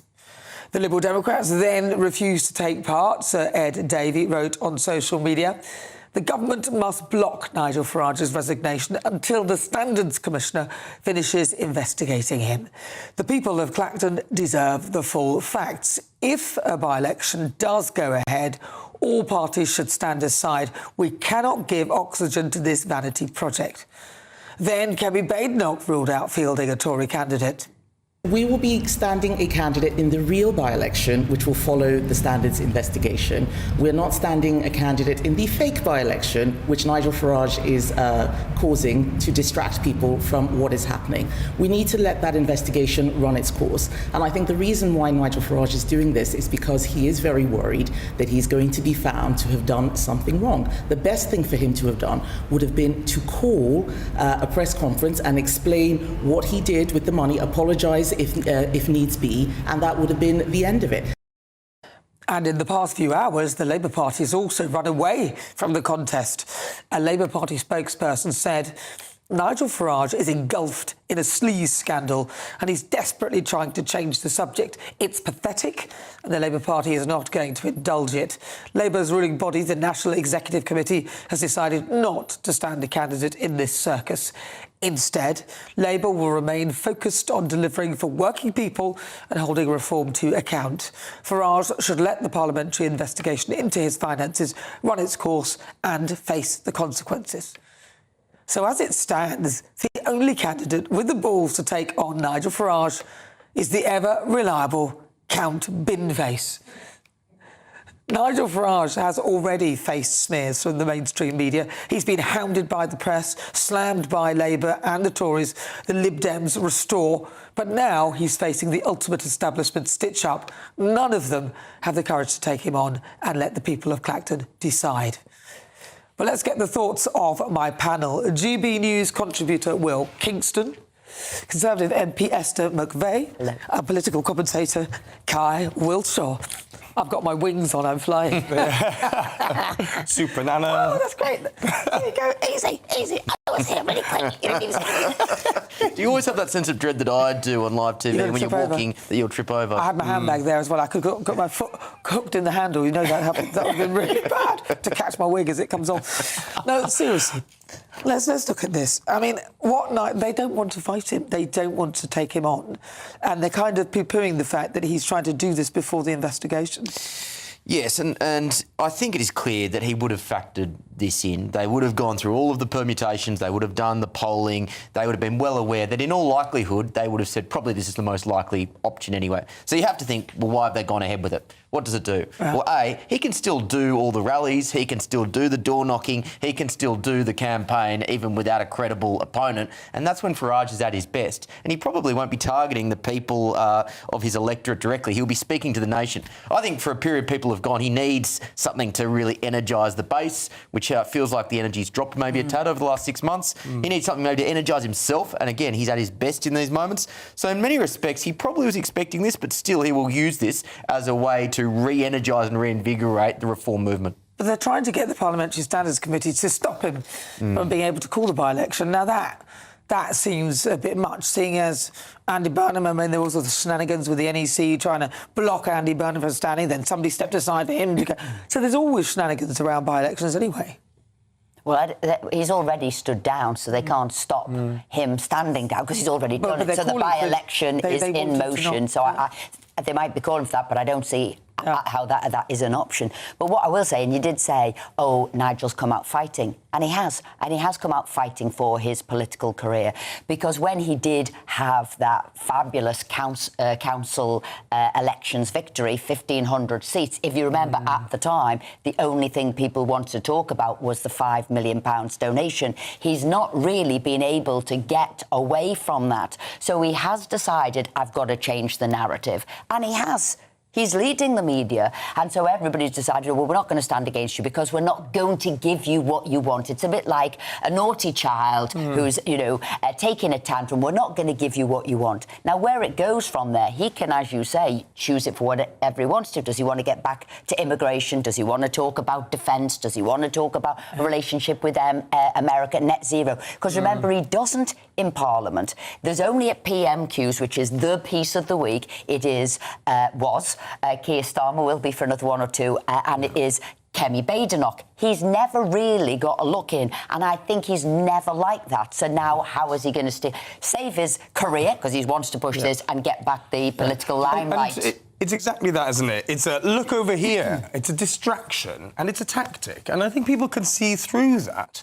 The fact that he's being held account for the consequences of his own actions, that's why everybody's standing aside or saying that the by-election should at least happen when this investigation has taken place. Because this is what happens in politics. It's exactly right that he should face the amount of scrutiny that he's facing, given that, as he said in that speech, they've led the last 350 or so opinion polls. He is Prime Minister in waiting. So this is all, frankly, a distraction from Andy Burnham, trying to make himself out that he's not the establishment, because, as we know, many people who are going to restore, many of his voters, say that he is becoming the establishment, that he is becoming like the Uni Party. So it's very clever, isn't it? But it's all tactics, and I don't like the fact that he tries to use politics just as a sort of as a game. Does it? Yeah, but there's levels. There's levels, Nana. There's levels.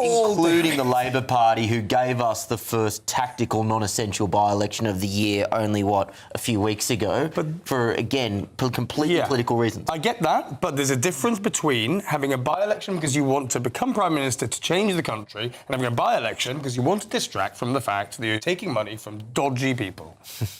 Well, he's got ahead of the curve. He's going to say, we're going to do the by-election on my terms. I'm going to do it, not it be foisted upon me by the Commissioner, by the committee, who's also going to do it with a devastating report. He's saying, let's go to the people, let them decide.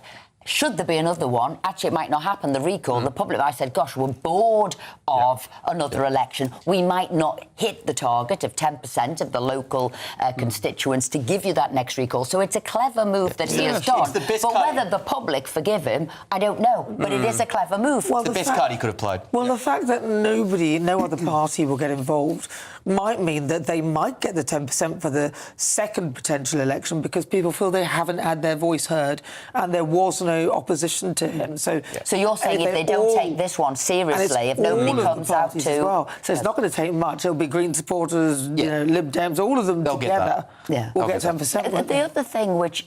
It was a clever move again, and I think it'll be popular, is Farage coming out and saying, I will pay the $250,000 for this election. However, look at it in another way. It's unattractive to think that somebody is paying for their general election. It'll be interesting for their election. Sorry, it'll be interesting to see how the public perceive that. Is he allowed to do that even? Because it's almost like a kind of a... It feels like a sort of bribe. I'm going to pay for it. So, and that doesn't look good. I think that's a slight flaw in the game, and then it also draws your attention back to the $5 million as well. Because you're thinking you're going to take it out. How have you got the money to pay for it? That's what I don't understand about some of this by-elections. Even if everybody ran, by-elections are the most high-interest elections you can face, right? And the obvious question in everybody's minds is, why is this happening? We elected you 2 years ago, and the answer is, because I got a £5 million bung and the media's angry about it. No, that's not. That's the answer, Nana. No, but that's not quite right. He wants to say that he hasn't done anything wrong. He wants to. Sure. Nobody said that he's not done anything illegal, has he? But so far, it's just his word, isn't it? He hasn't done anything illegal. No, that's what he says. But what he's done, hasn't he? We're all talking about him. I mean, the man is good at creating a circus, getting the agenda back to him, whereas he hadn't. He disappeared, bit of a dip in the polls. So in that regard, he's doing this very, very well. But the question, I suppose, he's betting that any publicity is good publicity. I don't think that's a good bet. I think if you draw attention to the negatives of Nigel Farage, and there are many, and many people don't like him because of that, I think more people will go off him. I'll tell you what he learned today. He learned a lesson from Andy Burnham. I won't take questions. Yeah. Now, Andy, but I actually thought that was terrible that he should have said, and here's a big announcement of what he's going to do as Prime Minister. Oh, I'm not taking any questions. I do hope that isn't a new tactic of all politicians now. Listen to what I have to say, but no, I won't face any scrutiny. Esther, has Kemi made the right decision here? What, not standing? Yes, I do think so, yes. Because, I mean, equally, she's differentiating herself, saying, look, I'm the serious politician. Andy Burnham's come in and we think now flippity-jip, don't we? We think not serious, not whatever. She's saying I'm serious, and she said, you know what, there's other things to be talking about. There is the defence, there's benefits, there's other things we should be doing. Oh, and by the way, we should not have this distraction. So I do think she's done a move. Funny how they want to be talking about those things now, but before they were talking about anything else. It's just quite annoying, really. Well, she's always talked about welfare and warfare. She has. Good. Yeah, and I think she's cut quite a common sense figure in the last few weeks. Yeah. Everything I see Kemi Badenoch come out with, I think, fair play. Yeah, I agree. Are you going to come out as a Tory? Are you coming out live on TV? That's not the kind of coming out I'm doing, Esther. You know that. But look, I mean, when you have a circus like this, and you know, I'm from the left. I like Andy Burnham, but some people saw that as politicking and the worst kind of politics, and people will see this and Farage playing a game with the electorate, and Kemi's trying to mow that middle ground of saying, you know what, I'm just a common sense politician. I'll say it how it is. I won't be hypocritical. I will just focus on the right things, and I think she is towing that line. She's doing about as well as she can with an almost impossible job. Yes. The problem for her isn't her performance. The problem is, and Esther, I don't include you in this, is the 1/3 of the party that should be in the Lib Dems that destroyed the last 14 years. So asking another question, do you think Nigel Farage now has played this badly, and actually it will be the time, if the public can forgive the Conservative Party, it actually could help Kemi move forward? Is that a no or a yes? No, I still think he's played this as well as he could play it. But to my earlier point, it now comes down to the spin war that will follow. It will be who can win the communications as to whether or not this is the great re-energising moment for reform, or this is a waste of all of our time. How are his other MPs taking this? I mean, I saw him with Richard Tice, but all the others must be hoping now, Robert Jenrick, Suella Braverman, whoever, it's my chance to be leader. How are they? Are they going to take part in this by-election? How are they going to view it? What do they think? Because I haven't seen them. No. We might see them tomorrow. Are you sure Robert Jenrick's not there thinking it's my time to shine? No. They are still very aware that reform and Nigel Farage are intrinsically linked. And it will always be the case for as long as he is in political life. I don't think it's going to make So he's got to survive then. What you're saying, if reform can only exist with Nigel, what you're saying is he's got to survive and do well. I'm not quite saying that, but I'm saying the brands are linked, and there is no serious challenge to him for as long as he's on the scene. Yeah, I don't think... And maybe he's done that to make sure there isn't a challenge. I don't think there will be any change to this. I think that people, if you vote for Nigel Farage, you vote for Nigel Farage. I don't think there's much he can do to make you change your mind, because there are reasons why people are voting for him, and I don't think... Well, is he asserting his authority again on everybody? I don't think the other parties are addressing the issues that are concerning people, and I think that's the real issue. But right now, it's time for the Great British Giveaway, and your chance to end a golden year with a real gold bar worth over £5,000 and £60,000 in tax-free cash. Here are the details.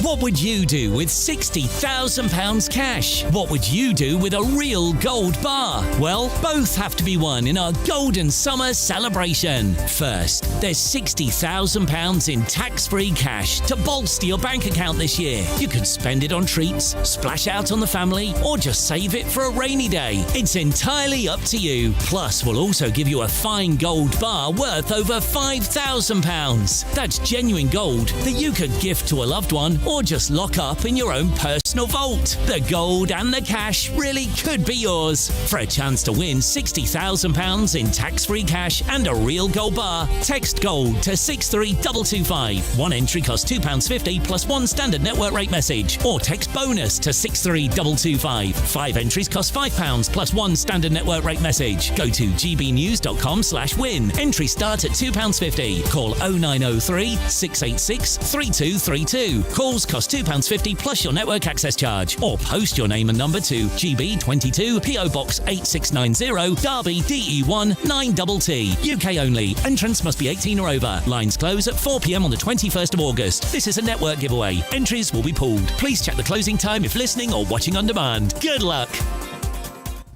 Good luck indeed. Right, coming up, all of tomorrow's newspaper front pages and breaking on the front page of The Sun, Harry canned. Prince Harry humiliated as he loses £50 million hacking case. Oh dear. But before that, I'll be joined by a sex abuse survivor who says that the Prime Minister betrayed her when he looked her in the eyes and promised to put victims first. You won't want to miss what she has to say. Do not go anywhere.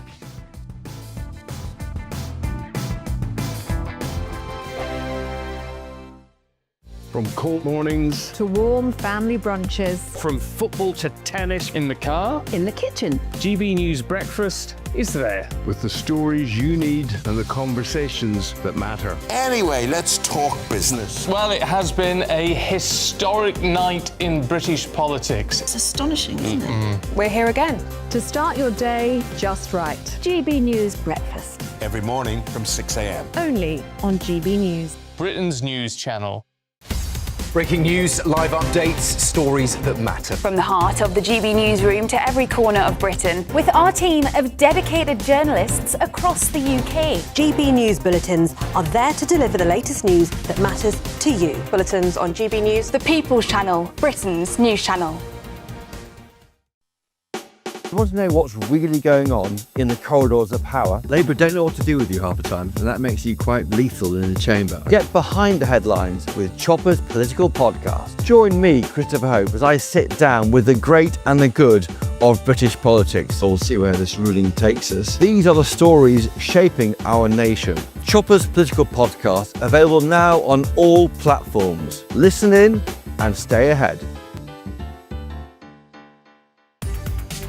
From the school run to the home run, watch a new show for all of Britain. So he can say whatever he wants. A straight talking show where all voices are heard.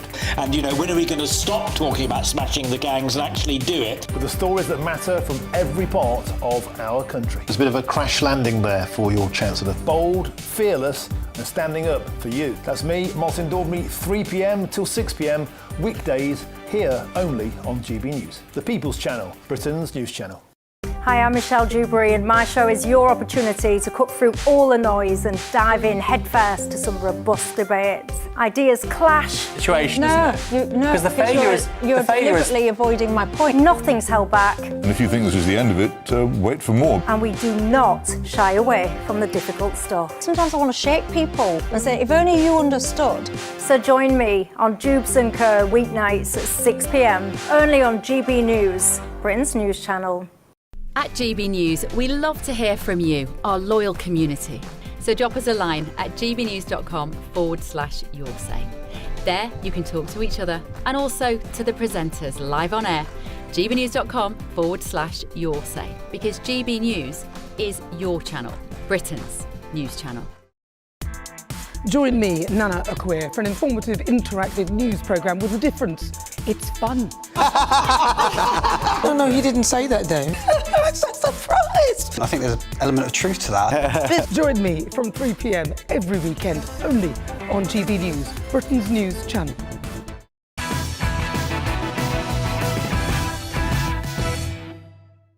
Welcome back to Patrick Christys. Tonight with me, Nana Akweer. Right, so let's take a look at the front page of The Sun.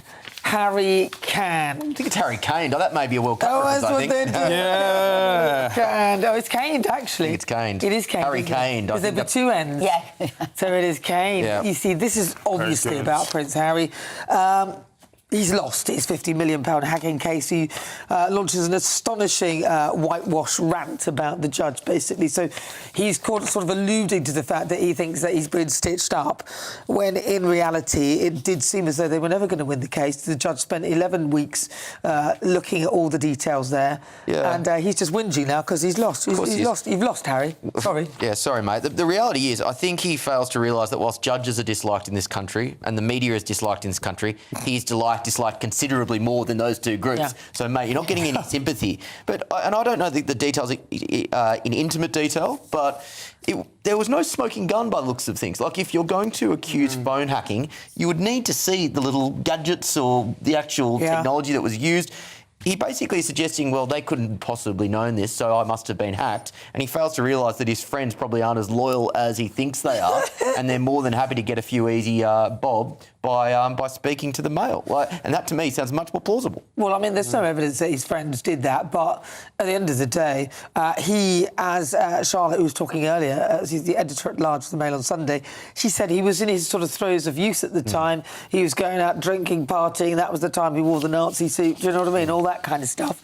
And, well, he wasn't really very secretive about things, so it's very difficult. I look at him here and I think, gosh, he's lost his way and he's directionless. I think you need a job, you need a purpose. It was as if he took this on behalf of his mother, and then he's gone into it. And then I think, but what else do you do with your day, Harry? So you're not working, you're not a royal anymore, you don't seem to have a job. And this has become his mission in life. And then he goes on to the next one, goes on to the next one, whether it was right or not, whether he had the evidence or not. And it seems, obviously, with the Mail, he did not. And then I think to myself, £50 million you are sharing with what? Sir Elton John, his husband David Furnish, Liz Hurley, Sadie Frost and Baroness Doreen Lawrence. And I think to myself, that's all of them. That is a heck of a lot of money. Yeah. I think that's a heck of a lot of jars of jam that Meghan's got to get making.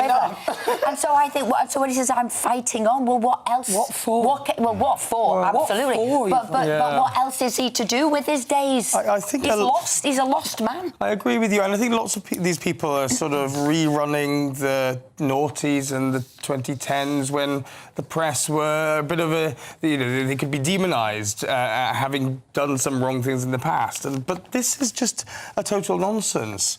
And I think what's really worrying for me, and this is part of a wider trend, isn't it? Something that we've seen with Nigel Farage, something that the Labour Party, by the way, some figures in the Labour Party have been doing recently, which is to try and tarnish the entire press as sort of hounds baying for blood, when in fact they're doing their job. You know, Nigel Farage sort of saying that this is a left-wing stitch-up when the Sunday Times, not a left-wing propaganda machine, has been covering his various scandals.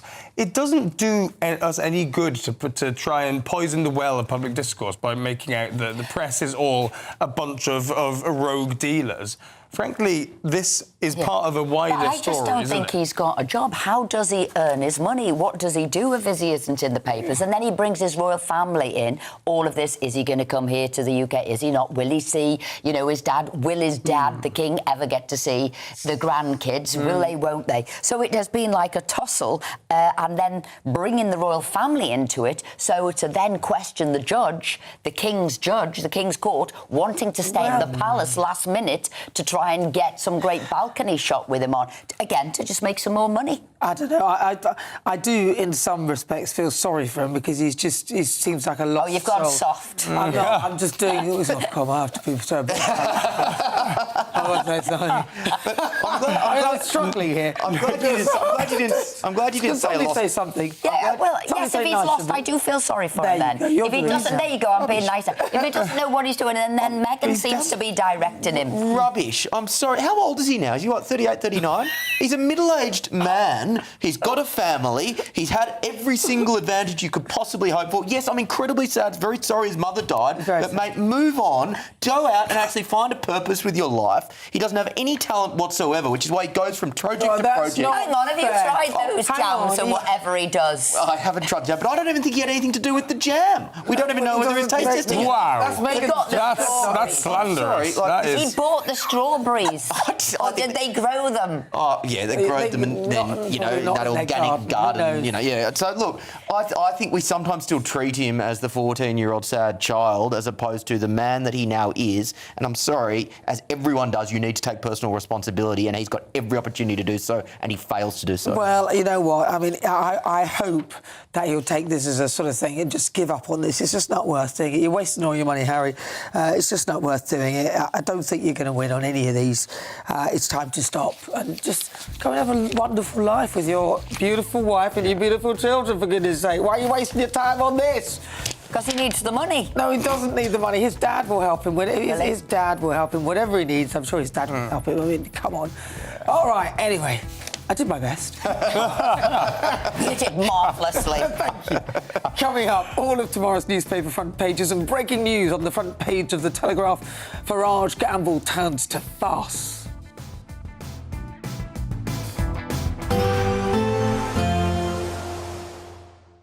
I forecast a perfect holiday in the sun. Weather looking good then? For sure, and no worries about our travel insurance. All Clear Travel Insurance sponsors GB News Travel Destinations Forecast. Pretty much wall-to-wall strong sunshine across the Mediterranean for this week. Very hot too in Spain and Portugal. That heat slowly easing. Pretty warm too in the Canaries. Light winds, lots of blue sky for Spain, Portugal, for Mallorca as well, and most of Italy. Small chance of 1 or 2 showers across the east. The odd shower inland across Greece as well. But most of the Greek islands dry and sunny. Plenty more blue sky to come through the rest of this week. Temperatures easing a touch in Spain. All Clear Travel Insurance sponsors GB News Travel Destinations Forecast. I've been in Westminster for a long time, but I know that though power may be here, its effect on people's lives is across the whole of the country. We may be where rules are made, but it's where they're implemented that matters. Join me, Jacob Rees-Mogg, for forthright and frank discussion on where Britain has come from, where it's going, and where it will end up. That's State of the Nation, Monday to Thursday, 8 to 9 o'clock. Vox Populi, Vox Dei. Britain deserves a newsroom that puts the facts and your voice first. Well, and that's what you get on GB News. Lively debates, lively conversation. And we're not afraid to hold power to account. And each other. So join me, Andrew Pierce. And me, Miriam Gates, for Britain's Newsroom, weekdays from 9:30 on GB News. 5 hosts, 5 opinions, 5 fearless debates, 5 unfiltered takes on the day's news. 5 reasons not to be anywhere else on Saturday night. This is the Saturday 5. You got me good there. Britain's biggest Saturday night TV show. It's not a bad brand. Yeah. Uncensored. Very, very racy tonight. On the unpredictable. What did she say? Can you translate it for us? And always entertaining. And how can a country go from being led by William Wallace to Saturday nights from 6 p.m. only on GB News, the People's Channel. Britain's news channel. You're going to want to stay tuned, trust me. Hi, I'm Michelle Dewberry, and my show is your opportunity to cut through all the noise and dive in headfirst to some robust debates. Ideas clash. Situation, Because the failure is... You're deliberately avoiding my point. Nothing's held back. And if you think this is the end of it, wait for more. And we do not shy away from the difficult stuff. Sometimes I want to shake people and say, if only you understood. So join me on Jubes & Co. weeknights at 6 p.m. only on GB News, Britain's news channel. Breaking news, live updates, stories that matter. From the heart of the GB newsroom to every corner of Britain. With our team of dedicated journalists across the UK. GB News bulletins are there to deliver the latest news that matters to you. Bulletins on GB News, The People's Channel, Britain's news channel. Westminster's full of talk, but out here, it's the real world. Am I allowed to talk No, now? that's it. This is where it matters, real people and real lives. That's what politics is all about. In fact, has Trump made a good start? No. Straight answers, no spin, and just a couple of pints. How many fingers have I got up? About 10. So join me for Lee Anderson's Real World every Friday at 7 p.m. only on GB News. The People's Channel, Britain's news channel.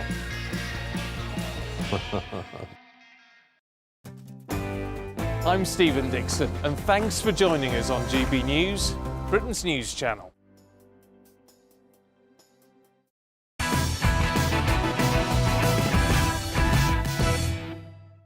Good evening. This is Patrick Christys tonight, only on GB News. Right, let's have a look at tomorrow's front pages.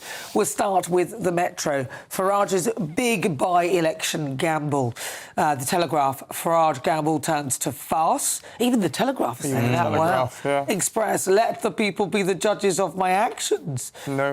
Right, well, joining me, GB News contributor Will Kingston, Conservative MP Esther McVeigh, and political commentator Kai Wilshaw. Well, even the Telegraph saying that it's a bit of a joke. I mean, that is I mean, they're saying it's turned to farce. They've actually called it a farce. We were saying in the ad break, what does a by-election with only one serious candidate look like? An easy one. I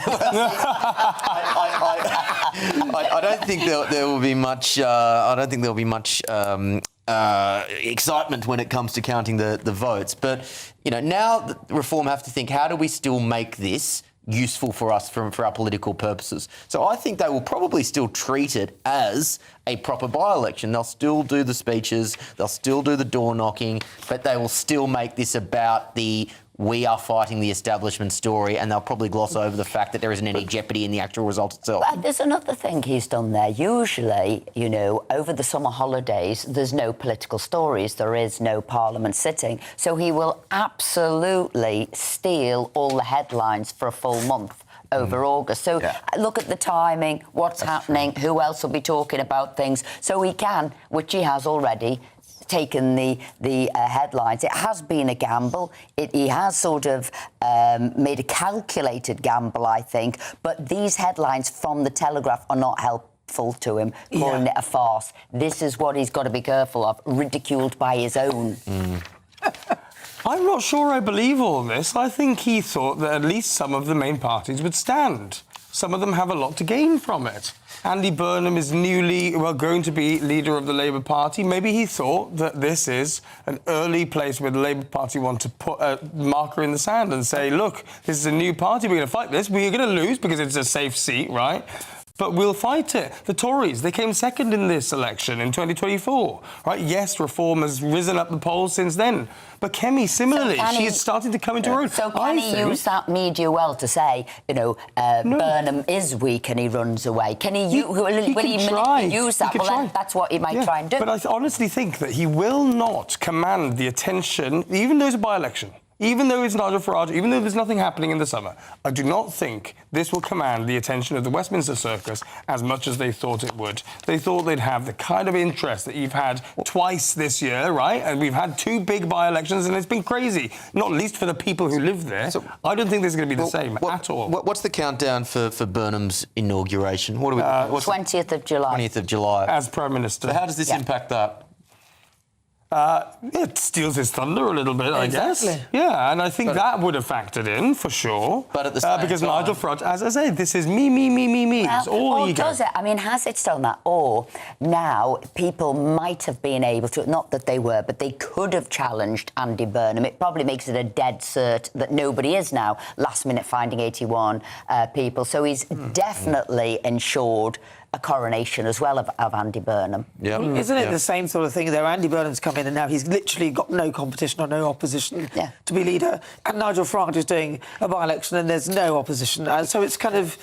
It's let Andy Burnham off the hook for a while, because at the moment he was becoming a bit of a pastiche, wasn't he? Not taking answers, not saying what he believed in, didn't really know what the fiscal rules was, didn't know where he stood economically. So he might have let Burnham off the hook as well. Do you think? Well, I don't think he has, because if you also look on the front cover of the Telegraph, it says Burnham must raise taxes by £120 billion to avoid crisis, warns the OBR. Warns OBR. So I mean... not only the £5 billion that Keir Starmer, the big black hole that Keir Starmer's given him in defence, it looks like there's a total budget, really, a tax rise of £120 billion, which is quite a shocker. And I'm wondering where he might try and get that money from. If it was me, I would start with welfare, that's for sure. But it doesn't look like Labour want to do that at all. This is right. These people think there's only one lever they can pull to get the fiscal position under control because they're so terrified of taking money away from lazy people. Like, the reality is we are already at maximum taxation capacity. We are tumbling down the dark side of the Laffer curve.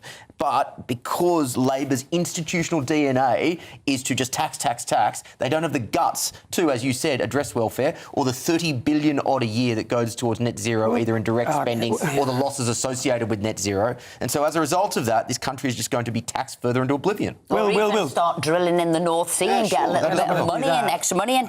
I mean, I'm sure Will can read, but it does say warns OBR. This isn't the Labour Party or the left of politics saying that this has to happen. It's the OBR. But let's record. Are you going to start doing spending cuts?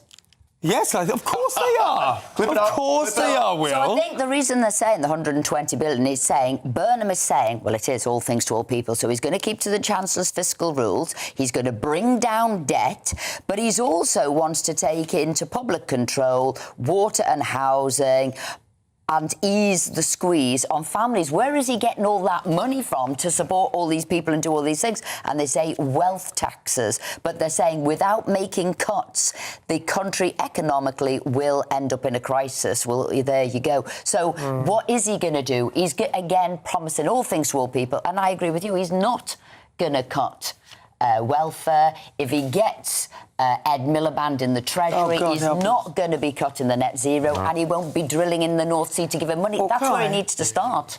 Well, Guy, what do you think? I mean, come on, this is your sort of team. You're a lefty. 120 billion. Well, what should he do? Yeah, he's going to cut welfare. I'm sure of it. Which one? Two-child cap?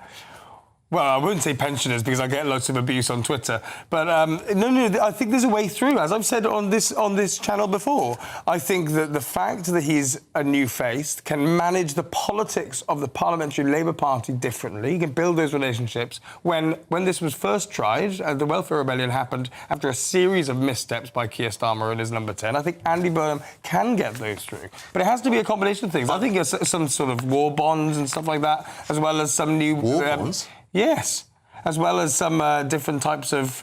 I mean, his room for manoeuvre, obviously, is quite small. There's only 15% of the tax take that he can attack without breaking the manifesto commitment. Where would you go as a lefty there, within his party, new person, which bit of the welfare would you say, look, we can't do the two-child cap?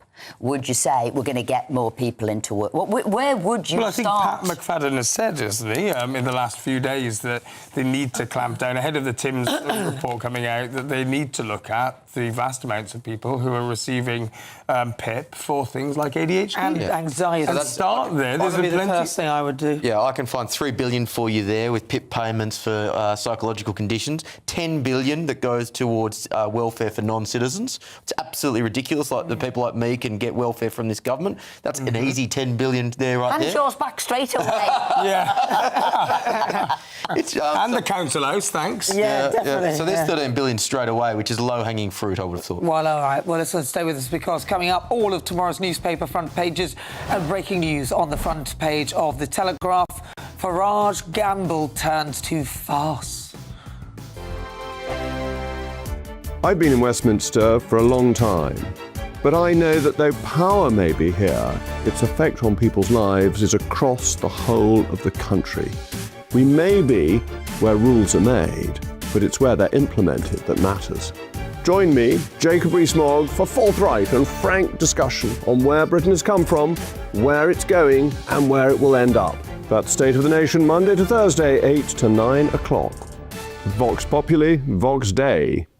You want to know what's really going on in the corridors of power? Labour don't know what to do with you half the time, and that makes you quite lethal in the chamber. Get behind the headlines with Chopper's Political Podcast. Join me, Christopher Hope, as I sit down with the great and the good of British politics. We'll see where this ruling takes us. These are the stories shaping our nation. Chopper's Political Podcast, available now on all platforms. Listen in and stay ahead.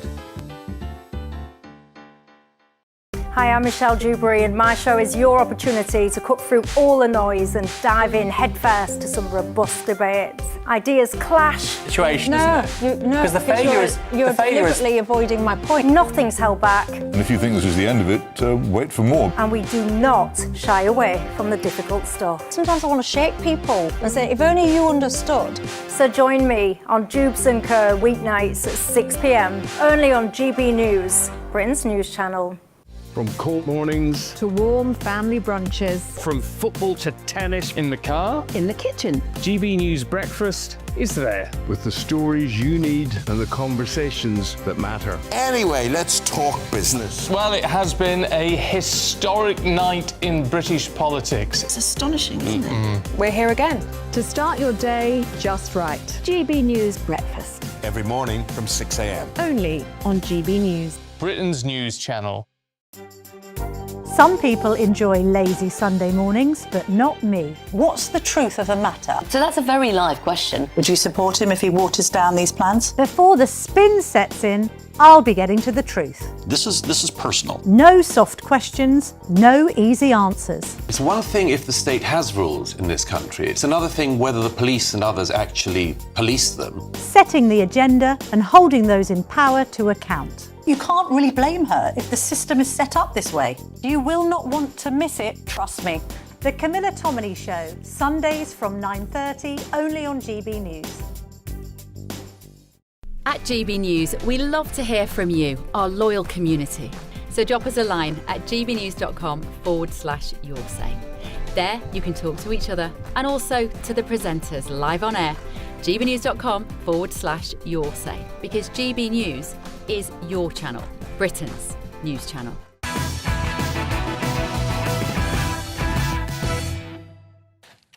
Good evening, this is Patrick Christys. Tonight, only on GB News, I'm Nana Aquia. Let's take a look at some of tomorrow's front pages. The Guardian leads with Farage's $5 million gift reported over money laundering concerns. The I paper, Farage quits and gambles his future on new by-election amid investigation into £5 million crypto gift. The Mirror leads with desperate, with a picture of Nigel Farage there. Times, Labour and Tories won't fight Farage's fake contest. The Mail vindicated, that of course is about Prince Harry. Right, joining me, GB News contributor Will Kingston, Conservative MP Esther McVeigh, and political commentator Kai Wilshaw. And now, actually, one of the stories that papers that we didn't mention in that list was on the front cover of the Telegraph. It's a small little story, but it says Pakistan is demanding the extradition of political dissidents from the UK if Britain wants to secure the deportation of the Rochdale grooming gang ringleader. A senior Pakistani government official has told the Telegraph that Britain needs to respect the issues that matter to Pakistan rather than resort to arm twisting and threats to return Shabir Ahmed, a child rapist, to Pakistan. Ahmed, 73, was released from prison last week. He served 14 years of a 22-year sentence for 30 child rape offences. He cannot be returned to Pakistan despite being stripped of his citizenship, his UK citizenship. It is understood that Pakistan has raised concerns with the UK about several dissidents and political activists living in the UK, including 2 who are subject to normal extradition requests by Pakistan. Wow. No. Who do these people think they are? Like, at least for now, this country still has infinitely more geopolitical hard and soft power than Pakistan, which is a basket case. If Burnham, and this would actually be something which would be very popular, had any guts, he would go back to them and say, you know what?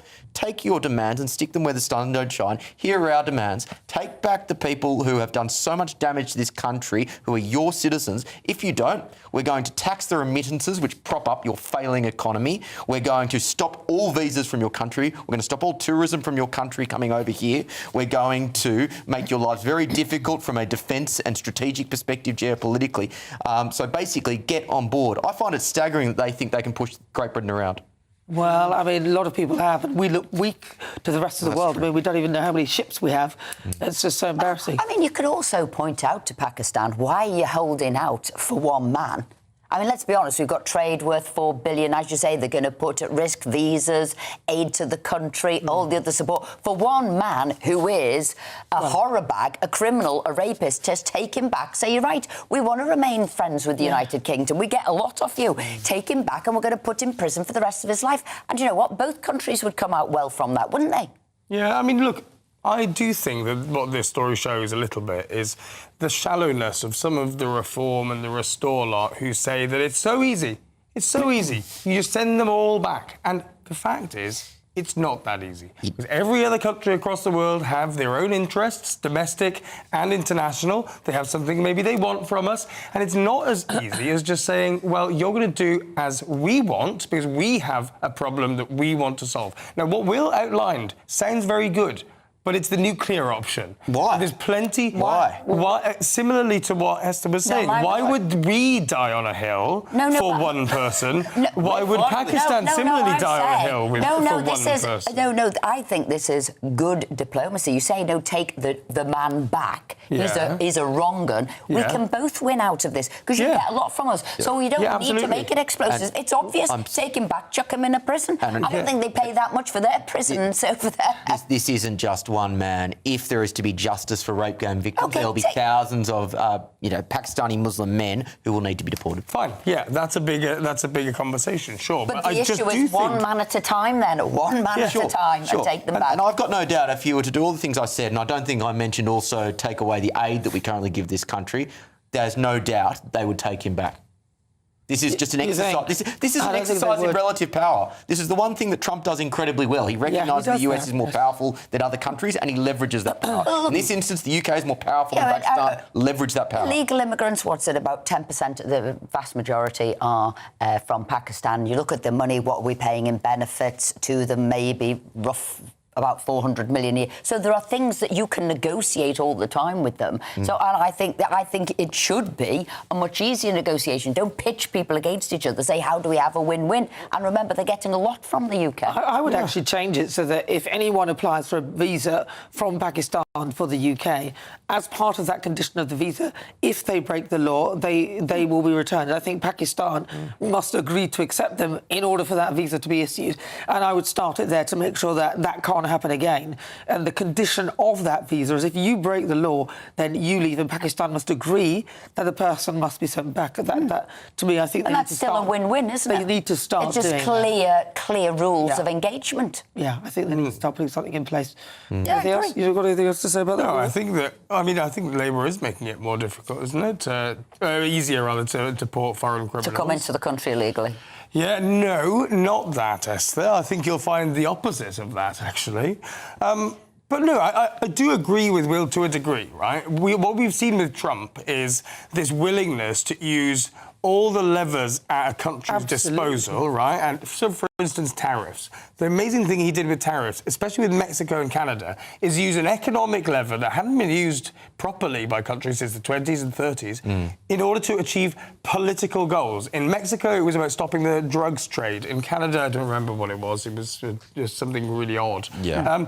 But I think we are moving into a world where more people are doing that. The question is, do we want to do that? Yeah. Do we want to rip up the rule book of diplomacy as Britain does? If so, then sure. But some of it isn't ripping up the rule book. Some of it's stopping the polls, and we've got to do that, yes. Yeah, well, I absolutely agree with that. I wish we would do more of that. I don't know why they don't seem to have the guts to do anything in this country.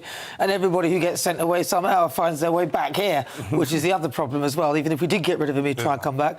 But he is 73, so if he does go out, if he does stay in this country, we'll just be paying for whatever benefits to keep him around. I mean, it's just ridiculous. Well, I think... Bye-bye, Shabir. Bye-bye, Shabir. Goodbye, darling. Goodbye. Don't come back. Don't come back. All right, thank you very much. Kai, Will, Esther McVeigh and Will Kingston. Are you coming back, Will? Eventually, hopefully, yeah. Not in the next hour. Not in the next hour. That's a shame. All right, well, do not go anywhere because we'll have a load of papers after this.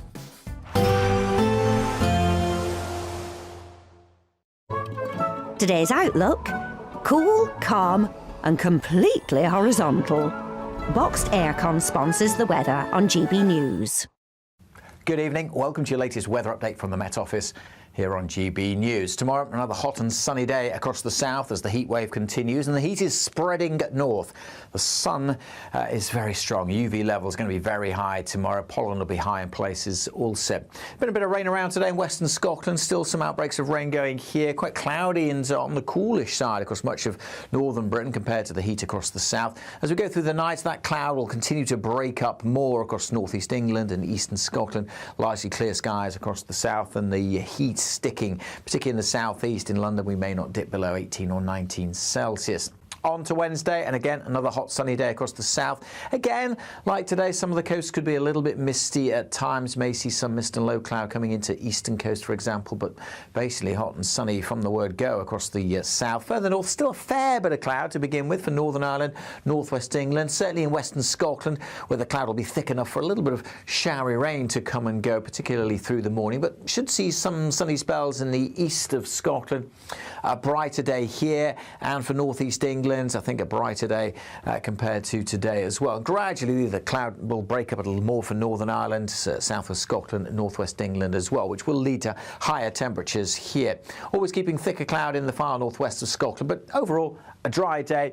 And as I said, that heat wafting northwards, so temperatures a little bit higher in Scotland, Northern Ireland, and Northern England. And again, in the south, we will see those values into the low 30s, 33, 34 is just about possible. Thursday, well, it's a very similar day. Again, a bit more cloud in western Scotland, perhaps for Northern Ireland, the odd shower across the Outer Hebrides, but most places dry, many places seeing plenty of hazy sunshine and, if anything, a little bit hotter with temperatures more widely into the mid or high 20s across the north, and in the south again, potentially into the mid 30s in places. Today's outlook: cool, calm and completely horizontal. Boxed Aircon sponsors the weather on GB News. Well, coming up in late edition, tomorrow's front pages, and wow, are they scathing. Even the Telegraph is saying Farage Gamble turns to farce.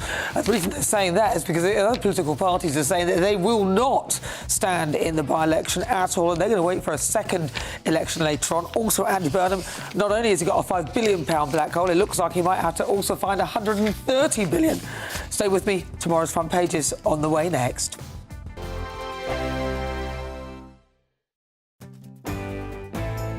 I'm Andrew Pearce. This is GB News, the People's Channel, Britain's news channel. Britain deserves a newsroom that puts the facts and your voice first. Well, and that's what you get on GB News. Lively debates, lively conversation. And we're not afraid to hold power to account. And each other. So join me, Andrew Pearce. And me, Miriam Gates, for Britain's Newsroom, weekdays from 9:30 on GB News. Westminster's full of talk, but out here, it's the real world. Am I allowed to talk now? No, that's it. This is where it matters, real people and real lives. That's what politics is all about. The fact has Trump made a good start? No. Straight answers, no spin, and just a couple of pints. How many fingers have I got up? About 10. So join me for Lee Anderson's Real World every Friday at 7 p.m. only on GB News. The People's Channel, Britain's news channel. Some people enjoy lazy Sunday mornings, but not me. What's the truth of the matter? So that's a very live question. Would you support him if he waters down these plans? Before the spin sets in, I'll be getting to the truth. This is personal. No soft questions, no easy answers. It's one thing if the state has rules in this country. It's another thing whether the police and others actually police them. Setting the agenda and holding those in power to account. You can't really blame her if the system is set up this way. You will not want to miss it, trust me. The Camilla Tominey Show, Sundays from 9:30, only on GB News. At GB News, we love to hear from you, our loyal community. So drop us a line at gbnews.com/yoursay. There you can talk to each other and also to the presenters live on air. gbnews.com/yoursay, because GB News is your channel, Britain's news channel. From the school run to the home run, watch a new show for all of Britain. He can say whatever he wants. A straight talking show where all voices are heard. And you know, when are we going to stop talking about smashing the gangs and actually do it? With the stories that matter from every part of our country. There's a bit of a crash landing there for your Chancellor. Bold, fearless and standing up for you. That's me, Martin Daubney, 3 p.m. till 6 p.m, weekdays, here only on GB News. The People's Channel, Britain's news channel. Join me, Nana Akweer, for an informative, interactive news programme with a difference. It's fun. No, he didn't say that, Dave. I'm so surprised. I think there's an element of truth to that. Join me from 3 p.m. every weekend, only on GB News, Britain's news channel. I'm Michael Portillo. This is GB News, the People's Channel, Britain's news channel.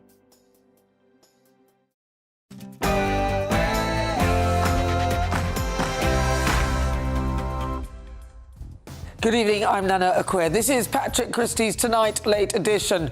So, breaking tonight. Today, I will resign as a Member of Parliament for Clacton-on-Sea, thereby forcing a by-election. Nigel Farage has resigned as Member of Parliament for Clacton and will stand in the by-election, by the looks of things, on his own, in a move that positions himself against the establishment. But we will be standing a candidate in the real by-election, which will follow the standards investigation. We're not standing a candidate in the fake by-election, which Nigel Farage is causing to distract people from what is happening. Yes, Labour, the Tories, Lib Dems and Restore have all said that they will boycott the by-election, branding it a stunt. They are running scared. What do you think? And Harry, I feel sorry for the way a confused and angry young man has been drawn into this case. Today, in what was a momentous victory for the Mail.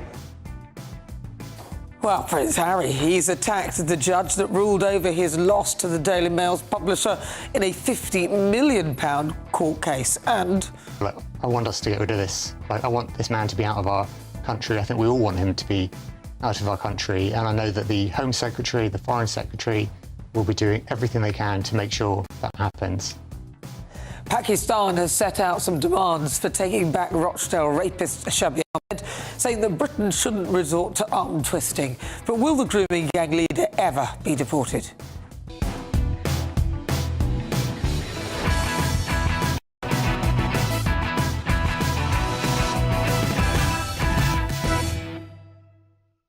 So joining me this evening, journalist and broadcaster Christo Thufas, GB News contributor Kai Wilshaw and comedian Paul Cox. But first, let's get your latest news with Sophia Wensler.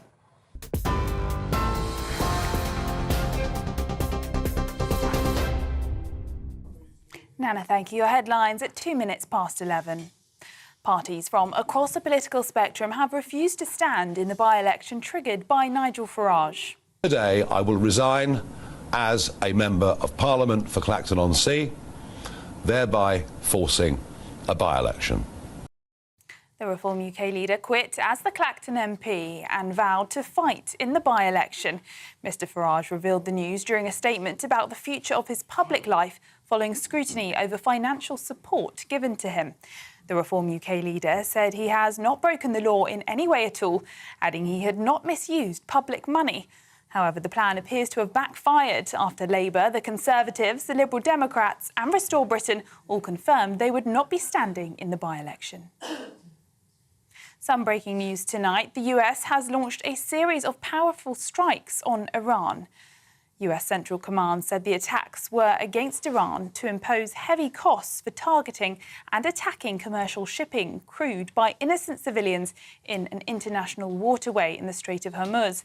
Iran's foreign ministry says it strongly condemns the US strikes on the country and accused Washington of a major violation of the agreement. Prince Harry has said the High Court verdict is a complete and obvious whitewash and sadly not altogether unexpected after he lost his privacy case against the Daily Mail. The Duke of Sussex and 6 other defendants, including Sir Elton John and Baroness Lawrence, had sued Associated Newspapers Limited for unlawful information gathering, but the High Court has today dismissed the claims. Associated Newspapers called it an overwhelming victory and a magnificent vindication of the Daily Mail's journalism. Sir Keir Starmer told his Norwegian counterpart England only win the World Cup under Labour governments ahead of their country's quarter-final clash. The Prime Minister joined Jonas Gahr Store in the gardens of the British ambassador's residence in Ankara following a meeting at the annual NATO summit. The two men both wore the football shirts of their respective countries during the meet. Those are the headlines. Now it's back to Nana. You can now watch GB News live across the United States of America and the world on Truth Plus. Scan the QR code to find out more or visit gbnews.com/truth.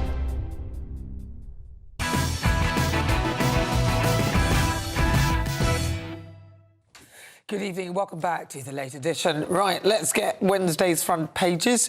Let's take a look at the Metro. Farage's big by-election gamble. The Telegraph, surprising this one. Farage gamble turns to farce.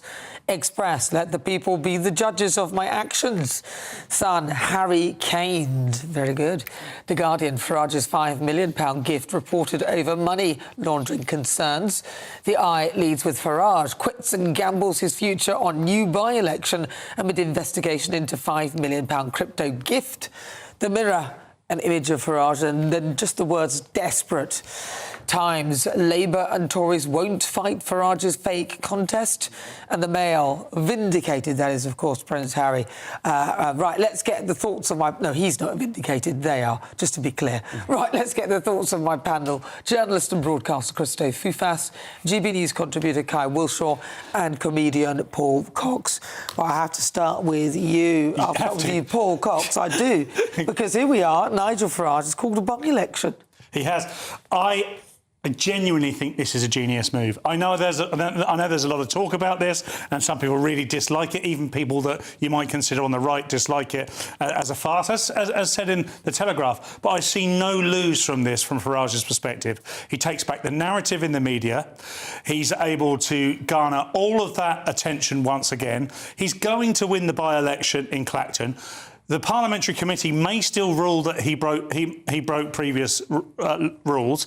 He will then potentially be forced to run again. So the even more attention. Yeah, even more attention. And the Parliament will then be saying to the people of Clacton, you voted this chap in 2024, 2026, but because of our rules, you're going to have to go to the ballots again and vote him in 2027. So I think, from Farage's perspective, that this is a very shrewd move. It takes all the wins out of Andy Burnham's sails. All of that attention that he was getting from the media, gone, overnight, gone. It's all on reform and what reform are doing now. Look, whether you think this is a witch hunt or not, there is right to believe that Nigel Farage perhaps should have let people know where he got that money from and when. I have no issue with that at all. But it does feel to me, ever since then, that they have been piling on and piling on and piling on. So this is a very clever move because he takes back the narrative, he takes back the emphasis, and now he can play it as him versus the establishment. And whether you think he's the representative of the working people or not, the one thing the working people don't like is the establishment. So now, on behalf of those people, he's going to take on the establishment, they're going to vote him back in, and Bob's your uncle, Nigel Farage, is back at the top of the polls. Will even Restore Britain appear to have joined what it would be the establishment? Well, Christo, you look confused. Lovely to welcome Nigel Farage's press secretary to the evening. How lovely. Actually, I've been a critic of Nigel Farage sometimes. I've loved Nigel Farage sometimes, but I actually am inclined to agree. I think what he's done here is he's basically said, look, let the people decide. Now, I think the other parties are rather stupid not to stand candidates, if you ask me. I think that they just should have the by-election, and then it should be a fair by-election. If the people of Clacton think that what he's done is wrong, they won't vote him in. And if they think that it's right, they will vote him in. That way, he's given ultimate power to the people rather than those people who are looking into his affairs. He probably should have declared the money. He probably should have. But you know what? What he's doing is he's giving the power to the people, and I actually think that that is the fairest what about thing. the fact that he's paying for it? Now, that might not sit well with many people, and it might draw their attention to the fact that he was given £5 million. Well, I think, is it him? I think it's Reform that have said that they are paying for it, isn't it, rather than sort of him. I think that but I don't know if that's actually... Is that definitely going ahead? Well, I wasn't sure that was allowed. Sorry, Christo. I thought you'd finished, but I don't think that will go ahead. I'm pretty sure that it will go against many policies that I'm unaware of for one candidate in a by-election to be paying for the by-election. However, again, a very clever move, because you offer, they say no, and you say to the people, I did try, I'd rather this didn't happen, they're forcing my hand, I'm going to do this, I'd pay for it, but I can't. The same rules that aren't letting me pay for it are trying to push me out of Parliament. Do you know what I would do, though, if I was him? If he can't pay for it, I would say, right, I'm going to donate the amount that it would take for the election to something in Clacton. Yeah, I don't that's know, a a good idea. charitable cause in Clacton. That's a really good so idea. that If you're therefore listening. that's offsetting the money, and Clacton gets something out That's of a it good rather idea. for going through the hassle. Although it might look like he's trying to bribe the electorate, then that might... Well, maybe... yeah, that's a very, very good point. Maybe after the by-election, I don't know, maybe there is a way, or it's not a Clacton charity, maybe it's a different charity then, but there is something to offset the cost of it so that Britain itself sort of benefits somehow. I think there's a tendency in Westminster and in politics to assume that people are these big geniuses and that there's this 4D chess happening behind the scenes that we're just not aware about. And you saw this with Morgan McSweeney, you saw this with Dominic Cummings. These people are human, actually. They make mistakes. And this might prove to be Nigel Farage's biggest mistake. We've heard tonight all this stuff about, oh, he's recaptured the narrative, he's taken control of the message. No, he's not. He's done the opposite. Let's look at the papers in front of us. It's a paper show. Gamble, fake contest, gamble. Let the people be the judges of my actions is actually the only direct quote from his speech. Not on any of these papers will you see the words establishment or stitch up or any of the things he said in his long, rambly rant. You know why? Well, either he's reclaiming the narrative or the press is against him and he's not going to have any oxygen. Which one is it? Or get this. Which one is it? Just get this. I've got this. This might be true. I don't know. He doesn't know what he's doing. But most of the media are part of the establishment. Yeah. Of course they're not. Look, even the Telegraph. You just said he's recaptured the narrative, and then the next few weeks are going to be all about Nigel Farage. No, it's not. He's drawn attention to the fact that he takes money from dodgy people. The press can only set the narrative if the people believe in the press. Yeah. All the time that the press is undermined, particularly by a move by Nigel Farage, they won't believe the press. Also, you don't have to play 4D chess in the UK. You don't even have to play 3D, 2D or 1D chess. Look at where the establishment has got us. Look around. Look around at everything that's happened. Andy Burnham's just about to become Prime Minister without a general election, and I know that's the policy. It's the same policy that's trying to go for Nigel Farage. But the people can see through it. Everything's part of the convention. What Nigel Farage stands for, whether it's true, genuine or otherwise, is anti-establishment and anti-the convention, and the people who support Nigel Farage will be galvanised by this. The only people that are upset by this are those that thought they could use the rules of the convention to outdo Nigel Farage, and today he's proven they might not be able to. Well, I'm just going to give you some breaking news now, because every other party has come out and said what they're going to do, apart from the Green Party, who have now said they also will not stand a candidate in the Clacton by-election. Green MP Hannah Spencer told BBC Newsnight it has been really difficult. We're a party that does things differently. We do have internal democracy. We try to have healthy debates and discussions, and ultimately we care really deeply about people in Clacton, and our local party have decided as a whole, all of us, that we won't be standing a candidate in the by-election. There you have it. So now it's a full house, isn't it? Yeah. Every single headline today makes this funnier. As I said, this isn't some clever move. This is dumb as rocks. Why? OK? Because this idea, trying to get away with a distraction from his £5 million gift by saying... headline is talking about Nigel Farage. His gamble, and is drawing attention to the fact of the £5 million. And the idea that he can lump all these people together as the establishment, the hippie sort of frock-wearing Greens and the ethno-nationalist Restore Party are all part of the establishment, whereas Nigel Farage, the multi-millionaire metals trader, Dulwich College boy, politician since I was learning how to write, he is the epitome of the establishment. He's playing a political game. Establishment doesn't mean that you don't have any money. It means that you don't do things conventionally. Like the normal... We've all these parties that you're talking about, apart from Restore, who have put themselves now in the basket of the establishment, so they've probably lost a bit of credibility with that, with their own voting base, will be looking at this and saying that what he is doing is unconventional, and that's why people like it. And it's a bit rich, you now complaining about someone saying that they're anti-establishment, when that's all that Andy Burnham has done since his faux by-election, which was the biggest self-indulgence I think any of us have ever witnessed. And so I really don't... I don't think anyone on the left is in a position to complain about an unnecessary by-election. I think the audacity is quite staggering. Sorry, there is a massive difference, Christo, and you know this, but I'm going to tell you anyway, between calling a by-election to distract from the fact that your best pals yourselves with some dodgy aristocrats and crypto billionaires who've given you a bunch of cash that you didn't disclose. There's a bunch of distraction and wanting to take over as leader of your party to change this country. You're contradicting yourself. You said it was a distraction, and then now you're saying it's focusing on it. Which one is it? Because people are going to be focused on this more. His distraction has gone wrong, clearly. His distraction has just pulled attention to the exact thing he wanted to distract away from. That's why we know. That's how we know he's not playing 4D chess. He's just playing with politics. Can I just get to the bottom with you, though, please, of what you think is wrong with the people having the decision? I mean, if he... Oh, let's have a by-election every day. No. Let's have a by-election every day. That will solve it. Well, then that's, we can that's just a stupid answer. That's a stupid answer. The people of Clacton voted 2 years ago, Krista. Why have an election now other than to distract? The people of Bakerfield voted 2 years ago. But for a different candidate. For a different candidate, Krista. For a different candidate who stood down. Who stood down to spend time with his family, who's now being given a... So how is that different to this guy standing... Nonsense. So this guy standing down and then...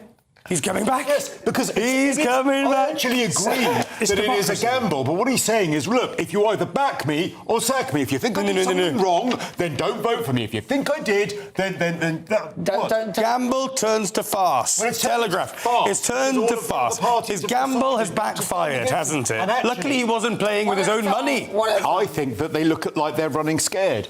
That's Who? what I think. The other parties? Yes. The other parties are running scared. Yeah, That's I what do. It looks like. Because if I was in one of the other parties, I'd be like, right, let's smash him then. If he absolutely has done all these things wrong, we're going to get every single canvasser out there in Clacton, and we're going to show the electorate that Nigel Farage is a wrong un. That's what they should have done. Does he have a point though, Kai? Yeah. That he's saying, OK, before the result of the standards and everything else like that, I want to hear what you think of me being your MP. After all, I'll be working for you. We don't need some toffee-nosed standard committee going, ooh, which is all the establishment trying to stitch him up, is how his voters would see it. I'm going to go to you, or my constituents, to decide. I mean, that is... before the result comes, so that you can't be stained by what they're saying. Look, I like the fact that there's something to like about it, right? But the fact of the matter is, the fact he's doing that means that they will be operating on limited information. They won't know the results of the inquiry, of the investigation. Shouldn't they deserve to go into that polling booth knowing everything that's been decided against him? What they're currently going in with is, I say, I've not broken any rules. Don't worry, I've not broken any rules.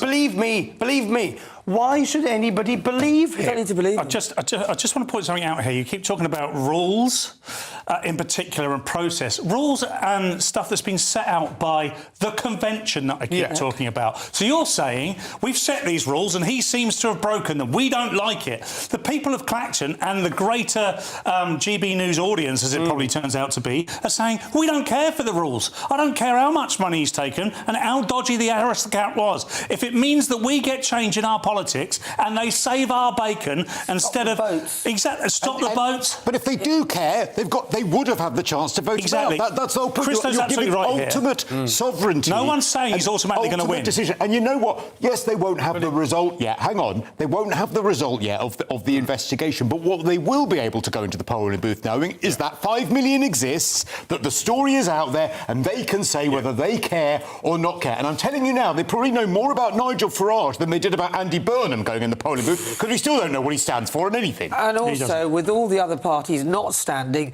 then actually there's more of a chance that they're playing the game. There's more of a chance to get 10% of the people wanting to recall, to having a recall petition. That's why they're all not standing, because they want another election.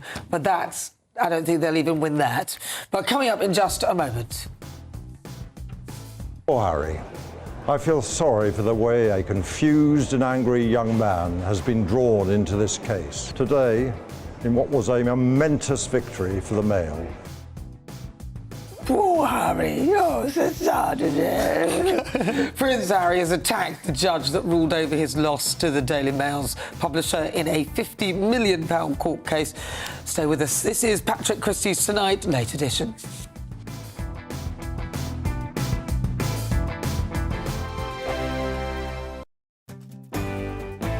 I'm Tom Harwood. This is GB News, Britain's news channel. Some people enjoy lazy Sunday mornings, but not me. What's the truth of the matter? So that's a very live question. Would you support him if he waters down these plans? Before the spin sets in, I'll be getting to the truth. This is personal. No soft questions, no easy answers. It's one thing if the state has rules in this country. It's another thing whether the police and others actually police them. Setting the agenda and holding those in power to account. You can't really blame her if the system is set up this way. You will not want to miss it, trust me. The Camilla Tominey Show, Sundays from 9:30, only on GB News. Westminster's full of talk, but out here, it's the real world. Am I allowed to talk now? No, that's it. This is where it matters, real people and real lives. That's what politics is all about. In fact, has Trump made a good start? No. Straight answers, no spin, and just a couple of pints. How many fingers have I got up? About 10. So join me for Lee Anderson's Real World every Friday at 7 p.m, only on GB News. The People's Channel, Britain's news channel. Britain deserves a newsroom that puts the facts and your voice first. Well, and that's what you get on GB News. Lively debates, lively conversations. And we're not afraid to hold power to account. And each other. So join me, Andrew Pierce. And me, Miriam Gates, for Britain's Newsroom, weekdays from 9:30 on GB News.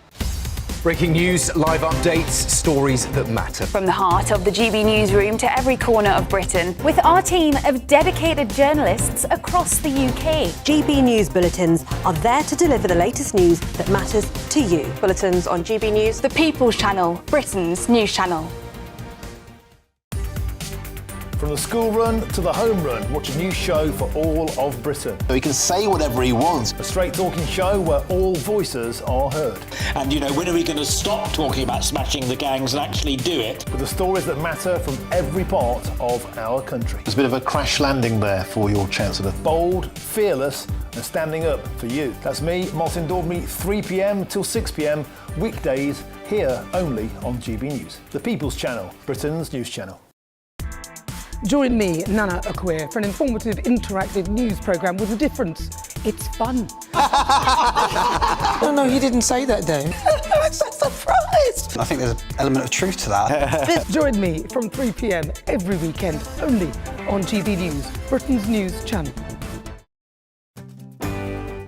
I'm Michelle Dewberry, and this is GB News. The People's Channel, Britain's news channel.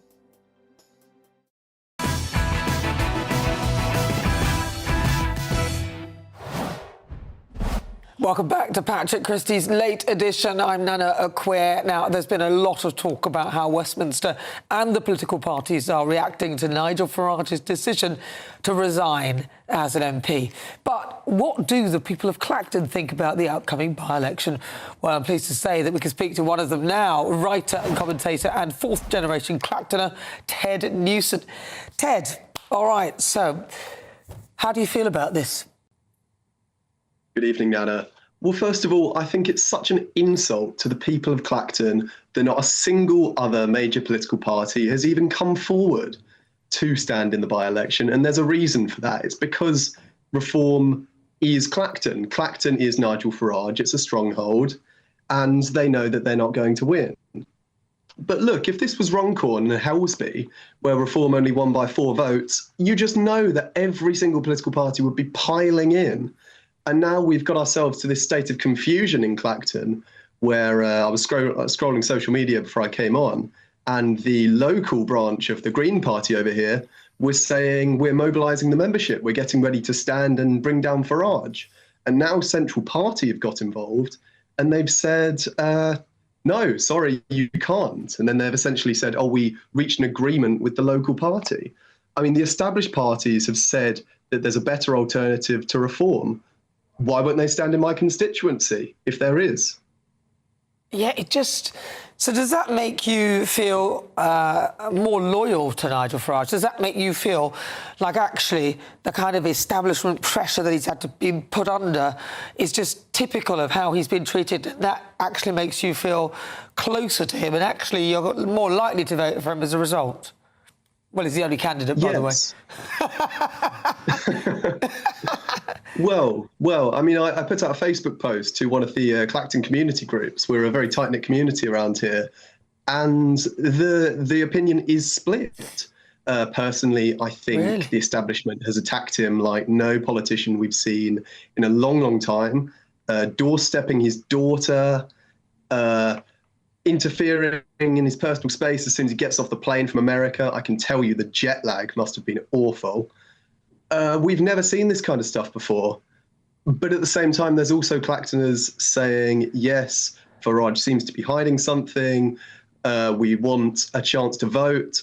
And look, the wishes of these people in Clacton has been ignored because, I mean, you've got party leaders like Kemi Badenoch going as far as to call it a fake election. And it just makes me think, surely this statement has caught the establishment by surprise because, well, look, you've got all of the party leaders, Ed Davey, Keir Starmer, saying, no, you can't do this. This is the wrong by-election. And it just points to the people you had on earlier saying, look, they weren't ready for it, and now they're running scared. Yeah. I mean, because it does slightly smack of that if they don't want to be... Because if it were me and I were the opposition, I'd say, I'll come in and fight you on this one, I'll win this one and I'll come and fight you on the next one. I wouldn't go, well, this is a fake one, so I'm not going to do it.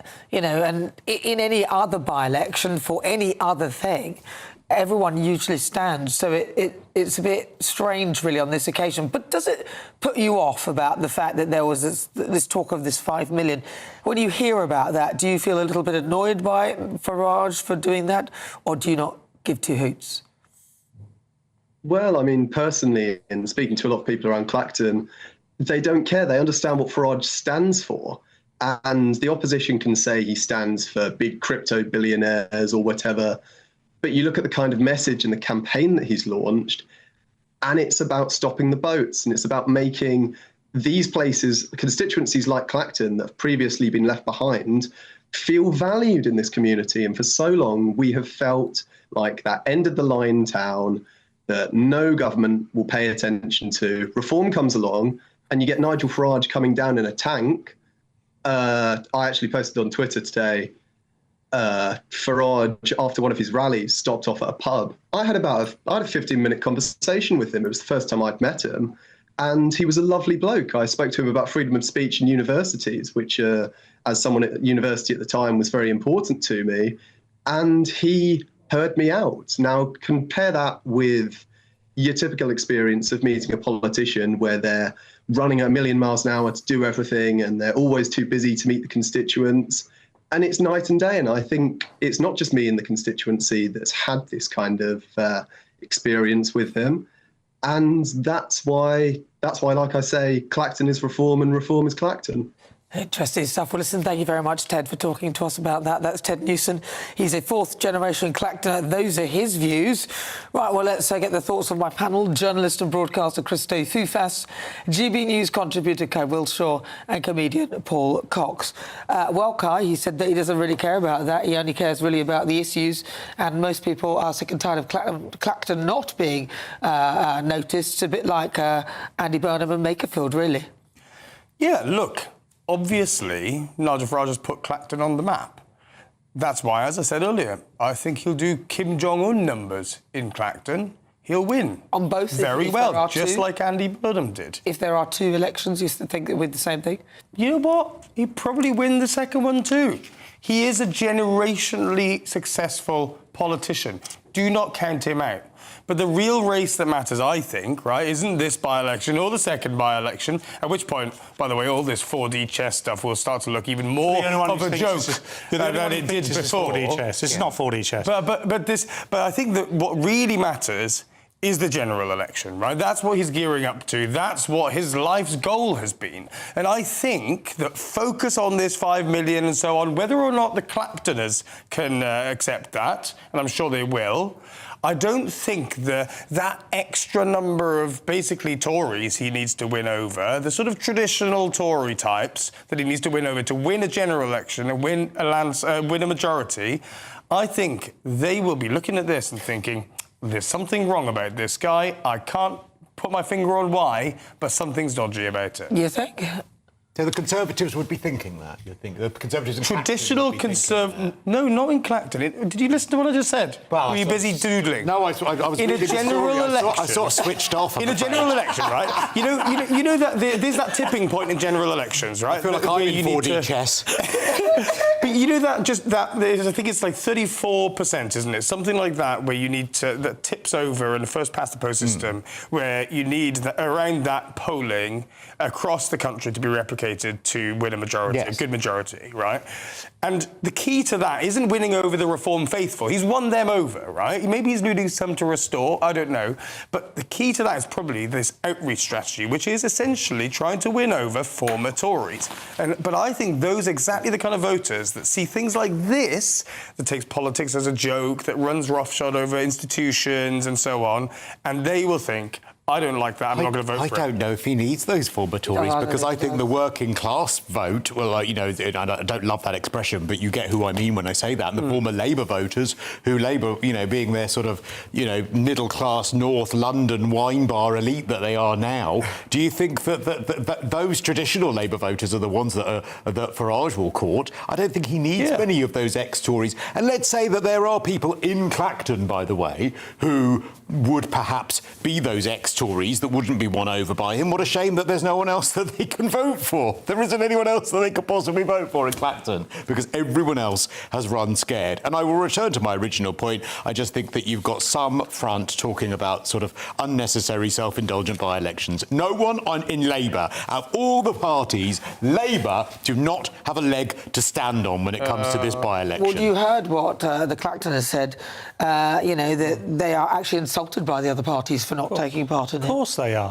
I mean, this is a democracy after all, and what Nigel Farage is actually doing is competing in democracy. He's saying, look, you guys here, very centralised in Westminster, everyone who looks like Kai, smells like Kai, thinks like Kai. Not smells, I don't know what you smell like. But all these people don't decide for us.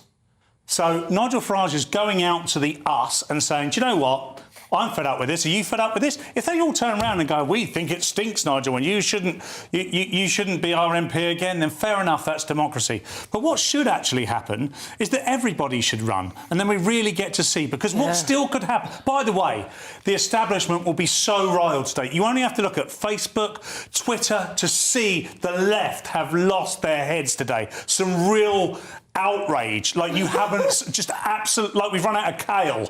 It's gone absolutely mental out there. The establishment are fuming. Should Nigel Farage waltz this, as he will do if no one else stands, maybe Binface will stand, I don't know. Should he do that, they will still be fuming. They will harbour a grudge. They will try and punish him in some way. And if they tell him to go back to the constituents and vote again, the constituents will vote again in numbers, but they will lose all faith in Westminster. This is all working for populist right movements. They should really look at this differently. They must look at it at how somebody from Clacton would look at them as a political party, and actually they may feel that the other parties have actually turned their noses up at Clacton, and that is not a good look. But coming up in just a moment. Harry, I feel sorry for the way a confused and angry young man has been drawn into this case. Today, in what was a momentous victory for the Mail. Prince Harry has attacked the judge that ruled over his loss to the Daily Mail's publisher in a £50 million court case. This is Patrick Christys Tonight, late edition.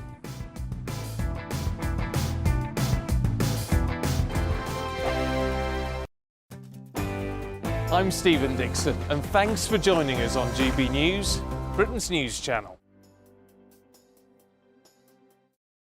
At GB News, we love to hear from you, our loyal community. So drop us a line at gbnews.com/your say. There you can talk to each other and also to the presenters live on air. gbnews.com/your say, because GB News is your channel, Britain's news channel. 5 hosts, 5 opinions, 5 fearless debates, 5 unfiltered takes on the day's news. 5 reasons not to be anywhere else on Saturday night. This is the Saturday Five. You got me.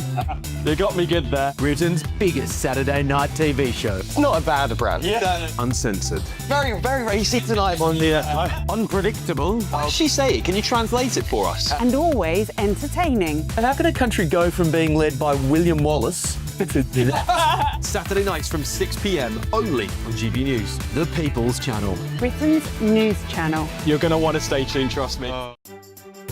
Some people enjoy lazy Sunday mornings, but not me. What's the truth of the matter? So that's a very live question. Would you support him if he waters down these plans? Before the spin sets in, I'll be getting to the truth. This is personal. No soft questions, no easy answers. It's one thing if the state has rules in this country. It's another thing whether the police and others actually police them. Setting the agenda and holding those in power to account. You can't really blame her if the system is set up this way. You will not want to miss it, trust me. The Camilla Tominey Show, Sundays from 9:30, only on GB News. From cold mornings to warm family brunches. From football to tennis in the car. In the kitchen. GB News Breakfast is there with the stories you need and the conversations that matter. Anyway, let's talk business. Well, it has been a historic night in British politics. It's astonishing, isn't it? We're here again to start your day just right. GB News Breakfast. Every morning from 6 a.m. Only on GB News. Britain's news channel. From the school run to the home run, watch a new show for all of Britain. So he can say whatever he wants. A straight talking show where all voices are heard. And, you know, when are we going to stop talking about smashing the gangs and actually do it? With the stories that matter from every part of our country. There's a bit of a crash landing there for your Chancellor. Bold, fearless and standing up for you. That's me, Martin Daubney, 3 p.m. till 6 p.m. weekdays here only on GB News. The People's Channel, Britain's news channel. I'm Michael Portillo. This is GB News, the People's Channel, Britain's news channel.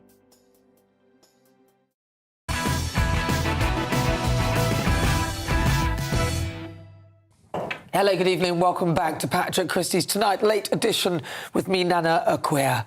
Now, Prince Harry has lost, sadly, his privacy case against Daily Mail's publisher. I couldn't resist, you know what I mean? Associated Newspapers Limited. The judge said that although the allegations were serious, the claimants needed more convincing evidence before that they could be proven as true. All right, let's get the thoughts of my panel. Journalist and broadcaster Christo Foufas, GB News contributor Kai Wilshaw and comedian Paul Cox. Am I being cruel, laughing? I mean, for goodness sake, he should just keep his money, go and enjoy his life and look after his children and his wife. Why is he doing all this? Yeah, I think so. I think he thought he was on a moral crusade. There was a time when just having a crusade to point out your righteousness and leaning into things of the past that were very... Are you talking about the actual crusades? no. Although I am a big in favour of them, obviously. But, no, what I'm saying is there was a time when his mother was subjected to all sorts of nasties. Terrible. And there was the phone hacking scandal of the early 2000s, and that was absolutely terrible also. Harry kind of lent in to try and engineer something in his favour. He had some wealthy friends backing him. He now just looks a sorry shadow of what he could be. Now, it's not for me or even any of us to decide what Harry could be, but we all know that really he's got the life that he chose. It's not a bad life. Not bad at all. He's got a wife he chose. He's got two beautiful kids. Not that I look at kids and think they're beautiful, but he also has absolutely everything that everybody could possibly want, including wealth and all the trappings that go with it. I just wish that he could be a little bit happier. Well, we wouldn't have to be subjected to this. Wealth that came from a book where he invaded his own privacy and invaded the privacy of his family. Yeah. I mean, there are intimate details I know about our future king, William, which I won't go into, that I'm sure William would not have wanted to be out there. Yeah. But Harry chose to put those things out there. And I think that the editor of the Mail there saying that basically, to suggest that his privacy was being invaded takes not just the biscuit, but the whole tin is absolutely fair. It is yet another example of monetising professional victimhood, which is all he's ever done. I used to like him. him. I think he's absolutely dreadful now. But can I just say one other thing? Did you notice during that video that Paul Dacre, the editor, was in front of the front page of the Mail, which named those alleged killers of Stephen Lawrence, and they were alleged at the time. And of course, Doreen Lawrence was one of the people that was on this. So clearly, the Mail feel like actually they were on Doreen Lawrence's side throughout all of this. They'd put great risk on putting those photos on the front page. They're called the murderers there. Called the murderers. Yeah, that's right. Which, bearing in mind they hadn't gone to trial, that was a massive risk to do that. And so clearly they're absolutely furious and feel quite betrayed by her as well. Well, also Sadie Frost apparently Liz Hurley. Sorry, Liz Hurley was there, and when she was interviewed, she was crying. She didn't really know why she was even there. We don't know why she's anywhere, really, any of us. But that's, I mean, they literally didn't really have anything to give. Yeah, and I wonder whether there's a bit of that with Prince Harry too, isn't there? The sort of, I'm down this road and I've been taught all my life that the media are out to get me and out to get others and that they engage in dirty tactics. But he's sort of, surely at some point along this road, realised that he's living in the past. The world's moved on. Exactly. And to lash out in this way, not only blaming the media, but also lashing out at the judge, I think it speaks to just somebody who's, there's that phrase, isn't there? Hurt people, hurt people. Well, and I think that's what's going on here. The judge hasn't deliberated what the cost will be yet. So Prince Harry needs to keep... if I were him, I would just keep a lid on it as to what he thinks about the judge, because the judge took 11 weeks to carefully decide whether this was indeed a case that was something that it was worth fully pursuing. And he's just come up with the idea that there's not enough evidence or convincing enough evidence, and that most of the stuff is, he said, she said, and he couldn't possibly, because his friends weren't leaky. But then this was the time when Harry was dressing up as a Nazi and all that kind of stuff, when he was a very young boy. Peak Harry. Peak Harry. By the way, every single one of the 97 allegations were rejected. And he called it a complete and obvious whitewash. I mean, that is so rude to the judge.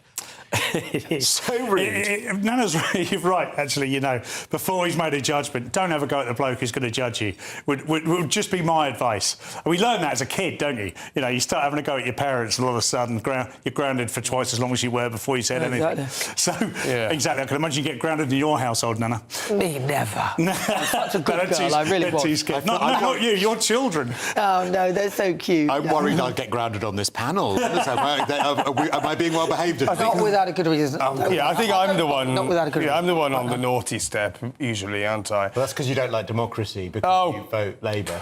Anyway, that's enough. Look, you know what for me ties both these stories together, the Farage and the Prince Harry, and ultimately this will be the case, won't it? The Daily Express headline, let the people be the judges of my actions. And fundamentally, both in a general election, but also just in the reaction to Prince Harry, people will decide, right? People will decide what's going on here. Prince Harry should stand in Clacton. That's what you're saying. No. Don't you know Prince Harry is actually Count Binface? What chess? What chess are you playing? Is this 5D chess now? Yeah, this is... don't worry about it. Don't worry about it. This is deep establishment stuff going on. It feels like it. All right, well, stay with us, because coming up in just a moment...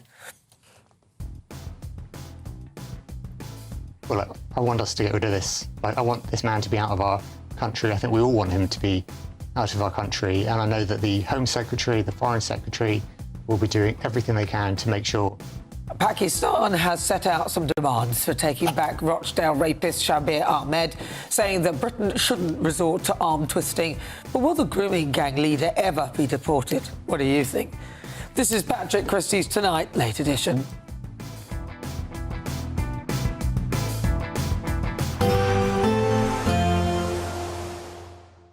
I forecast a perfect holiday in the sun. Weather looking good then? For sure, and no worries about our travel insurance. All Clear Travel Insurance sponsors GB News Travel Destinations Forecast. pretty much wall-to-wall strong sunshine across the Mediterranean for this week. Very hot too in Spain and Portugal. That heat slowly easing. Pretty warm too in the Canaries. Light winds, lots of blue sky for Spain, Portugal, for Mallorca as well, and most of Italy. Small chance of 1 or 2 showers across the east. The odd shower inland across Greece as well. But most of the Greek islands dry and sunny. Plenty more blue sky to come through the rest of this week. Temperatures easing a touch in Spain. All Clear Travel Insurance sponsors GB News Travel Destinations Forecast. Hi, I'm Michelle Dewberry, and my show is your opportunity to cut through all the noise and dive in headfirst to some robust debates. Ideas clash. Situation, isn't it? No, because the failure is you're deliberately avoiding my point. Nothing's held back, And if you think this is the end of it, wait for more. and we do not shy away from the difficult stuff. Sometimes I want to shake people and say, if only you understood. So join me on Jubes & Co weeknights at 6 p.m. only on GB News, Britain's news channel. From the school run to the home run, watch a new show for all of Britain. So he can say whatever he wants. A straight talking show where all voices are heard. And, you know, when are we going to stop talking about smashing the gangs and actually do it? With the stories that matter from every part of our country. There's a bit of a crash landing there for your Chancellor. Bold, fearless and standing up for you. That's me, Martin Daubney, 3 p.m. till 6 p.m. weekdays here only on GB News. The People's Channel, Britain's news channel. You want to know what's really going on in the corridors of power? Labour don't know what to do with you half the time, and that makes you quite lethal in the chamber. Get behind the headlines with Chopper's Political Podcast. Join me, Christopher Hope, as I sit down with the great and the good of British politics. We'll see where this ruling takes us. These are the stories shaping our nation. Chopper's Political Podcast, available now on all platforms. Listen in and stay ahead. From court mornings to warm family brunches, From football to tennis in the car, in the kitchen. GB News Breakfast is there. with the stories you need and the conversations that matter. Anyway, let's talk business. Well, it has been a historic night in British politics. It's astonishing, isn't it? We're here again. To start your day just right. GB News Breakfast. Every morning from 6 a.m. Only on GB News. Britain's news channel.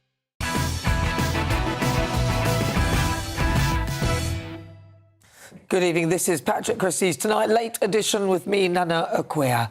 Now, Prince Harry, Duke of Sussex and Baroness Doreen Lawrence have released a statement reacting to the High Court dismissing their lawsuit against Associated Newspapers.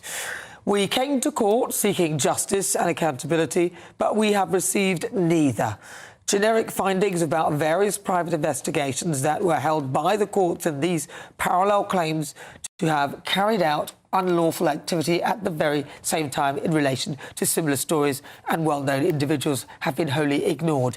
It is a complete and obvious whitewash, but sadly, not altogether unexpected. However, the lengths to which the court has gone to exonerate the Mail is as shocking as it is totally unwarranted. We presented to the court evidence which we believed was compelling at the time and remains so now. Well, let's get the thoughts of my panel. Broadcaster and journalist Christo Fufast, GB News contributor Kai Wilshaw and comedian Paul Cox.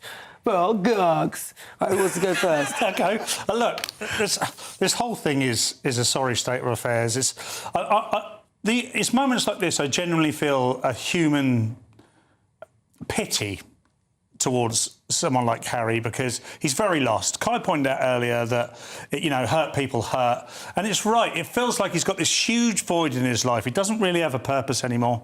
Yeah. And he's playing it out this way. All right, let's have a quick look at the Telegraph, because that reports that Pakistan is demanding that the extradition of political dissidents from the UK if Britain wants to secure deportation of the Rochdale grooming gang ringleader. A senior Pakistani government official has told the Telegraph that Britain needs to respect the issues that matter to Pakistan rather than resort to arm twisting and threats to return Shabir Ahmed, a child rapist, to Pakistan. The 73-year-old was released from prison last year after serving 14 years of a 22-year sentence, charged with 30 child rape offences. He cannot be returned to Pakistan despite being stripped of his UK citizenship.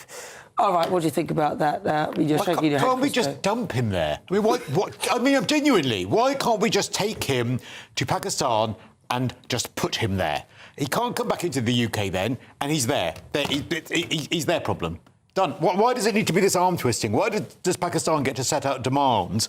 And why was he released from prison in the first place? At least we could put off this decision and have legislation that would be appropriate if he had actually done his 22-year sentence. This is what irritates me, is the lack of joined-up thinking. Well, he gets let out after 14 years. Well, actually, if they'd known he was coming out and they'd known that this problem was on the agenda, well, don't let him out after 14 years and then legislate so that we don't have this problem. Instead, they let him out and then we're all scrambling around saying, well, hang on, why can't we get rid of him? He should have done the 22 years. Exactly, put him back in prison. Yeah, it's total nonsense. Nobody wants this guy in this country. But this shows... Look, I would love if you could just dump him in Pakistan. Why? But, well, why wouldn't they then equally dump a bunch of people in our country? They're the doing exact same that. Just let you know, they're doing that, like, most days. All right, but the point is, you know, what we do to others, they can just as easily do back to us. And so this raises one of the complications with the sort of silver bullet policies, the reform or restore, would have you believe are possible, which is send people back wherever, no matter the consequences. This country, unlike all the others, accepts people back and plays by the rules. The others don't. That's the problem. Yeah, and, well, I'm glad we do that, personally. But I'm just saying it's not as easy as just... Oh, the French need to do this as regards the Channel crossing. Oh, Pakistan need to just take back their child rapists. It's always more complicated, unfortunately. Well, people, they have their own domestic politics. They have their own things that they want from us. To send people back to Mexico. Even the pilot on the plane taking them said, "No, I'm listening to my." Yeah, but he took a bunch of US citizens back to Venezuela, didn't he? I'm talking about Mexico. I mean, I'd rather we don't act that way. This guy doesn't have British citizenship anymore. So why does he get to stay here? Why is he... No, I agree. He needs to be out as soon as possible. Well, but we have to do it in a way that doesn't jettison our relationship with Pakistan, is what I'm saying. Oh, yeah, that would be absolutely terrible. Imagine if we upset Pakistan. How would we possibly cope? We've only just allowed their planes to start coming in here, by the way. It's bonkers. We're all having a conversation here, which is absolutely mental. We know what the solution is. We just can't say it on air. Yeah. Good night. Exactly. Send him back, or maybe execution anyway. I think execution for child rapists anyway. All right, let's take a look at the front cover of all the papers. Metro leads with Farage's big by-election gamble on the front cover of the Telegraph. Surprisingly, saying Farage gamble turns to farce. Express, let the people be the judges of my actions. The Guardian leads with Farage's £5 million gift reported over money laundering concerns. The Eye leads with Farage quits and gambles his future on new by-election amid investigation into £5 million crypto gift. The Mirror, big picture of Farage and the words desperate. The Times, Labour and Tories won't fight Farage's fake contest. Wow. So a lot of the papers leading with Farage then, a lot of them not too complimentary, but the bottom line is they are all leading with Farage. No one is talking about Andy Burnham, except there's very small writing on the Telegraph about the £130 billion that he's got to find when, or if, I suppose, he becomes the next Prime Minister. Well, that's it. That's it from me. Thank you very much to my panel, Kai Wilshaw, Christo Foufas and Paul Cox. Up next, it's The Late Show. No, it's not The Late Show. It is The Late Show Live. It is. I don't know where I am or what I am. With Beverly Turner. Thank you, Nana. Good evening to you all there and good morning to you all in the UK. Almost morning. Right, two massive stories in the UK today. Nigel Farage standing down, triggering this by-election. Prince Harry losing his court case. Both of these stories feel very relevant here in America, and everybody you're going to hear from tonight is going to have a strong opinion on both of these stories. And I was with Nigel Farage over the weekend here in Washington, D.C. I'll tell you what I think about it as well. See you in a minute.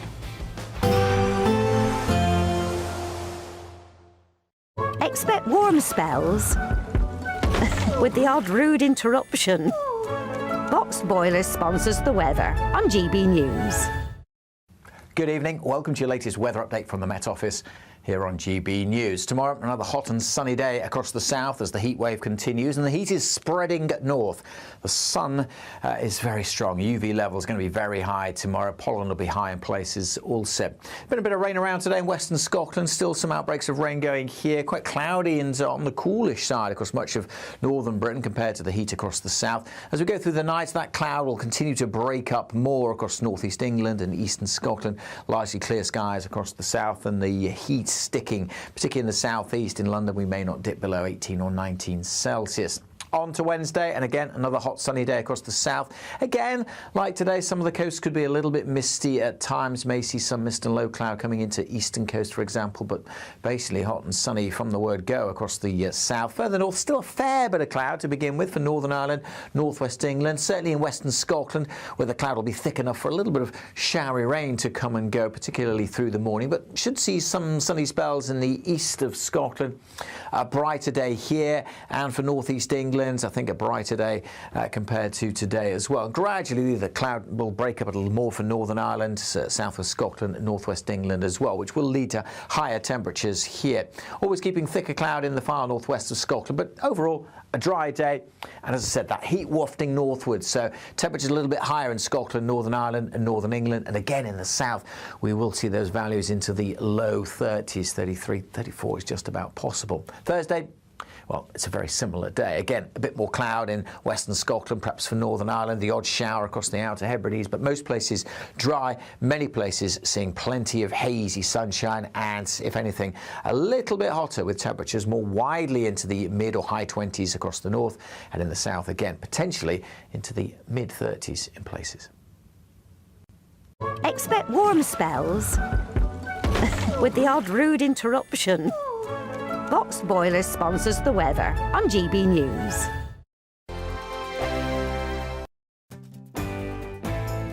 I'm Andrew Pearce. This is GB News, the People's Channel, Britain's news channel.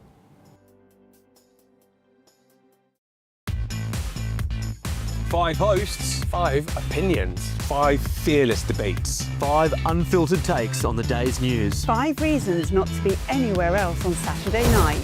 This is the Saturday 5. You got me good there. Britain's biggest Saturday night TV show. It's not a bad brand. Yeah. Uncensored. Very, very racist tonight on the unpredictable. What did she say? Can you translate it for us? And always entertaining. And how can a country go from being led by William Wallace to Saturday nights from 6 p.m. only on GB News. The People's Channel. Britain's news channel. You're going to want to stay tuned, trust me. Some people enjoy lazy Sunday mornings, but not me. What's the truth of the matter? So that's a very live question. Would you support him if he waters down these plans? Before the spin sets in, I'll be getting to the truth. This is personal. No soft questions, no easy answers. It's one thing if the state has rules in this country. It's another thing whether the police and others actually police them. Setting the agenda and holding those in power to account. You can't really blame her if the system is set up this way. You will not want to miss it, trust me. The Camilla Tominey Show, Sundays from 9:30, only on GB News. Westminster's full of talk, but out here, it's the real world. Am I allowed to talk then? No, that's it. This is where it matters, real people and real lives. That's what politics is all about. The fact that Trump made a good start, no. Straight answers, no spin, and just a couple of pints. How many fingers have I got up? About 10. So join me for Lee Anderson's Real World every Friday at 7 p.m. only on GB News. The People's Channel, Britain's news channel. From the school run to the home run, watch a new show for all of Britain. So he can say whatever he wants. A straight talking show where all voices are heard. And, when are we going to stop talking about smashing the gangs and actually do it? With the stories that matter from every part of our country. There's a bit of a crash landing there for your Chancellor. Bold, fearless and standing up for you. That's me, Martin Daubney, 3 p.m. till 6 p.m. weekdays here only on GB News. The People's Channel, Britain's news channel. Breaking news, live updates, stories that matter. From the heart of the GB newsroom to every corner of Britain, with our team of dedicated journalists across the UK. GB News bulletins are there to deliver the latest news that matters to you. Bulletins on GB News, the People's Channel, Britain's news channel. I'm Bev Turner. Thank you for joining us on GB News, the People's Channel, Britain's news channel.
Good morning. Nigel Farage has resigned as an MP and is asking voters to send him straight back to Westminster. That's right. The Reform UK leader says the Clacton by-election should be a public verdict on his conduct after questions were raised over millions of pounds in political donations. I've decided that the people of Clacton should be the judges of my actions. This will be a people versus the establishment by-election. But with Labour, the Conservatives, the Lib Dems and the Greens refusing to contest the seat, his high-stakes gamble risks descending into a political farce. We're not standing a candidate in the fake by-election. And it's obvious why he's doing it. He is up to his neck in sleaze.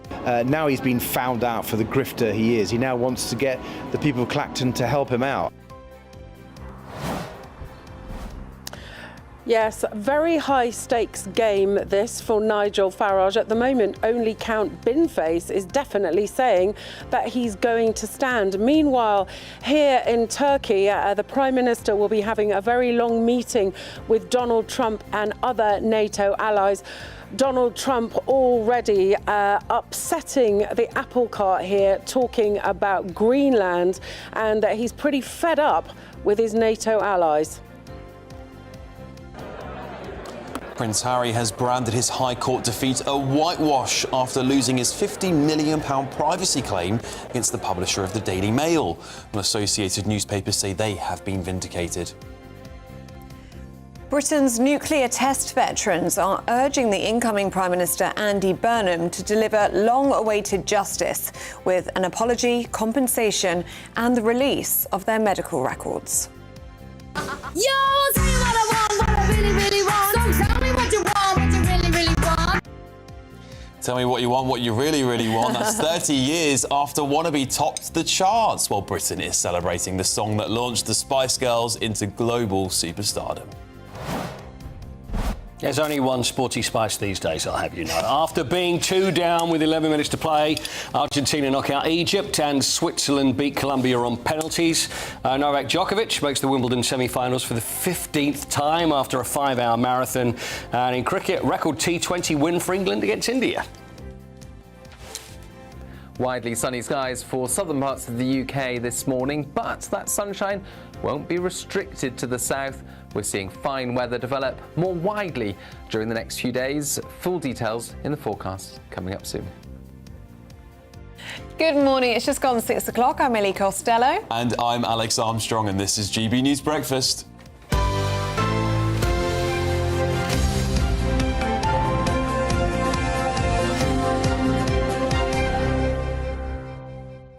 So is that you giving yourself the title of I think so, Spice? yeah. Or Old Spice. Old Spice. You are a sporty I made spice. a joke that I didn't even realise I'd made it. Yeah. I'm the only one that was probably around when it was all kicking off. Oh, I was around. I was kind of, yeah. I was 5. Yeah, yeah. I was 2. Oh, my goodness. I can't believe how much that hurts me. But I grew up with it. Yeah, did you? I remember dressing up. I remember we had a costume box in my nursery, and I'd always dress up as Ginger Spice. I wanted to be Ginger Spice when I grew up. Was it the Union Jack dress? Because that was a Brits thing. That was what you wore at Brits. Iconic, yeah. And I used to love to wear a little wig. Oscar, which Spice are you?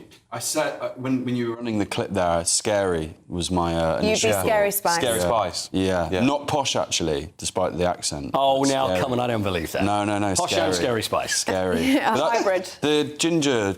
Kind of the Union Jack dress. That's kind of patriotic from day one, isn't it? Yeah. That's pretty impressive. That's true. That was in the mid. It was the whole Britpop time, 1996, wasn't it? And everything was around London, and you had Patsy Kensit and Liam Gallagher on the front page of Vanity Fair. Best. I probably just wanted to be Beckham. Yeah, that would have been my thing. That would have been my link to the Spice Girls. Just want to be Bex. Yeah, don't blame me for being married to Posh Spice. What about you, Alex? What would you be? I don't know. I kind of feel like Victoria Beckham. I think you'd be Posh Spice. You just see me like with I love just complete straight face. Yeah. Victoria Beckham, I think. Little singing talent, but a good ability. Not quite as posh as I'm sure she's and you very dress talented well. and I dress well. All right, look. Oh, there you are in your little black dress. That is me. Look at me. I'm you look absolutely great. stunning. Absolutely stunning. Anyway, 30 years on from Wannabe, let us know your memories of the Spice Girls, gbnews.com/yoursay. Now, should we look at some serious news at 5 minutes past 6? Because the leader of Reform UK, Nigel Farage, has resigned as MP for Clacton-on-Sea and vowed to fight in the triggered by-election. Today, I will resign as a Member of Parliament for Clacton-on-Sea, thereby forcing a by-election. That's right, Mr Farage revealed the news during a statement about the future of his public life, as following scrutiny over financial support given to him. Well, the Reform UK leader says he has not broken the law in any way at all, adding that he's not misused public money. However, the plan appears to have backfired after Labour, the Tories, the Lib Dems, the Greens and Restore Britain all confirmed they would not stand in the by-election. We're not standing a candidate in the fake by-election. And it's obvious why he's doing it. He is up to his neck in sleaze. Now he's been found out for the grifter he is. He now wants to get the people of Clacton to help him out. Well, let's speak now to GB News' chief political correspondent, Catherine Forster, who joins us from Ankara, where the NATO summit is being held. Very good morning to you, Catherine. All eyes should be on the NATO summit, where the Prime Minister is. But this is the story that is dominating the front pages here at home. How's it going down with the Prime Minister, do you think, in Turkey? Yes, well, good morning from Ankara in Turkey and the NATO summit. It's all pretty surreal here, to be honest, because we were on the plane with the Prime Minister, half the lobby yesterday, thinking we're talking about defence, security, what Donald Trump is going to make of the defence investment plan. And then we get this message that Nigel Farage is going to make an announcement. And then we're all talking about Nigel Farage. Well, you heard the Prime Minister. He thinks it's a ridiculous publicity stunt. He says that Nigel Farage is up to his neck in sleaze. Talking to senior defence sources in the last few minutes, they think it's a complete circus, and they also say that it's not going down well with their constituents. But of course, in Clacton, Nigel Farage has massive support. So look, I mean, I can't see a situation in which he doesn't win, not least because at the moment all the main parties have said they're not going to stand a candidate. Only Count Binface currently seems to be in the race, and even when we assume he wins this, it doesn't put the standards investigation, well, it just puts it on hold. That will still continue. So we're then still potentially looking at a second by-election in Clacton a couple of weeks or months after the first one, in which the main parties would stand. So my goodness, it's a lot of drama, isn't it? We thought all the drama was number 10 with the Prime Minister going and Andy Burnham coming in a week and a half. But here in Turkey, the outgoing Prime Minister, I have to say, he seems on pretty good form. I think he's quite relaxed because he's not here for much longer. This is his last big summit, and they've got the defence investment plan over the line. Now, Donald Trump we heard yesterday, is already saying that he's very unhappy with NATO allies. He says he's only here because he's great friends with President Erdogan of Turkey. He's talking about Greenland again. He's threatening to pull US troops out of Europe. There is a big 3-hour meeting with all the NATO countries later on this morning. It will be interesting to see how that all goes. Defence sources are adamant that we are still playing a leading role, that other countries look to us for leadership. But look, over half NATO allies are going to be spending 3% of GDP on defence by 2030. At the moment, we're only going to get to 2.7. There is a real risk that Donald Trump will look at our numbers and say, you are still dragging your heels, and this is not good enough at all. Well, there we go. Thank you so much, Catherine Forster, for bringing us all the latest there from that NATO summit. And who knows what could happen today?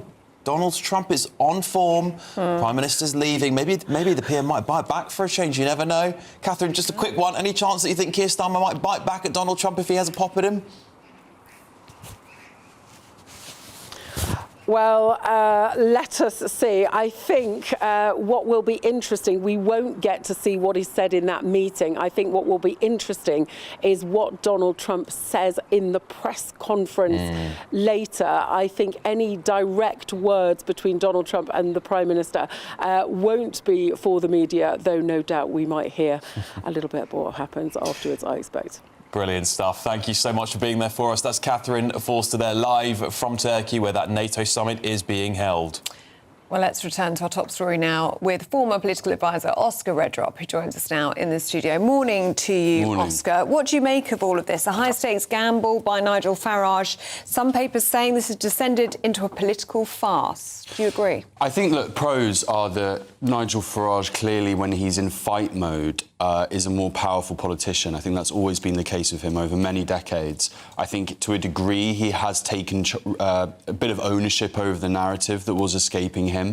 And look, like, he is mobilising in a way that I think suits him again. And I think, look, if you like reform, if you're going to vote reform at the next election, all this stuff around the donation and, you know, potential establishment attack on Farage, it's going to embolden you even further. You're going to be even more loyal and in that reform camp.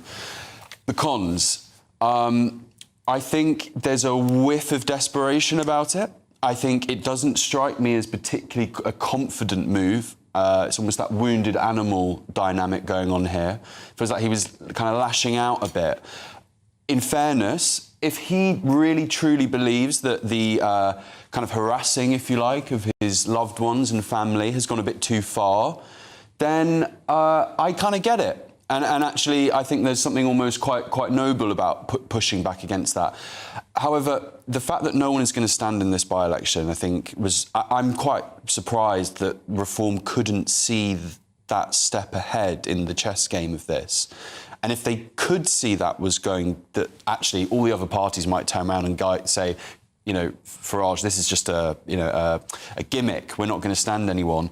That's going to make us look a bit silly. Do you know what it is for me? And if they hadn't thought that through, that's not smart. Do you know what it is for me? What's interesting as well is that you see those parties so often, many of them will say, Nigel Farage is a threat to democracy. You know, he's a threat to the freedom of British people. He's dangerous. And yet, when it comes to an opportunity to take him out, they don't take it. And so does that also put a bit of egg on their face? You know, if Nigel Farage is such a terrible, evil person and you have an opportunity now, you may not get the second by-election you're all talking about. Well, this is your chance to get rid of him. Yeah, that would be the Reform line on it. I think Richard Tice on another channel was calling, you know, the other parties chickens and all that kind of stuff. And to a degree, that's true. You know, like, ultimately, this is about democracy. They should put people forward in an ideal world.